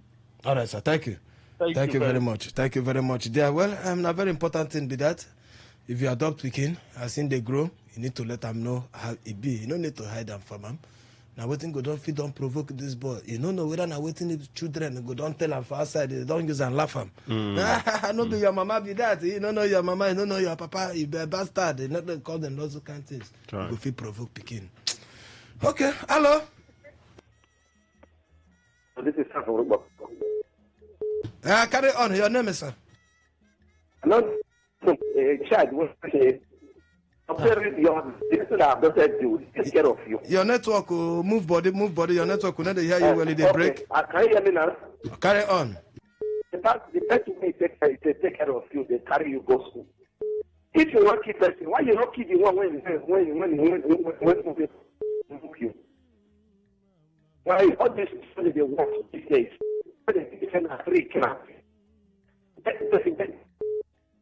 Sorry, try call us back again. They try manage your call. The network no agree us to hear you well. Try call us back. Hello? God. Good evening, sir. Good evening. My name is Chidema. Carry on. Carry on, one. You see that 14 years old boy wake that woman. Let them sentence that pikin. For that pikin to gain mind. That some people they carry pikin when not be their own trend. As far as say the woman they do and well. They do and well. Why is the thing they even give a mind to go to that woman? See the woman now, think kill her now. What do you expect? Let them sentence him. I for like him. For Enugu State Governor Peter Mba, don't try where but for the gun, whether the people whether they go free handle the gun well. That one me, I never know whether they go free handle. I know to buy gun or buy drone. Let them teach them well. That they go free they use those things. Okay. Thank you. All right, thank you very much, my brother. Hello. Hello, Mazi. I greet you now. We greet you back. Good evening, sir. And Madam Musa they talk. Carry on. Pertaining this boy. You said the boy did how many years? 14 years. 14 years. So it's a minor now. What you will talk, you understand me? The thing don't happen. And if you check out by age, that means we need in a prayer. So what could they pray?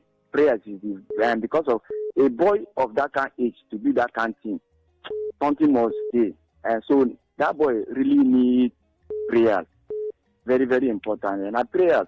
And I would pray, you understand? And what I want to talk about, adoption. And you don't go to, because of, you get some people who, they will feel fine picking for inside gutter. Some young girls, they will feel born, come throw them inside gutter. So if they can't see that kind feature, that kind picking, they will carry and go orphanage home. So people will go adopt them. So adoption, no day bad to, I beg. So make people they adopt. But we need prayers. Prayers is very important. Okay. Thank you. All right. The one who need to go hospital first before prayer. Hello? One good evening. Jesus Christ. Good evening, sir. I'm going to check it out. I'm back. This gun he bought, is it the one for shooting gun or bombing or to snap pictures?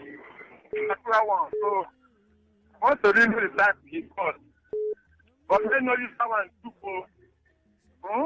So let him open up to tell us if you want to do it for the or bombing. I want to really know the type he bought because I'm close to him. Let me know. Not tomorrow night he will not say that he invests billions of naira for drone because drone have different types. So the one for bombing, the one for chicken, the one for snapping. So let him come out and tell us pump and play the one he wants to use. Thank you very much. All right, thank you very much, my brother. Hello. Hello, man. Good evening, sir. Yeah, we greet you back. Good evening. Thank you. Man, I want to talk about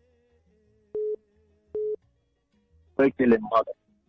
Man, I want to say, make these women where they are children, as they are growing up, let them try their best to be there.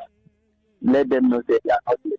Because this thing would have happened for my own place, which we are the one that settled it. The children for them, the young girl for them. So make them try to tell them to see how to stop. So this is what I want to do. All right, thank you. Thank you. Hello.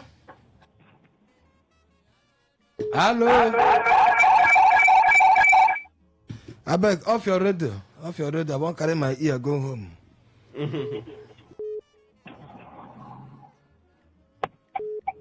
Hello. Hello, Master, good evening. Good evening, sir. Good evening. Yeah, good evening, sir. My name is Josiah, and I call from Otoro State. What carry on? Master, antelope say in the vest for person where shoot and go. But now the person where say you see we are in them. And that woman will go tell that boy say they are doctor. They're supposed to arrest her. Where make the boy come there ask the woman who go now and Master, you know what now they talk. Because he said that boy past that age, maybe reach like 20 years. That anger now, if for them pass her. So that woman make the arrest her. Okay. Thank you very much. Hello. Hello. My name is Talk Your Mind. Okay, talk your mind. Carry on. This news about the boy who killed the woman is very bad. And anything where they will do that boy, when they follow do that woman, later on this thing. Because without telling that thing, maybe that boy will do that kind of thing. If they go sentence him to death or life in prison, sorry. Let them also do that woman the same. But if it don't happen like that, it will happen like that. Thank you. All right, thank you very much. Yeah. Okay, make we enter SMS sharply here. We don't take plenty time. Okay, SMS time don't reach you. I just remember say today now one of our callers They always send us SMS. I just remember say today na im birthday, Chinedu Obia. Oh, Happy Chinedu Obia. yeah. Chinedu Obia. Yeah, happy birthday to you, Chinedu Obia. Okay, so this one say make them sentence to life in prison or kill them by hanging. Kenny from NT. That's what Pekin is doing. The woman and the boy should be arrested. Why should the woman tell him that the woman is not his mother? Mommy, ma. Not those women then where they like this street talk anyhow. No, just hi. No work. See the problem so where don't cost the people. Cause problem. Okay, this one say Mazi and MC Kuro. That boy that killed the woman because he's not his real mom. Now who will take care of him? Or is the boy working to take care of himself? Marcus UD. Marcus, thank you. No, that messages they hang to enter. This one say, for Enugu Forest, Mazi and Msekuro, that boy that killed the foster mother, the mother's friend that revealed that to him is evil. The foundation of that boy is faulty, and that has put the boy into a future suffering. I wonder how his future will be. For Enugu Forest guard, I hope the guard, them are indigenous, not foreigners, which may be state enemies. Okay. The woman wait tell that boy saying mama no be logical mama. Make police go arrest that woman because then go don't tell that boy so many devil things where ginger the boy to do that kind of thing. This one say Wike should leave PDP and officially join the APC, which he is working for. Did you see what happened in the Rivers State Assembly yesterday? PDP lawmakers endorsing an APC president to run for a second term. Check the local government election of Rivers State, where Wike said is a PDP member. All the local governments are being controlled by APC now. He should leave the PDP alone. Mazi and Msekura, good evening. That small picking we kill person we bring him out to from suffer. So now waiting the boy go come do to him biological mama, we abandon him. Make the law of the land deal with them. Good evening, Msekura. The way Amana Mazi sounded over the newly formed Enugu State Security Force Forest Guide is not too okay. In fact, his voice sounds exciting and so demoralizing to the already employed personnel. Please advise him to Melembe. If he continue with this art, he may be charged for security sabotage. Thank you very much. You no go pay them well. Chidex, you no give them better money. You go carry 50,000, give somebody. Carry gun of 2 million naira, give them to whole. How work no give one, go do them. Talk for their welfare first. How is their family? If they go kill them inside that bush, who go take care of their children? You don't put that one on ground. They don't sign them first. They don't sign and say how you go be. If they go kill me inside that forest, who go take care of my children? Make they carry gun. They give anybody like a carry gun or collect because work no day now. If better work, they say anybody go enter bush to go pursue bomb people. If company there, their country, their state, their community, they go enter forest to go pursue criminals. And the question why they ask, the government know they do the right thing. Make them put two things in place. Give people job. Make people get work. Crime go reduce. You know, they pay people to enter inside bush, go pursue people where you not agree to train since. When did the people where they commit this crime have been small picking? What think your government has been do for them? Today now they don't turn big people. They don't become bomber people. You carry sophisticated than hammer. You give them arms. They carry give them and ammunition. Work you know been give them. Nah, they to go pursue that to go pursue bomber people away. Well, it's a legitimate job. Because read another message. If message is still there, make you come out here. That boy that killed the mother who will train him now. Will government continue his training? Okay, they're asking a question. If government will continue his training. Well, for now, we cannot ascertain that. But the messages are still trying to load. Okay, make a look for Facebook here. Charlie Man Obinozo. Okay, Obinozia is PDP is dying every day. Wike is the main actor. Turaki is the film producer. Is laughable. Okay, he said Tinubu should resign. It is what we are telling Daniel Obuala. All right, Amity Prince. He said, which of all this news now that will bring development or help a common man. None of the news line deserve to be an headline news. Okay, sorry, I mean, not be with the producer. Moto Yebade say good evening. He said me, I know say more PDP. Okay, no more PDP again for long. Okay, you did not know that one for long. All right, make we still look this one. Steve Imbo. You say the earlier PDP accept their reality. Okay, hey, Chineke, let's talk the whole time. He said the earlier PDP accept their reality, accept self-deceit, and stop focusing on his excellence. Yes, a week, the better for them. Okay, make we look whether message anyone will go still there again before we come out. All comments, like a comment been there here. Oh, sorry, those we first sent earlier. Make I take this one. Nduji, okay, Nduji is make una no mind boala. All of them now the same. No truth in any politician. Okay, Ndumi Ugo Heben, thank you very much. Make we live on like that time. Don't run, come out of our side. Innocent, Aloysius, I see your own diabetes to make we close and for today. Tomorrow we'll continue again at 5 o'clock. Just around there because we get another bunge today. We'll go bring for you by this time. 6 o'clock. Now news 6:30. Now waiting there your mind. If you not take your message, we not take your call, I beg you, no forget to just come back by 6:30. Come put your voice inside. Oh yeah, Biari J.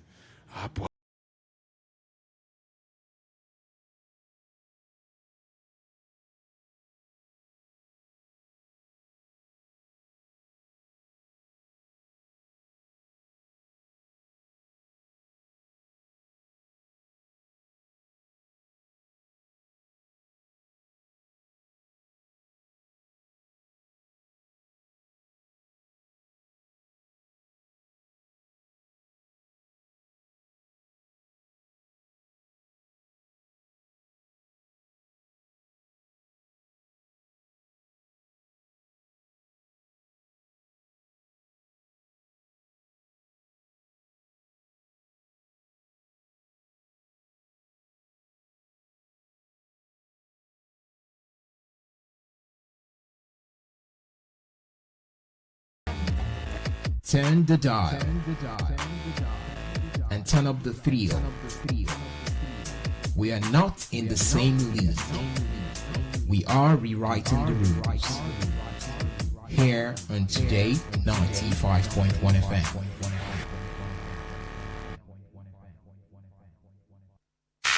Unleash the power of the airwaves with the ultimate radio experience.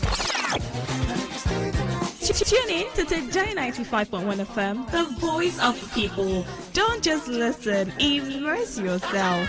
That is 100% true. Whether it's happening in Port Harcourt, South, Nigeria, or around the world, we've got you covered. On air, online, delivering balanced news and unbiased analysis. Today 95.1 FM. This is Today 95.1 FM, Port Harcourt. News.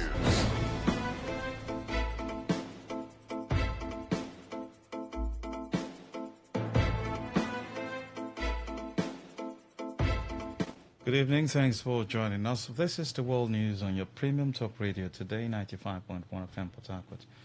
And the headlines: Rivers State Flood Committee conducts inspection of IDP camps in Orashi region.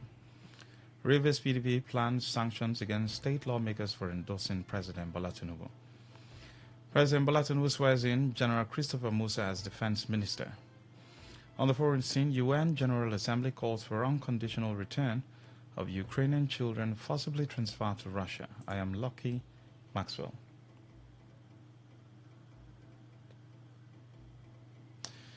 The Rivers State Flood Prevention and Inspection and Management Committee has carried out inspection visits to flood camps in the Orashi region to assess the conditions of internally displaced persons, IDPs, residing in the facilities.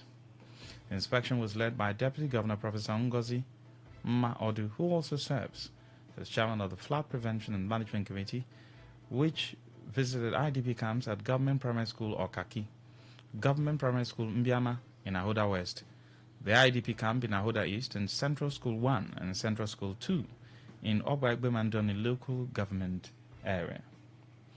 At the Okaki camp, the Deputy Governor was represented by Awani Itong, Permanent Secretary of the Rivers State Ministry of Local Government Affairs, who informed residents that the visit was in line with the Deputy Governor's directive, highlighting that Governor Smalai Fubra had provided funds for the rehabilitation of the camps as part of his commitment to the welfare of affected communities.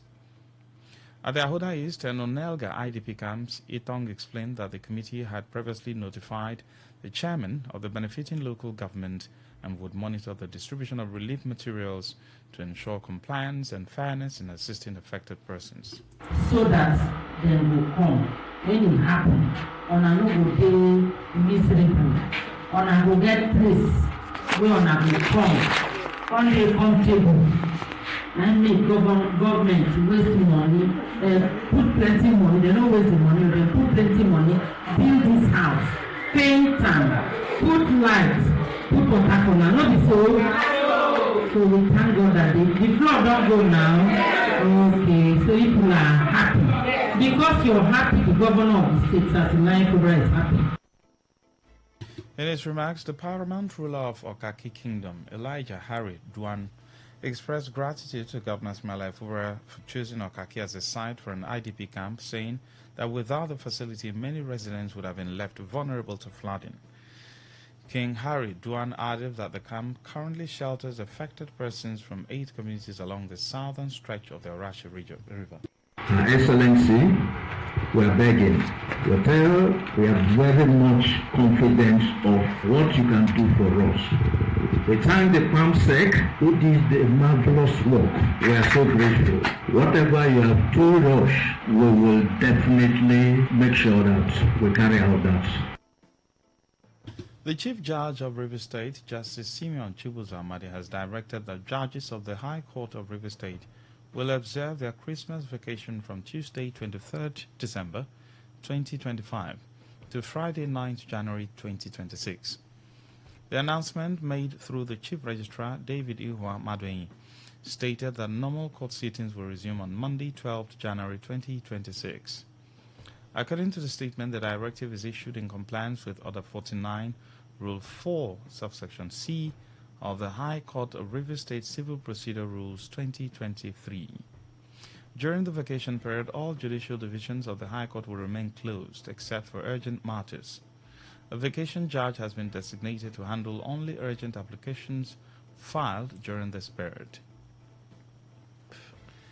The immediate past chairman of the People's Democratic Party, PDP in River State, Robinson Nameo, says the party will apply appropriate sanctions against members of the River State House of Assembly who recently endorsed President Bola Tinubu for a second term. Speaking in an interview with Today FM Sandra Kenneth, Nameo described the lawmakers' actions as sycophancy taken too far, stressing that their primary responsibility is to the people of River State and not to the president. The PDP chieftain added that the lawmakers' endorsement of President Tinubu amounts to anti-party activity, insisting that such behavior violates the party's constitution and will not go unaddressed. The River State House of Assembly have no direct relationship with the president. If they have to do endorsement, it's not the president. They have to endorse the governor of the state. They have now abdicated their work of making laws for Rivers people to that of endorsement. INEC has now released timetable for election. The question of endorsement presently is neither here nor there. They are members of the People's Democratic Party. The Constitution of People's Democratic Party do not allow members of the party to endorse candidates of other parties for any election. That is anti-party activity. And we are going to match it with appropriate sanction. Namewa further accused the lawmakers of pursuing personal interest, challenging them to present their 2-year legislative blueprints to the people of River State for assessment. He reminded them that their core responsibilities, including lawmaking, oversight, and ensure accountability to their constituencies, adding that the lawmakers must be prepared to answer critical questions from the electorate when the next electioneering period begins. They are elected and sworn in to serve Rivers people, and they are paid from taxpayers' monies of Rivers people. Any day they sit, anytime they meet, they ought to meet because they want to make laws for good governance of the state. But like I've said earlier, they have abandoned their primary purpose, the primary purpose for which we elected them. They have abandoned it to endorsement. Rivers people will vote all of them out for non-performance, abdication of duties. They are going to the pool. Nobody will sit down anywhere and write their name. They will go and face Rivers people during election, and Rivers people will pay them back during the election. The Rivers State Police Command has confirmed the successful rescue of 5 abducted individuals, including 4 students of Rivers State University, Emoha campus. The victims, Prince London, Azubike Kelechuku, Elizabeth Anyeti, Onyebuchi Precious, and London Samson, were kidnapped last Monday from their isolated residences in Emoha Kingdom by yet-to-be-identified cultists. According to a statement by the command's public relations officer, Grace Iringa Koko, the rescue operation, which took place in Rumodogo 2 community in Emoha local government area, was carried out by the command's tactical teams in collaboration with sister security agencies, local vigilantes, and members of the community. All rescued victims have been taken to a medical facility for examination, while efforts are ongoing to track and arrest the fleeing abductors. The Commissioner of Police, CP Olugbenga Depoju, commended the joint efforts that led to the rescue and issued a stern warning to the perpetrators, declaring the command will not relent until all those involved are apprehended and prosecuted. He further called for continued cooperation from security agencies, communities, and the general public, assuring residents that their safety remains the police's top priority and encouraging them to go about their lawful activities without fear. Following the successful rescue of 5 students of Rivers State University abducted in Emoha, the leadership of Ikwere student has assured of its resolve to strengthen security around the area. The national president of Ikwere student, Onochukwu Samuel, commended the state government, security agencies, and the Emoha community for what he described as a swift and coordinated response that ensured the safe return of the abducted victims. Samuel, who is also an indigene of Emoha, issued a strong warning to individuals threatening the peace of the university community, stressing that their days are numbered as investigations continue into those behind the insecurity around the RSU Emoha satellite campus. Or whatever group of persons that are contributing to the insecurity in this part of Emoha, I must tell you that your days are numbered, because detailed investigation ongoing to apprehend every single person involved in this particular act. It is so painful that the state government has entrusted such institution to Emoha. This is supposed to serve as a treasure to Emoha community. It is something we are supposed to protect with whatever we have, because this particular institution have brought about rapid development to that part of Emoha within a very short period. As of this morning, today being the 4th of December 2025, the 4 victims who were kidnapped has been released. He noted that the state government established the institution in Emoha to drive development in the area and emphasized that no group or individual will be allowed to undermine that progress. The student leader, who further disclosed that Ikwere students were working closely with security operatives to maintain peace and safety within the campus, urged students to remain vigilant as additional measures are being implemented to curb crime across the Emoha local government area. We thank God Almighty, the community, the local and state government for that swift response to that particular incident. I myself as a person joined the youth of Esau community to the creeks of our community in search of those criminals. And as students, I beg everyone to be self-security conscious, because this is what can happen to anybody at any time, especially in this critical moment of our dear country. And I also want to use the opportunity to appreciate the state, the local government, and the state government. And also, I will not forget to appreciate Rumoya community for this swift response. The community, the local government, and the state government has outlined and taken drastic measures to curb insecurity in this part of Emoha local government. You're listening to the World News on Today 95.1 FM Port Harcourt. We'll be right back after the short break. Every day, every hour, when the big stories break, depend on our 24-hour news team to bring you the latest. Today, 95.1 FM. Thanks for staying with us. Now, the rest of the news. Members of the Egbema Grammar School, Okozi Old Students Association, have announced plans for a major reunion many years after graduating from the school located in Ogbaegbemandan, a local government area of River State. In a statement jointly signed by the President General, retired Deputy Superintendent of Police, Felix Nwadibei, and the alternate chairman of the Homecoming Committee, Kennedy also, the association said this will be the first time all students are collectively returning to the school since the body was formed in 2021. According to a statement, the reunion will feature, among other activities, the handover of renovated school blocks to the school authorities by the association. The school, which commenced academic activities on October 7, 1977, is said to have produced captains of industries, academics, senior security officers, politicians, traditional rulers, and other notable personalities.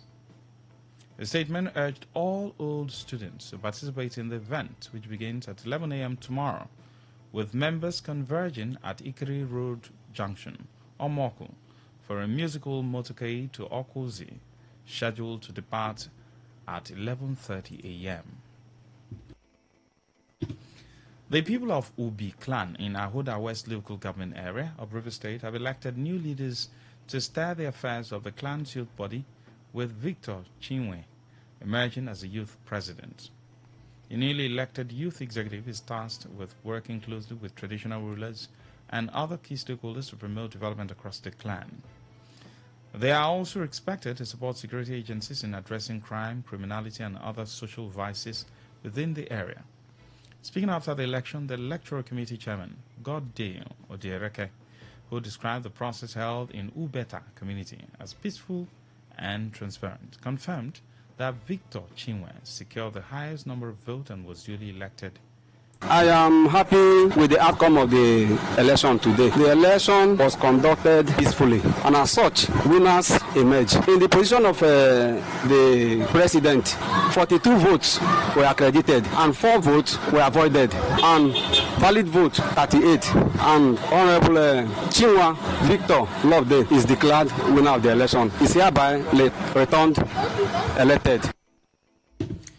In his acceptance speech, the newly elected president of the Ubi Clan Youth Assembly, Victor Chinwe, while commending the peaceful atmosphere that characterized the election and the people of Ubi for their support and pledged to run an all-inclusive government. It was nice anyway. I have to give glory to God Almighty for sparing us the grace for the free, fair, and credible election that was being conducted at Ubeta, the headquarters of Ubi. It was nice anyway. Actually, what I intend to do is to carry everybody along to ensure that there is a peaceful atmosphere in Ubi, and then there's going to be a cooperation to ensure that we work in unison, and then see how Ubi youth succeed in every endeavor of the doings within the oil-rich communities. President Bola Tinubu has sworn in General Christopher Musa, retired, as the new Minister of Defense. Musa, a former Chief of Defense Staff, arrived at the presidential villa around 3:47 p.m. and was immediately ushered into the president's office, where he took the oath of office at the State House, Abuja. His swearing-in comes a day after the Senate confirmed his nomination following a rigorous 5-hour screening session. During the screening, lawmakers questioned him over recent security lapses, including the controversial withdrawal of troops from Government Comprehensive Girls Secondary School, Maaga, in Kebbi State shortly before schoolgirls were abducted on November 17. Musa assured the Senate that he would immediately set up a full-scale investigation into the troop withdrawal once he assumes full duty. His nomination follows the resignation of former Defense Minister Mohammed Badaru, reportedly due to health reasons.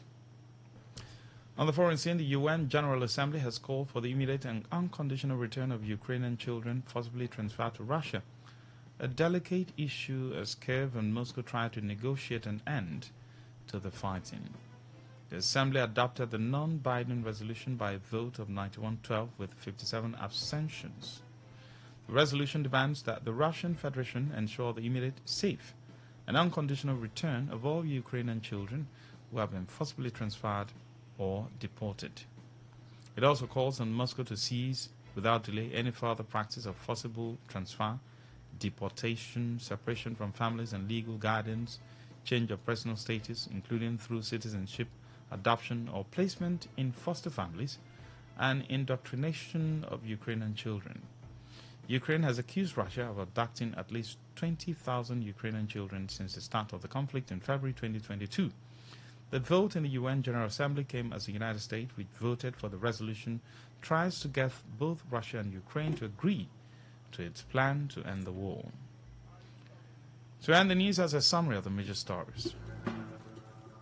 We told you that the River State Flat Committee has conducted an inspection of IDP camps in Orashi region. The Rivers PDP has announced plans to sanction state lawmakers for endorsing President Bola Tinubu.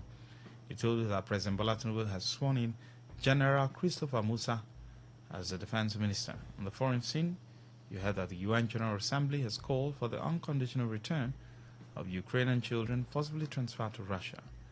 Stella Sasongu Okori, editor of the news. For comments and inquiries, please call 0818-389-2850. Send your emails to news@todayfmlive.com. Read our stories on todayfmlive.com. Join us on Facebook at Today95.1fm, Instagram at TodayFM951, X, formerly Twitter, at TodayFM951. Join our YouTube live at Today95.1fm. Good evening, I am Lucky Maxwell. Today's news, today's entertainment, today's sports, today's issues. Today on Today 95.1 FM, Port Harcourt. Invitation to Corporate Governance Management Lecture, Dinner, and Special Induction. The Institute of Corporate Governance, Employment, and Human Resource Management of Nigeria warmly invites you to her upcoming Corporate Governance Management Lecture and Dinner, scheduled to hold on Saturday, 6th December 2025. Time, 6 p.m. prompt. Venue, Allgate Congress Hotel, Abacha Road, Port Harcourt. Lecture topic, Contemporary Issues in Corporate Governance and Leadership in Nigeria. Special guest, His Excellency Sir Sibalai Fubara, GSSRS, Governor of River State, Dr. Chinyere Igwe, Pro-Chancellor and Chairman, Governing Council, Ignatius Ajiu University of Education, Guest of Honor, Professor Okechukwu Onuchukwu, AG, Acting Vice Chancellor, Ignatius Ajiu University of Education, Rumolomeni, Port Harcourt, Discussant, Professor Chris Akbutu, Guest Lecturer, Department of Management, NDU, Westland, Amasuba, Honorable Solomon Aboba, Executive Chairman, Ahoda East Local Government Area, River State, Chairman, Professor Jude Walker, President, Chairman, Chief Host, Abu Christian, PhD, Registrar, Secretary, Host. This distinguished gathering is designed to foster meaningful networking, deepen professional collaboration, and strengthen our collective commitment to excellence in corporate governance and human resource management and leadership. For more details, please call 0803-738-8901. One regard, Professor Jude Walker, FCIA, FNIM, FIBAKM, President, Chairman of Council Institute of Corporate Governance, Employment, and Human Resource Management.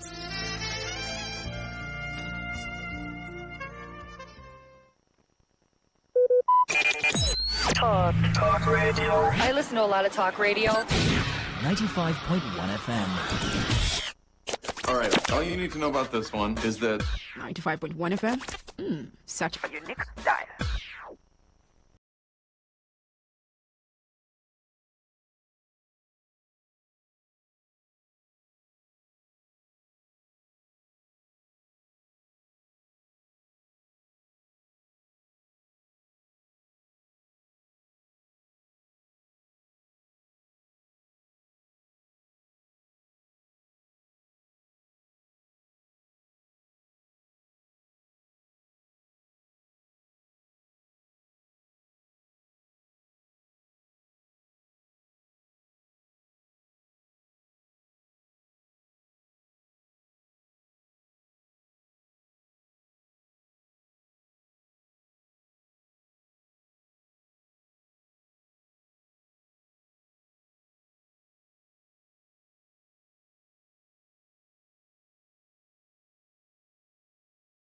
Football League delivered tight contests across centers on Wednesday, with crucial wins and late dramas shaping the league standings. Here is the breakdown of performances for yesterday's actions. At the Oshobo Township Stadium, Oshun Babes edged Ahudemes Queens 1-0 thanks to Nofisat Tijani's 87th minute penalty, securing all 3 points for the home side after a tense encounter. In Lagos, Dana's ladies were held to a goalless draw by Nasarawa Amazons as both sides failed to convert their chances in a KJ affair. Remo Stars ladies continued a fine run with a solid 1-0 victory over Abia Angels courtesy of Asisat and Nishanu's 25th minute strike. In Benin City, Edo Queens claimed a narrow 1-0 victory over Heartland Queens, with Atume Dosu scoring in the 15th minute to hand the reigning champions another important result.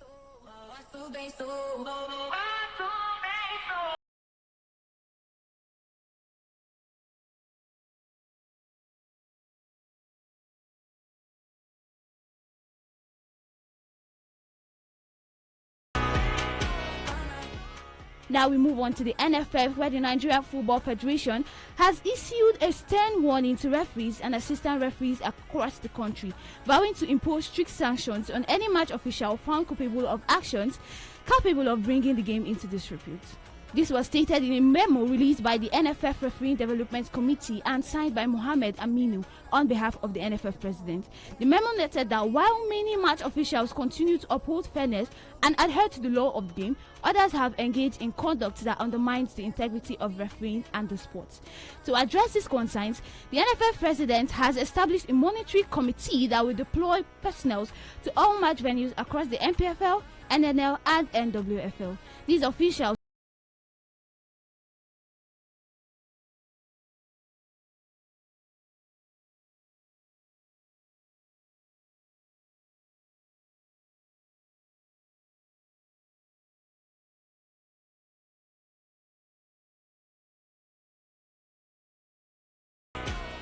Now we look at some Super Eagles player, as Real Sociedad manager Sergio Francisco has lauded Super Eagles striker Umar Sadiq's incredible performance against Real FC in Wednesday's night Copa del Rey. The Nigerian international netted a goal via the penalty spot as Real Sociedad defeated Real FC 2-0. Before his goal, Sadiq had provided a brilliant assist from Mikel Gotti to score the visitors' opening goal in the 49th minute. Reacting after the game, Francisco has applauded Sadiq Umar's influence, and he said Sadiq's influence has been felt massively by the team.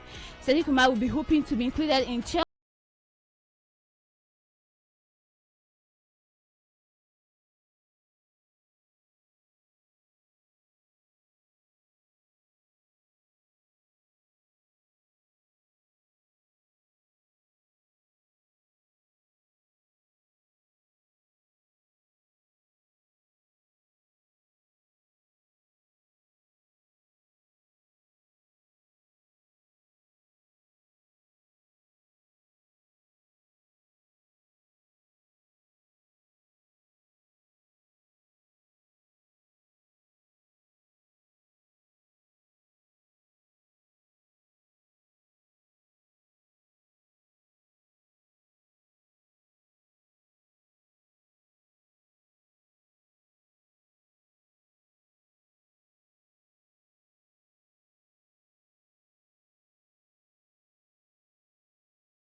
Over to the continental scene, where Angola's head coach Patrice Bemele has criticized FIFA over its decision to shift the mandatory player release date for the 2025 African Cup of Nations.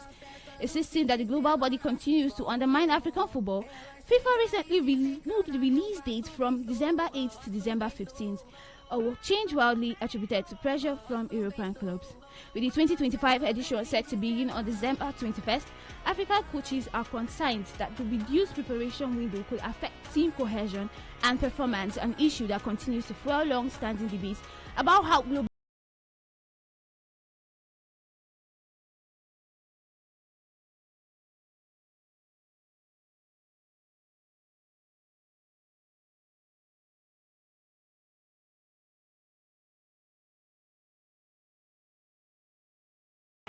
Now, ahead of the 2026 World Cup, Argentina captain Lionel Messi has come out to say that his country will fight to win the 2026 FIFA World Cup. Messi will lead Argentina to next year's World Cup tournament holding in the United States.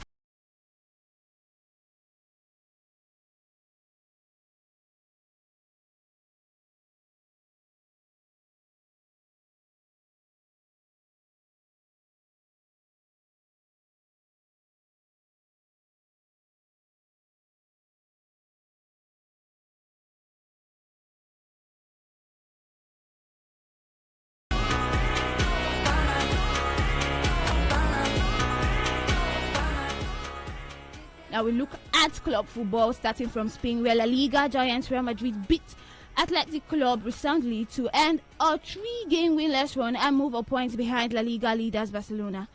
Edaro Camavinga put Xabi Alonso's side in control by halftime before Mbappe went on to score 2 more goals to kill the contest. However, victory was marred by injuries to Camavinga and Alexander Arnold, who missed 7 games with his hamstring problem earlier this season. Meanwhile, Athletic Club's poor run continued as a 7th defeat in their past 12 league games leaves them 8th in the La Liga table with 20 points. Now we move on to England in the Premier League, where Premier League defending champions Liverpool needed Nodi Mukele's own goal to rescue a fortunate 1-1 draw at Anfield. The Fitz-Seaters were on course for their first win at Anfield for 42 years before Florian Wirtz scored. However, it wasn't his goal, as it was later accredited to Mukele. Since sealing the title with a 5-1 win over Tottenham at the end of April, Liverpool have taken just 23 points from 18 games and have won just 3 of their last 14 games in all competitions. Former Liverpool legend Carragher has said the performance was really worrying. It feels like a step back.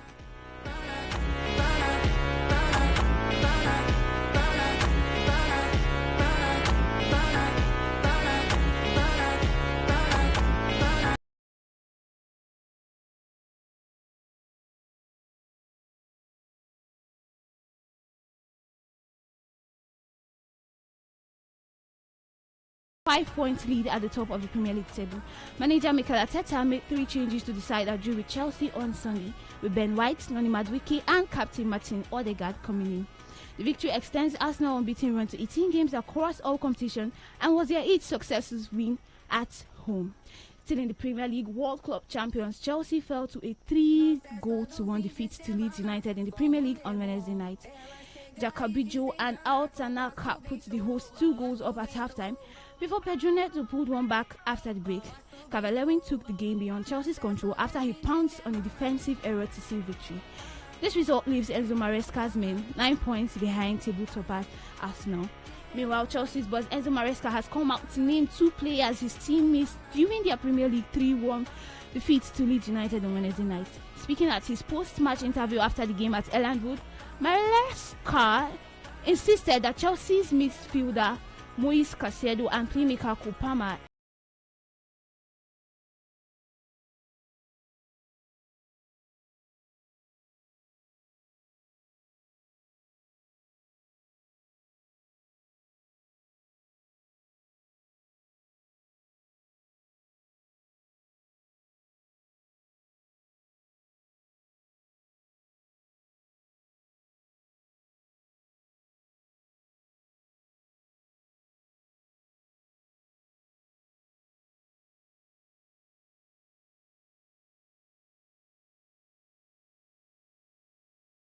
now were 2 goals winners against Brentford. Brighton lost 3-4 against Aston Villa.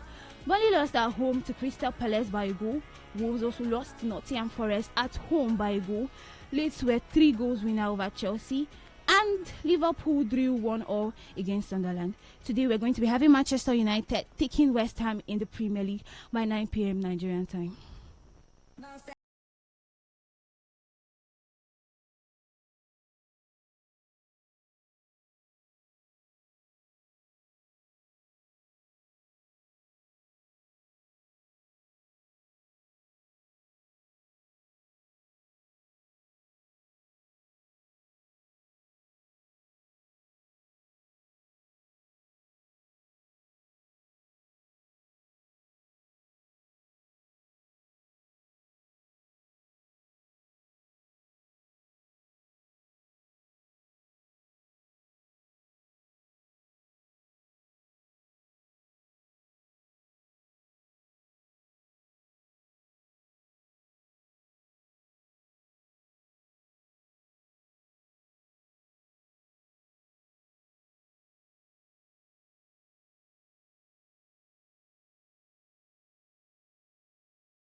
Maybe home is somebody's smile when they look at you for the first time. Maybe home is being a home to something you love and adore with all your heart, and that is what life, friendship, and love are all about. Maybe home is listening to all of your favorite shows on Today 95.1 FM. We create memories. We inspire comfort. We are the voice of the people, and we are home away from home.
www.todayfmlive.com. As I'm saying it like this now, I'm typing it so that it won't look as though I'm doing theory. www. That is it. .todayfmlive.com. Just like that man said. That is it. www. No. The other one that one will be is my Oga at the top that will tell us the other one. But for this one is www.todayfmlive.com. That's all. Yes, that's all. You remember him? The Oga at the top. For this one now, is www.todayfmlive.com. That's all. No, you don't understand. The other one is my Oga at the top that will give us the other one. Is my Oga at the top. But for this one, it's www.todayfmlive.com. That's all.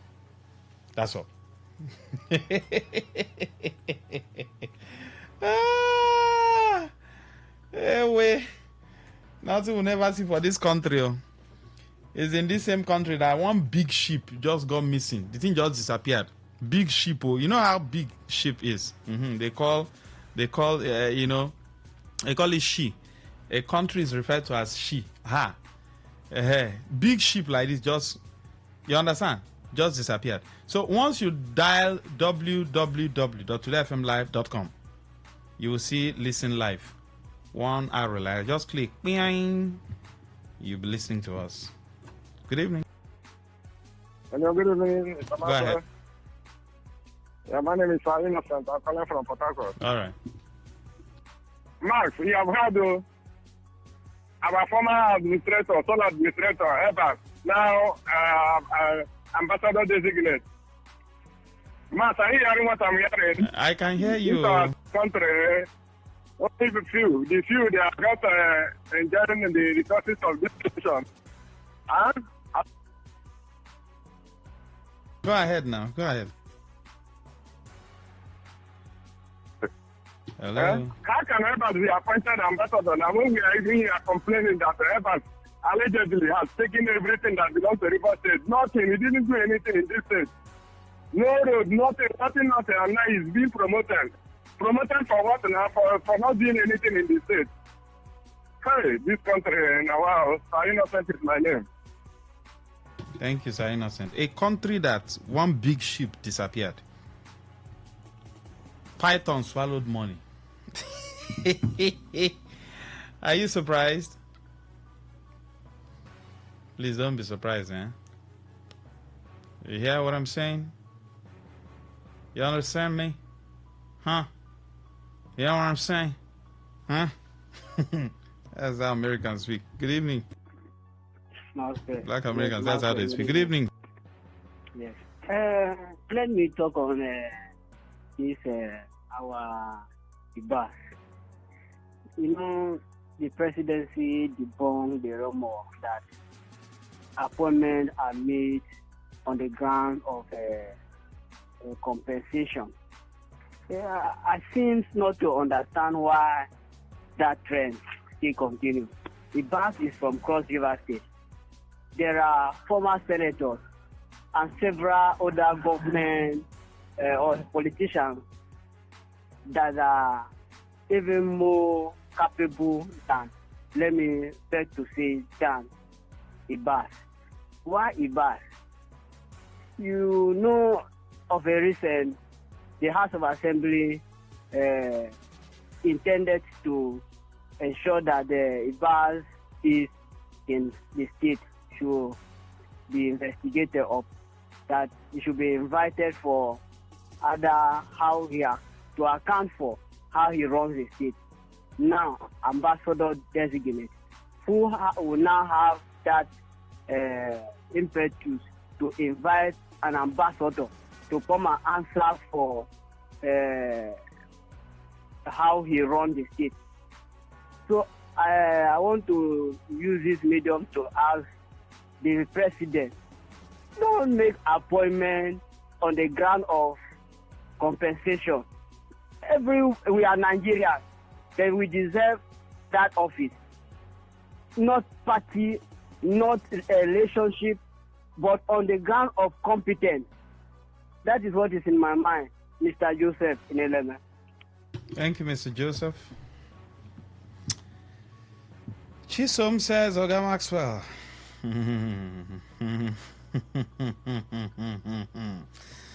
Chisom, thank you. Thank you very, very much. Please keep the calls coming in. What's on your mind? Is it the missing ship? Is it the snake that swallowed money? What's on your mind? Which one? Good evening. Hello, Mr. Mark. Good evening. Yes, please. It's about the ambassadorial nominee. And this is a batch of the thing. I have a question to answer. And Mahmoud Yaku, the former INEC chairman, I heard that his name is also in the list.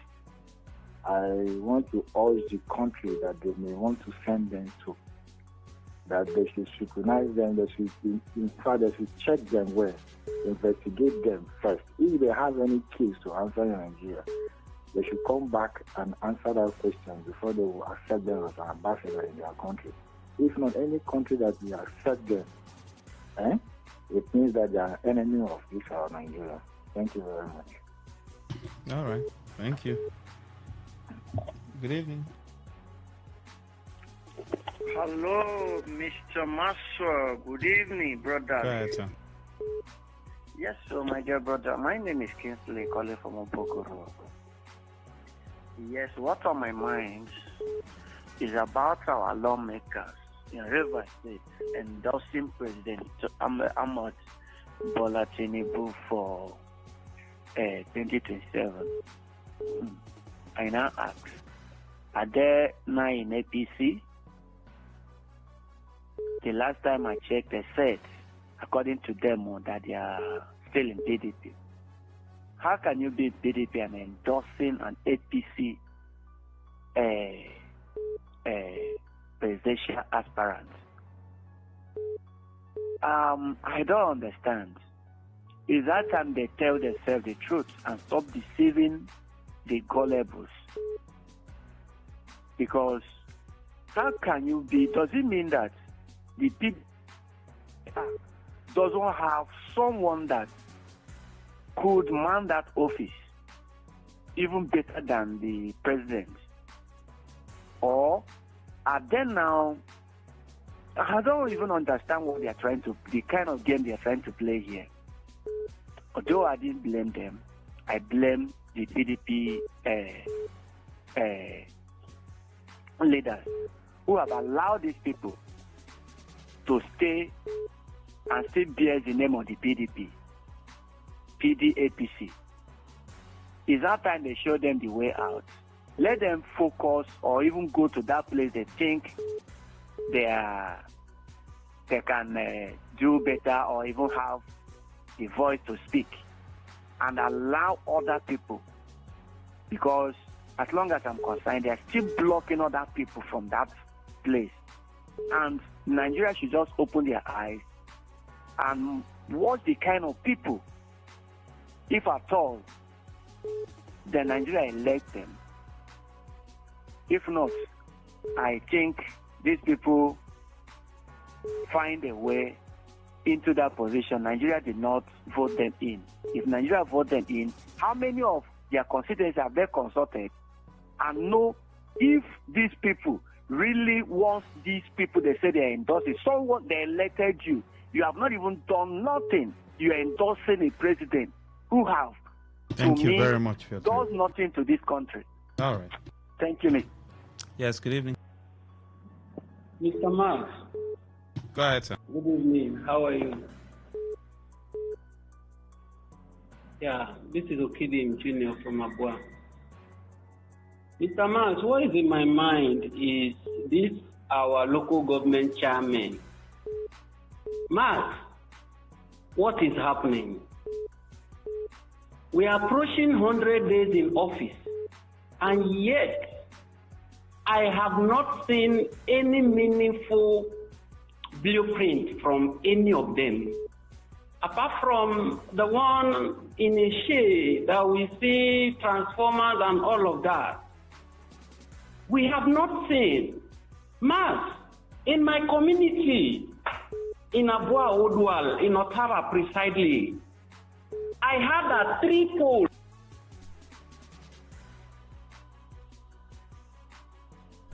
Good evening. Okay, Mars, good evening. Oh no, woo. May God bless you and bless your children. My brother, I see, say, Mr. President, don't roll out a lot of buses. He lost and different vehicle for 2027, branded 2027 campaign. I just did think inside my mind. I said, now, when President want come now, what do you want to tell us? What do you want to tell Nigerians now? Say, now what do you don't achieve and now what do you want to do for us? Now, insecurity want to tell us, say, he don't bring enough insecurity come Nigeria. Or he want to tell us, say, he don't finally take the small life where we manage before. Or he want to tell us, say, no healthcare facility. Waiting be the things when Mr. President won't come to Nigeria when in they roll out all those 20 buses. I just did a think inside my mind. I said, what is this man coming to tell us? The other time he came, he told us that the town hall is different from Palabio. Blue. And now we just test the Palabio. We never enter Bulaba. We never enter blue. And Nigeria don't disappear like this, where it's 1,000 naira per liter. So what is he coming to tell us this time around? I mean, I just want Mr. President or anybody that is close to him or any of the APC members to answer this question. What are you people, APC in general, what are you people coming to tell Nigerians that you people have done for this nation? That you people are rolling out all these buses with our money. They are using our money to go and buy a whole lot of vehicle branding. Do you know if it's their personal money or money that people donated? Which one is their personal money? Do they have anything, if not for this, being in power, being in government? Do they have anything? I'm even better than them. If they leave that seat, I'm better than them, my brother. I'm telling you the truth. So me, I don't know why Mr. President is just eager of 2027 when he has not done anything for this nation.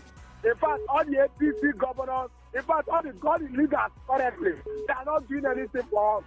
So nobody should start rolling out anything. Before you start bringing out any campaign ban or anything, come and tell us what you have done for us. Come and tell us, Mr. President, is it the insecurity that you have stopped? Is it the fuel price that you increase? That you want to come and tell us you have achieved increasing fuel price, you have achieved increasing light tariff, you have achieved giving us bad roads, you have achieved. What are you going to tell us, Mr. President? Thank you, no. They will definitely tell you something. You must hear something.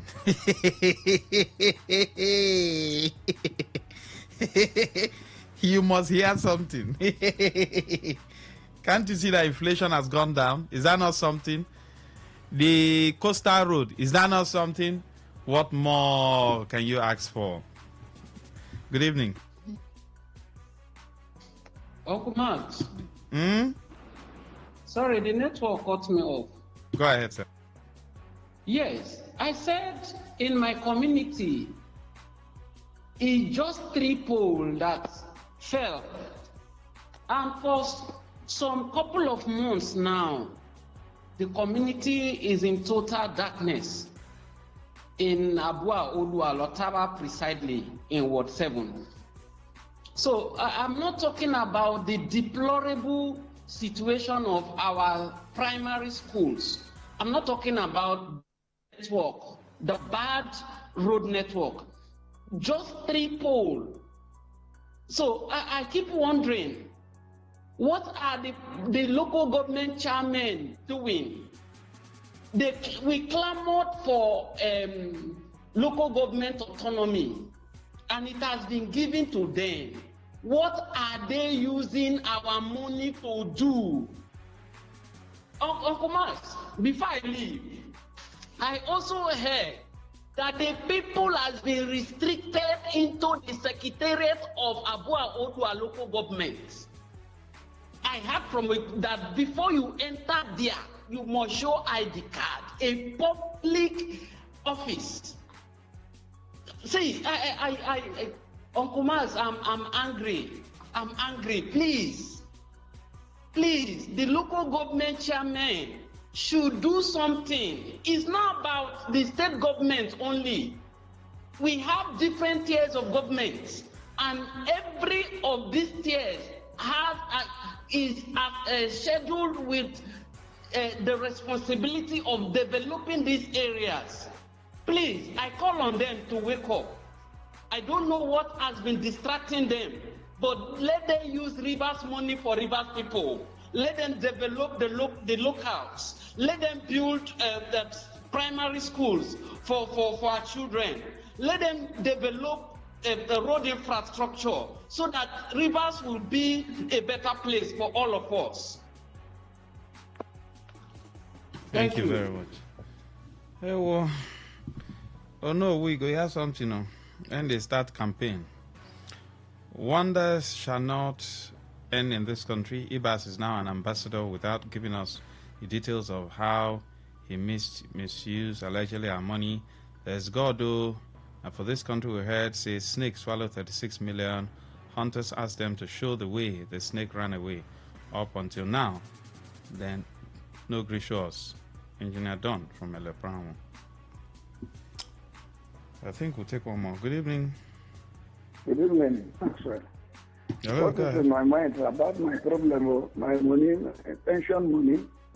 They should pay me my money because those of us who are retired from the local government, I don't know whether it is a crime or it's a sin. In short, I will call for a protest. Let our union. We elected some people some time ago that are executive of the local government pensioners. I don't know what they are doing. They should call for a protest so that we can all come out from the various LGA, travel to Port Harcourt, and then we protest to government and to the House of Assembly. I don't know the type of leadership we are having. Thank you, sir. I regard as a liberal. At least they have added 32,000 to the state pensioners, which all of them are enjoying. But I don't know why the local government hold is a different matter. They do as if we are not part of Rivers. All right. Thank you so much, sir. Thank you. They should pay money. Thank you, sir. We'll go for a short break and come back for eyewitness reports. All right. All you need to know about this one is that 95.1 FM. Such a unique dial. Today's news in 60. The federal government of Nigeria says it has begun considering the recommendations of the committee set up to work out the modalities for the upgrade of Yaba College of Technology to the University of Technology and Vocational Studies. The management of Wesley University, Ondo State, has announced a 50% reduction in tuition fees for some programs, excluding medicine and surgery, nursing, law, and select medical and allied health courses in order to ease financial burden on students and their parents. Librarians and information management professionals have warned that Nigeria risks losing vital aspects of its cultural identity if libraries and archives are not strengthened as custodians of intangible heritage. A cultural heritage scholar, Ayokola Anyonwi, has said Africa can unlock new pathways for education and technological innovation by decoding ancestral knowledge systems, citing the Ifa corpus as a prime example of indigenous wisdom with modern relevance. And on the foreign scene, the Albanese government has introduced legislation to strengthen integrity in Australia's international education system, including new powers to ban commission payments to education agents for onshore student transfers. Today's news in 60. In 60. On this day in history. On this day in history. On this day in history. Today in history, 5th December. In 1962, the Western Nigerian Television, Africa's first television station, marks its 3rd anniversary, showcasing Nigeria's leadership in media development. In 1994, Ukraine signed the Budapest Memorandum, a commitment to give up its nuclear weapons in exchange for security assurances from the United States, United Kingdom, and Russia. In 2003, the African Union launched the Peace in Security Council to address conflicts across the continent. In 2013, Nelson Mandela, former South African president and anti-apartheid leader, passed away at the age of 95, sparking global mourning. In 2017, the International Olympic Committee banned Russia from the 2018 Winter Games in Pyeongchang, South Korea, after uncovering a Russian state-sponsored doping program. And in 2018, Nigeria experienced its largest voters registration exercise ahead of the 2019 general election. On this day in history, on this day in history, on this day in history. Talk radio. I listen to a lot of talk radio.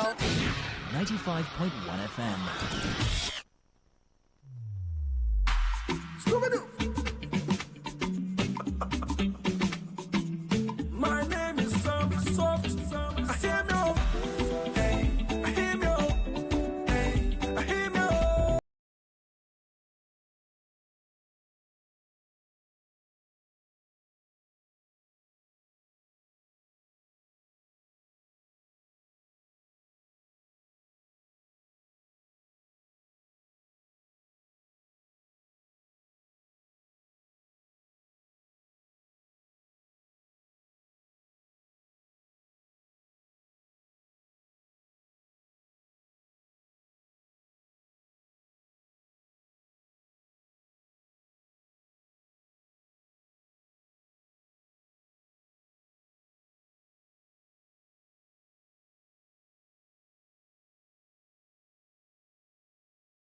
life, friendship, and love are all about.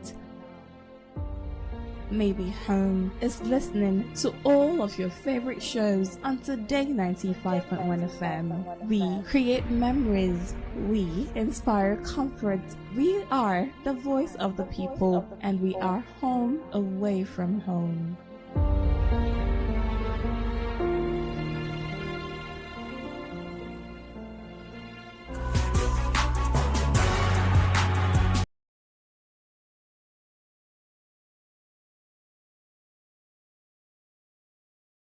Yes, please bring it here. Let's talk about it.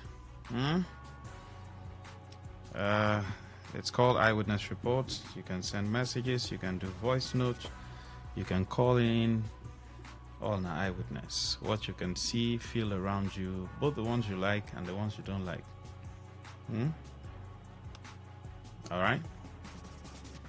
Please feel free to join the conversation. 0810 9510 951, and then for messages 0701 9339 962. For messages 0701 9339 962. Would love to hear from you, read your messages. What's your eyewitness? Let's know.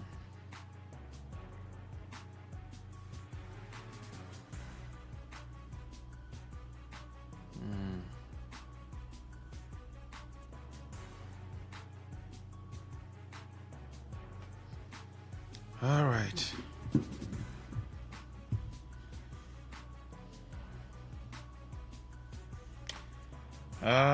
Okay, Maxwell, greetings. You don't hear say appeal court don't declare VIO illegal in Nigeria. Make we see if then go worry motorists again. You know, the issue is this, with our institutions.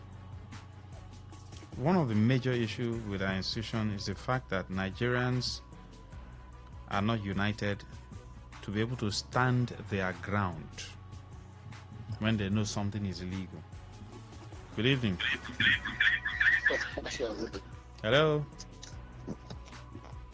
Maxwell, sorry. Yes, sir, I want to ask this withdrawal of police personnel from VIPs. Is it been enforced already? Are you aware, or you have an idea? Okay, why I'm saying this now is in around UST, close to my trail, there's a road called Cherubim Road. Is it? Yes, Cherubim Road that leads to GRA from that UST junction. There's a very massive land, some acres of land there. And land, it belongs to UST, or it used to belong to UST. They are Porter's extension or something like that. And for some time now, when I pass there, I see that place has been lying fallow. I didn't know how come about that place. I don't know until, yesterday, or was it yesterday when I was passing by there, I saw some vans of some police vehicle vans parked there.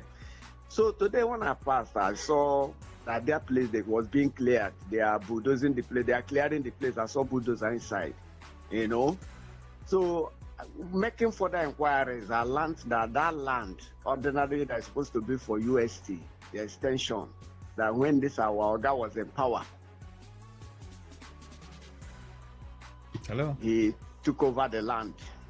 He took over that place, and now during their fight, the governor took back the land and gave it to the community. That's all the community that owns the place, and it appears like after their settlement, he has taken over again that place. He has taken over the place again, and I think he wants to start construction there. But that is not my major issue. My major issue now, why I asked about the police, is that passing there were 2 truckloads of policemen outside, parked outside, and they've been there for days. Then looking into that, at least I saw one. I don't know if there are others inside there because the place is fenced. I saw one inside there.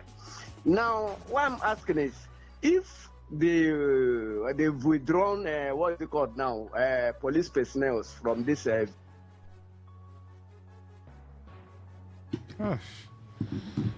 Lady Henry, can you call back? Your line just went off.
And other people.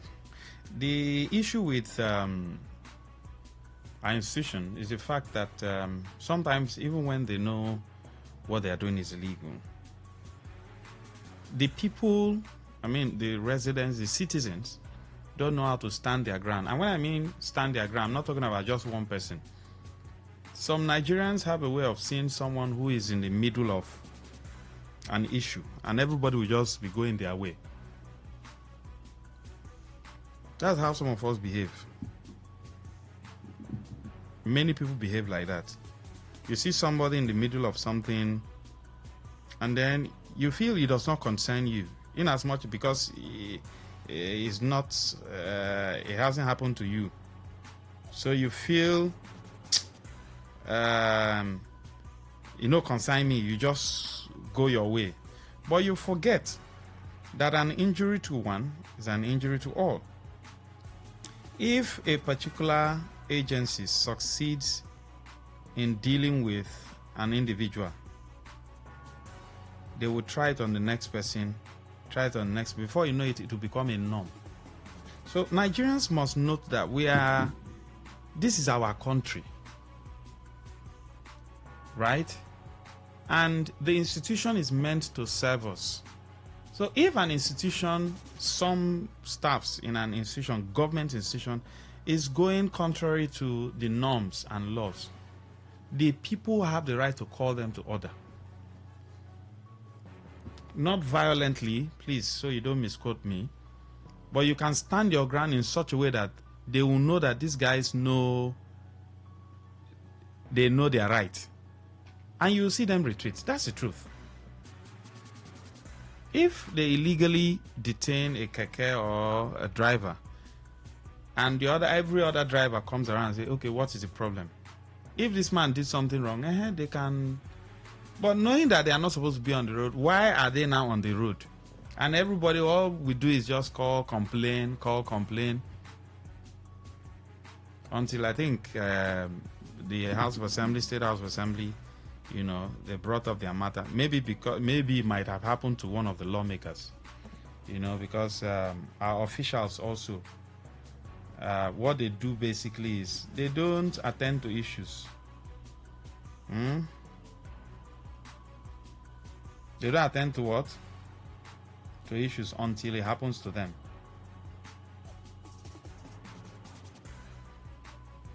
Do you understand? They don't attend to issues until probably it happens to one of them. We can't build a country like that.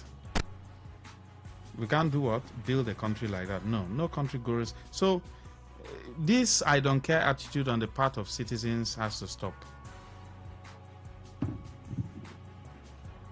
You see a road, probably an internal road, and then people will see that the road has started having some patches, and everybody will pass in and pretend that as though it does not concern them. When the road spoil, everybody will suffer them. That's the truth. So this I don't care attitude is not helping us. Is it? It's not. An injury to one is an injury to all. So Nigerians will have to decide to come together and build their country. Like I've said over and over again, nobody will build this country for you. If you think somebody will come from somewhere and build it, no, it doesn't happen like that. All right, let's see if this one can work. If you're having problems trying to call, do a voice note, please. So Maxwell, is there the hand? My line went off earlier, so let me make up through this medium. Now, what I was talking about is, I saw those at least the three trucks are obvious. Two parked outside, one parked opposite, one parked directly on the fence of the place. Then I sighted one inside. I don't know if there are others inside.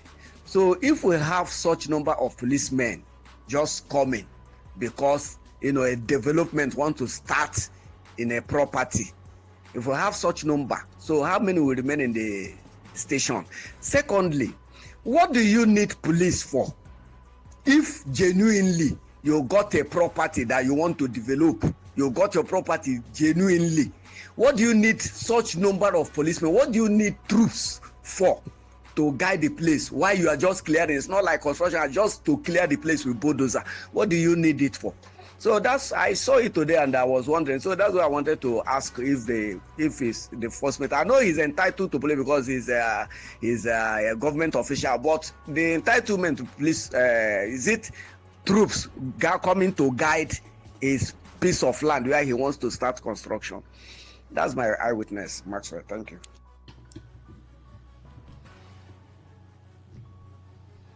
Good evening. Hello, Maxwell. Yes, go ahead. Yes, so good evening, sir. Go ahead. There is something I want to inform you. This is a very important issue. I don't want to call my name, but I'm from my order. There is something I saw yesterday. Government have to step in. If government don't step in for that thing will be a very big problem to our people. There is a place called Amausa before our other main town. Yesterday night, a motor load all the way from Onitsha, full load with goods and with people. And he reached that Amausa where trailer just full everywhere. That place, we don't pursue them before, but they still there. Full trailer, full road. But the motor just reached there and trailer want to revive. Motor hit the trailer. The whole of the people died. Yesterday, everybody died for the motor. Some people then drag them, their hand caught, pieces of people, full road. I'm calling on the River State government to call those people in order to evacuate their trailers for road. And the local government chairman of Bahoda East, let them do something for that place because of trailers always block road there.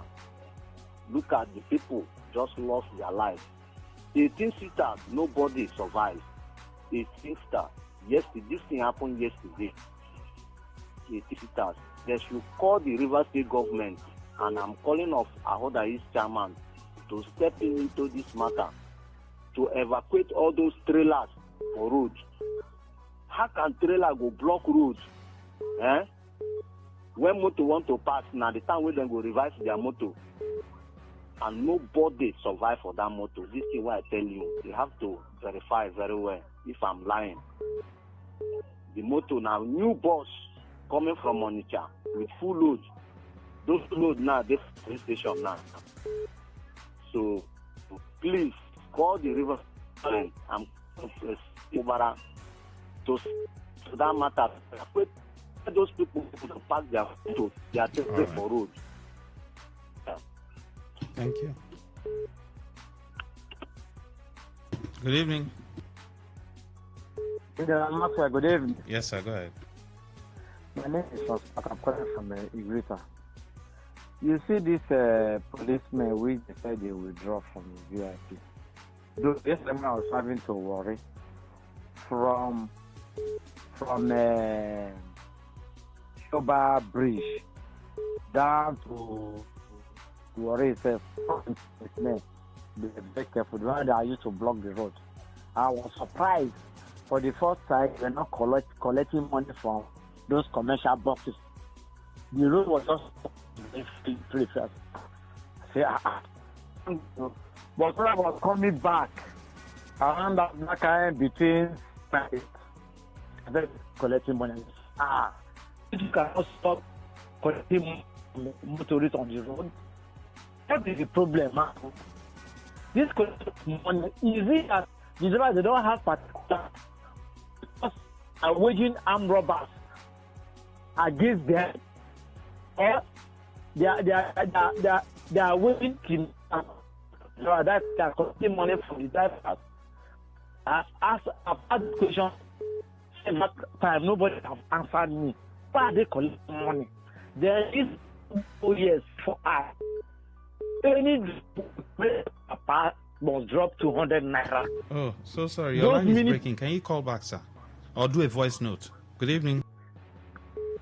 Good evening, sir. Wellington, go ahead, sir. Sometimes I just wonder when people complain, people call, and I begin to wonder. My area report is on the assembly members, the councillors.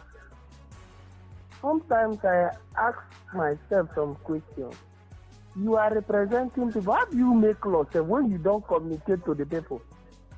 How do you make these laws to decorum, law and order in the society? When you don't go down, ask the people what is the problem. Sometimes I ask if they listen to this radio and they laugh at us, Nigerians. Because when people begin to call, passing information through your radio, and I wonder, sometimes Nigerians should begin, this what you said, I don't care, and you not consign me. They pay me well. Because these people are people they pay them with tax money. They don't give solutions to problems.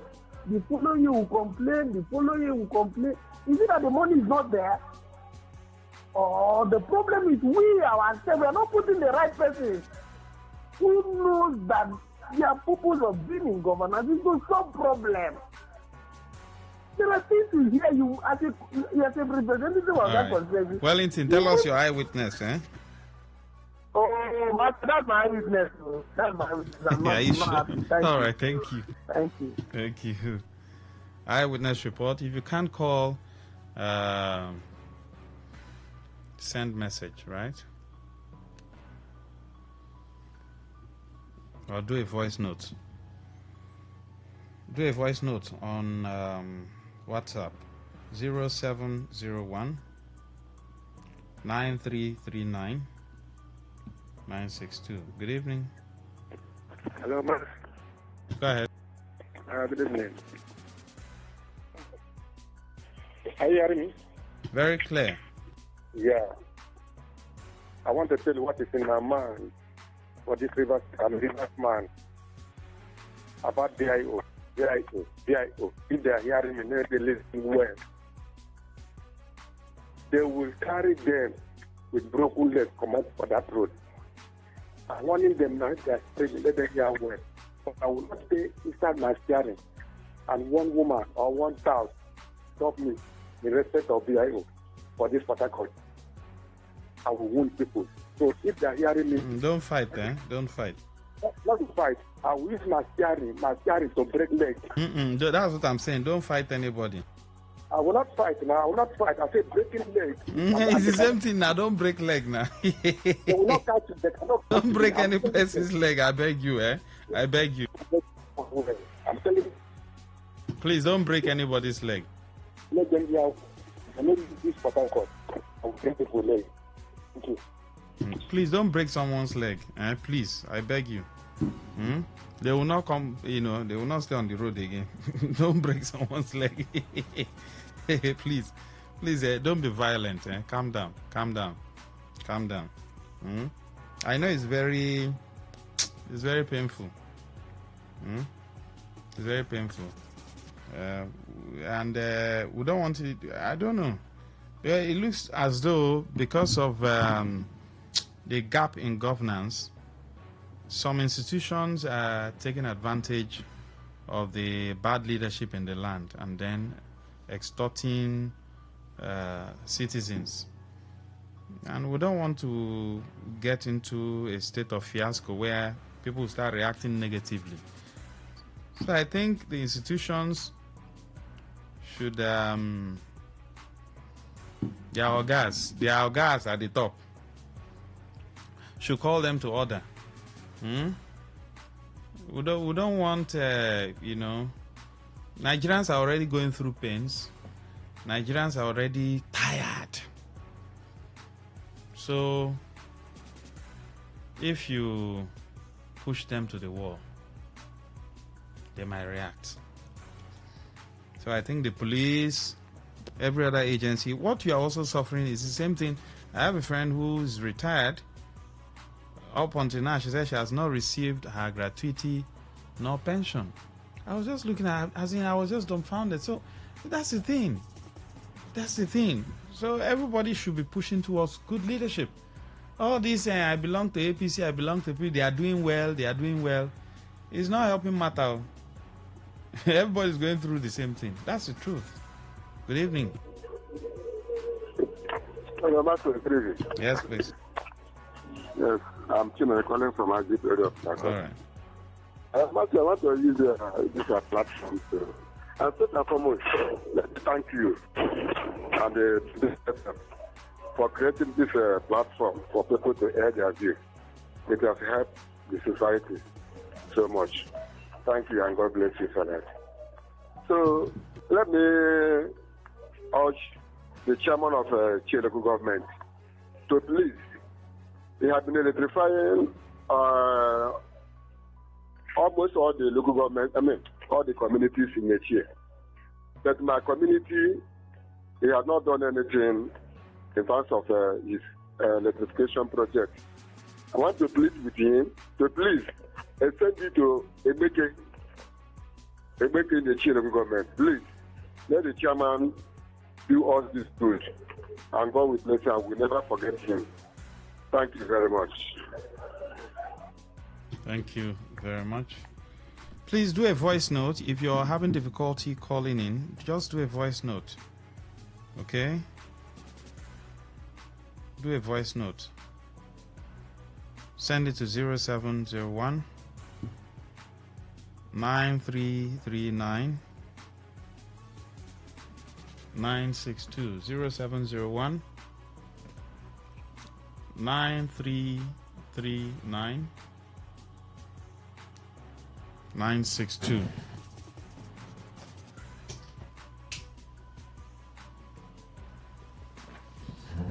So if you're trying to call and because of the network is not going through, you can just send a voice note.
community.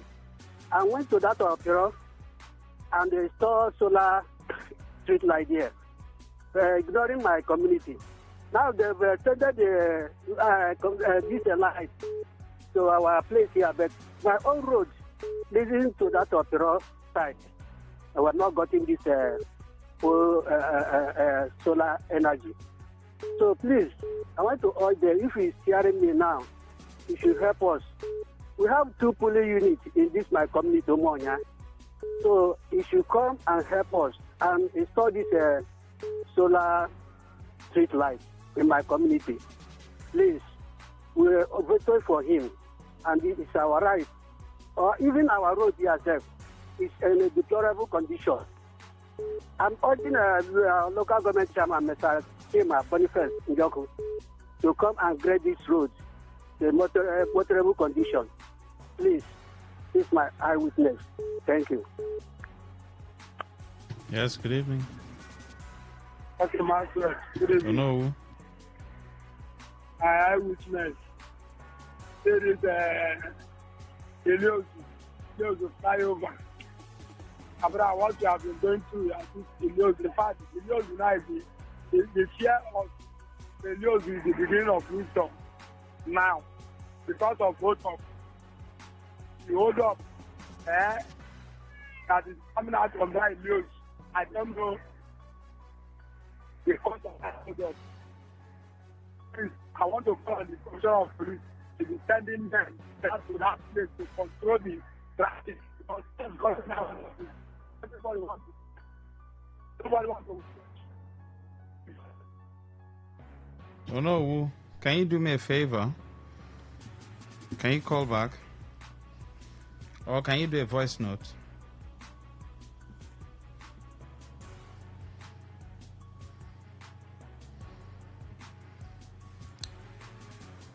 Dr. Lemchi Remigius from Igruta says, my eyewitness report is that order and calm has returned to Igruta station roundabout and market roundabout by Echie Road.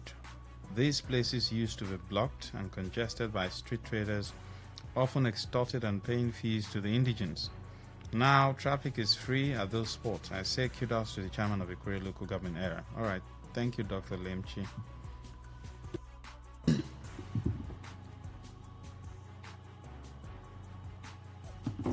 Good evening, Max. Please, my eyewitness is the way people are throwing waste. Waste being on the East-West Road, precisely Rumekini and Rumosi Junction. It's bad. When the wind blows, it litters and makes the environment dirty.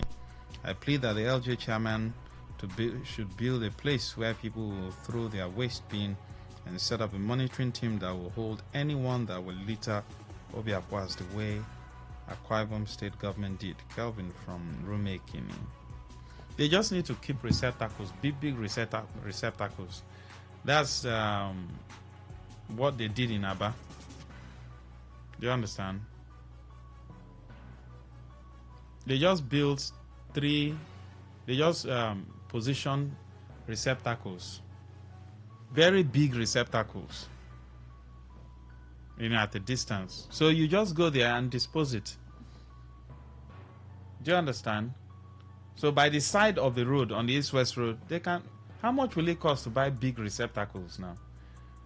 Then the evacuation guys, when they come, they just go there, pack the thing and move. So you can keep one at you can keep 2 at the flyover. Rumosi/Rumekini flyover. You can keep 2 around there because that place is a little bit busy. Then you walk down to close to our sister station before Obirikwere. You keep another one there. Then you can keep another one on Obirikwere. Just by the side, or not. Then you keep another one at the Noun University. Before you get to Dominion City, you keep another one by the side. Look for a clean place and just keep it. And then at NTA Junction, you keep another one. By Laritel, you keep another one. At location, you keep another one. It's simple now. People will just go there and throw it inside. Big one, no. I don't know why it looks as though governance is rocket science in Nigeria.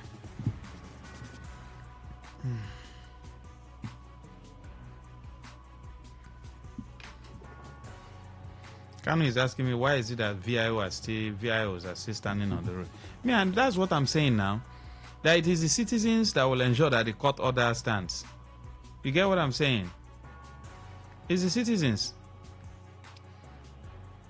that will ensure that the court order stands. Because when they do it to one person, they do it to the second person. Everybody just goes their way. I don't care. It not be me. It happened to, so no wahala. Make I just go my way. Nigerians need to wake up and stand for each other. It is only when that happens, because there are some things you complain from today to tomorrow. I don't know why government does not act that fast. But be it as it may, looking at the situation on ground now, we can't just continue like this. You get what I'm saying? We can't continue like this now. It's not nice. We can't continue like this. So Nigerians will have to stand up and cover up their brothers. When they stop one vehicle, everybody should stop there and ask them why they are stopping that vehicle. You see that they release the person. If it happens to another person, everybody to crowd there.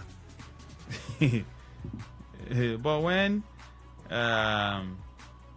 nobody cares, no be me happen to, so you just move. It will continue now. You can't break a broom. You know the broom. You use the broom in sweeping, right? When they are together, you can't break them. You can just bend them, but you can't break them. But if you have a single stick of broom, 2 sticks, you can easily break it. That's just what I'm going to say. So let us do well to stand for each other, because that's the only way this thing can flow. That's the only way it can flow. If not, if we are doing all this, I don't care, consign me. So for the receptacles, that's what they can do. Please keep it at designated areas, so that people can enjoy. People can just go there, drop their thing, right, and move.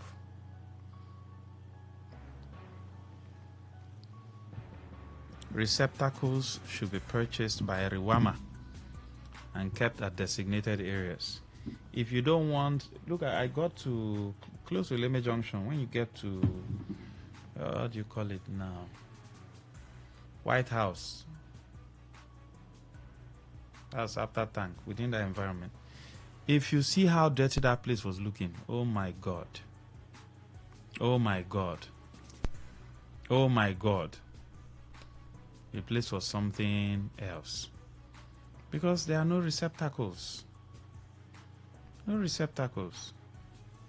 No receptacles. No receptacles. So when you don't have receptacles, people will just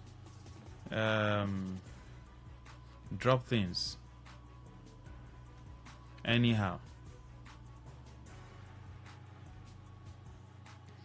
0810 9510 951 0810 9510 951. If you're trying to send in a message, you're trying to call and it's not going through, please just do a message. Do a message, it will go. Do a WhatsApp message, right? Do a WhatsApp message. Or do a voice note. Do a voice note. And it will go through. Send it to 0701 9339.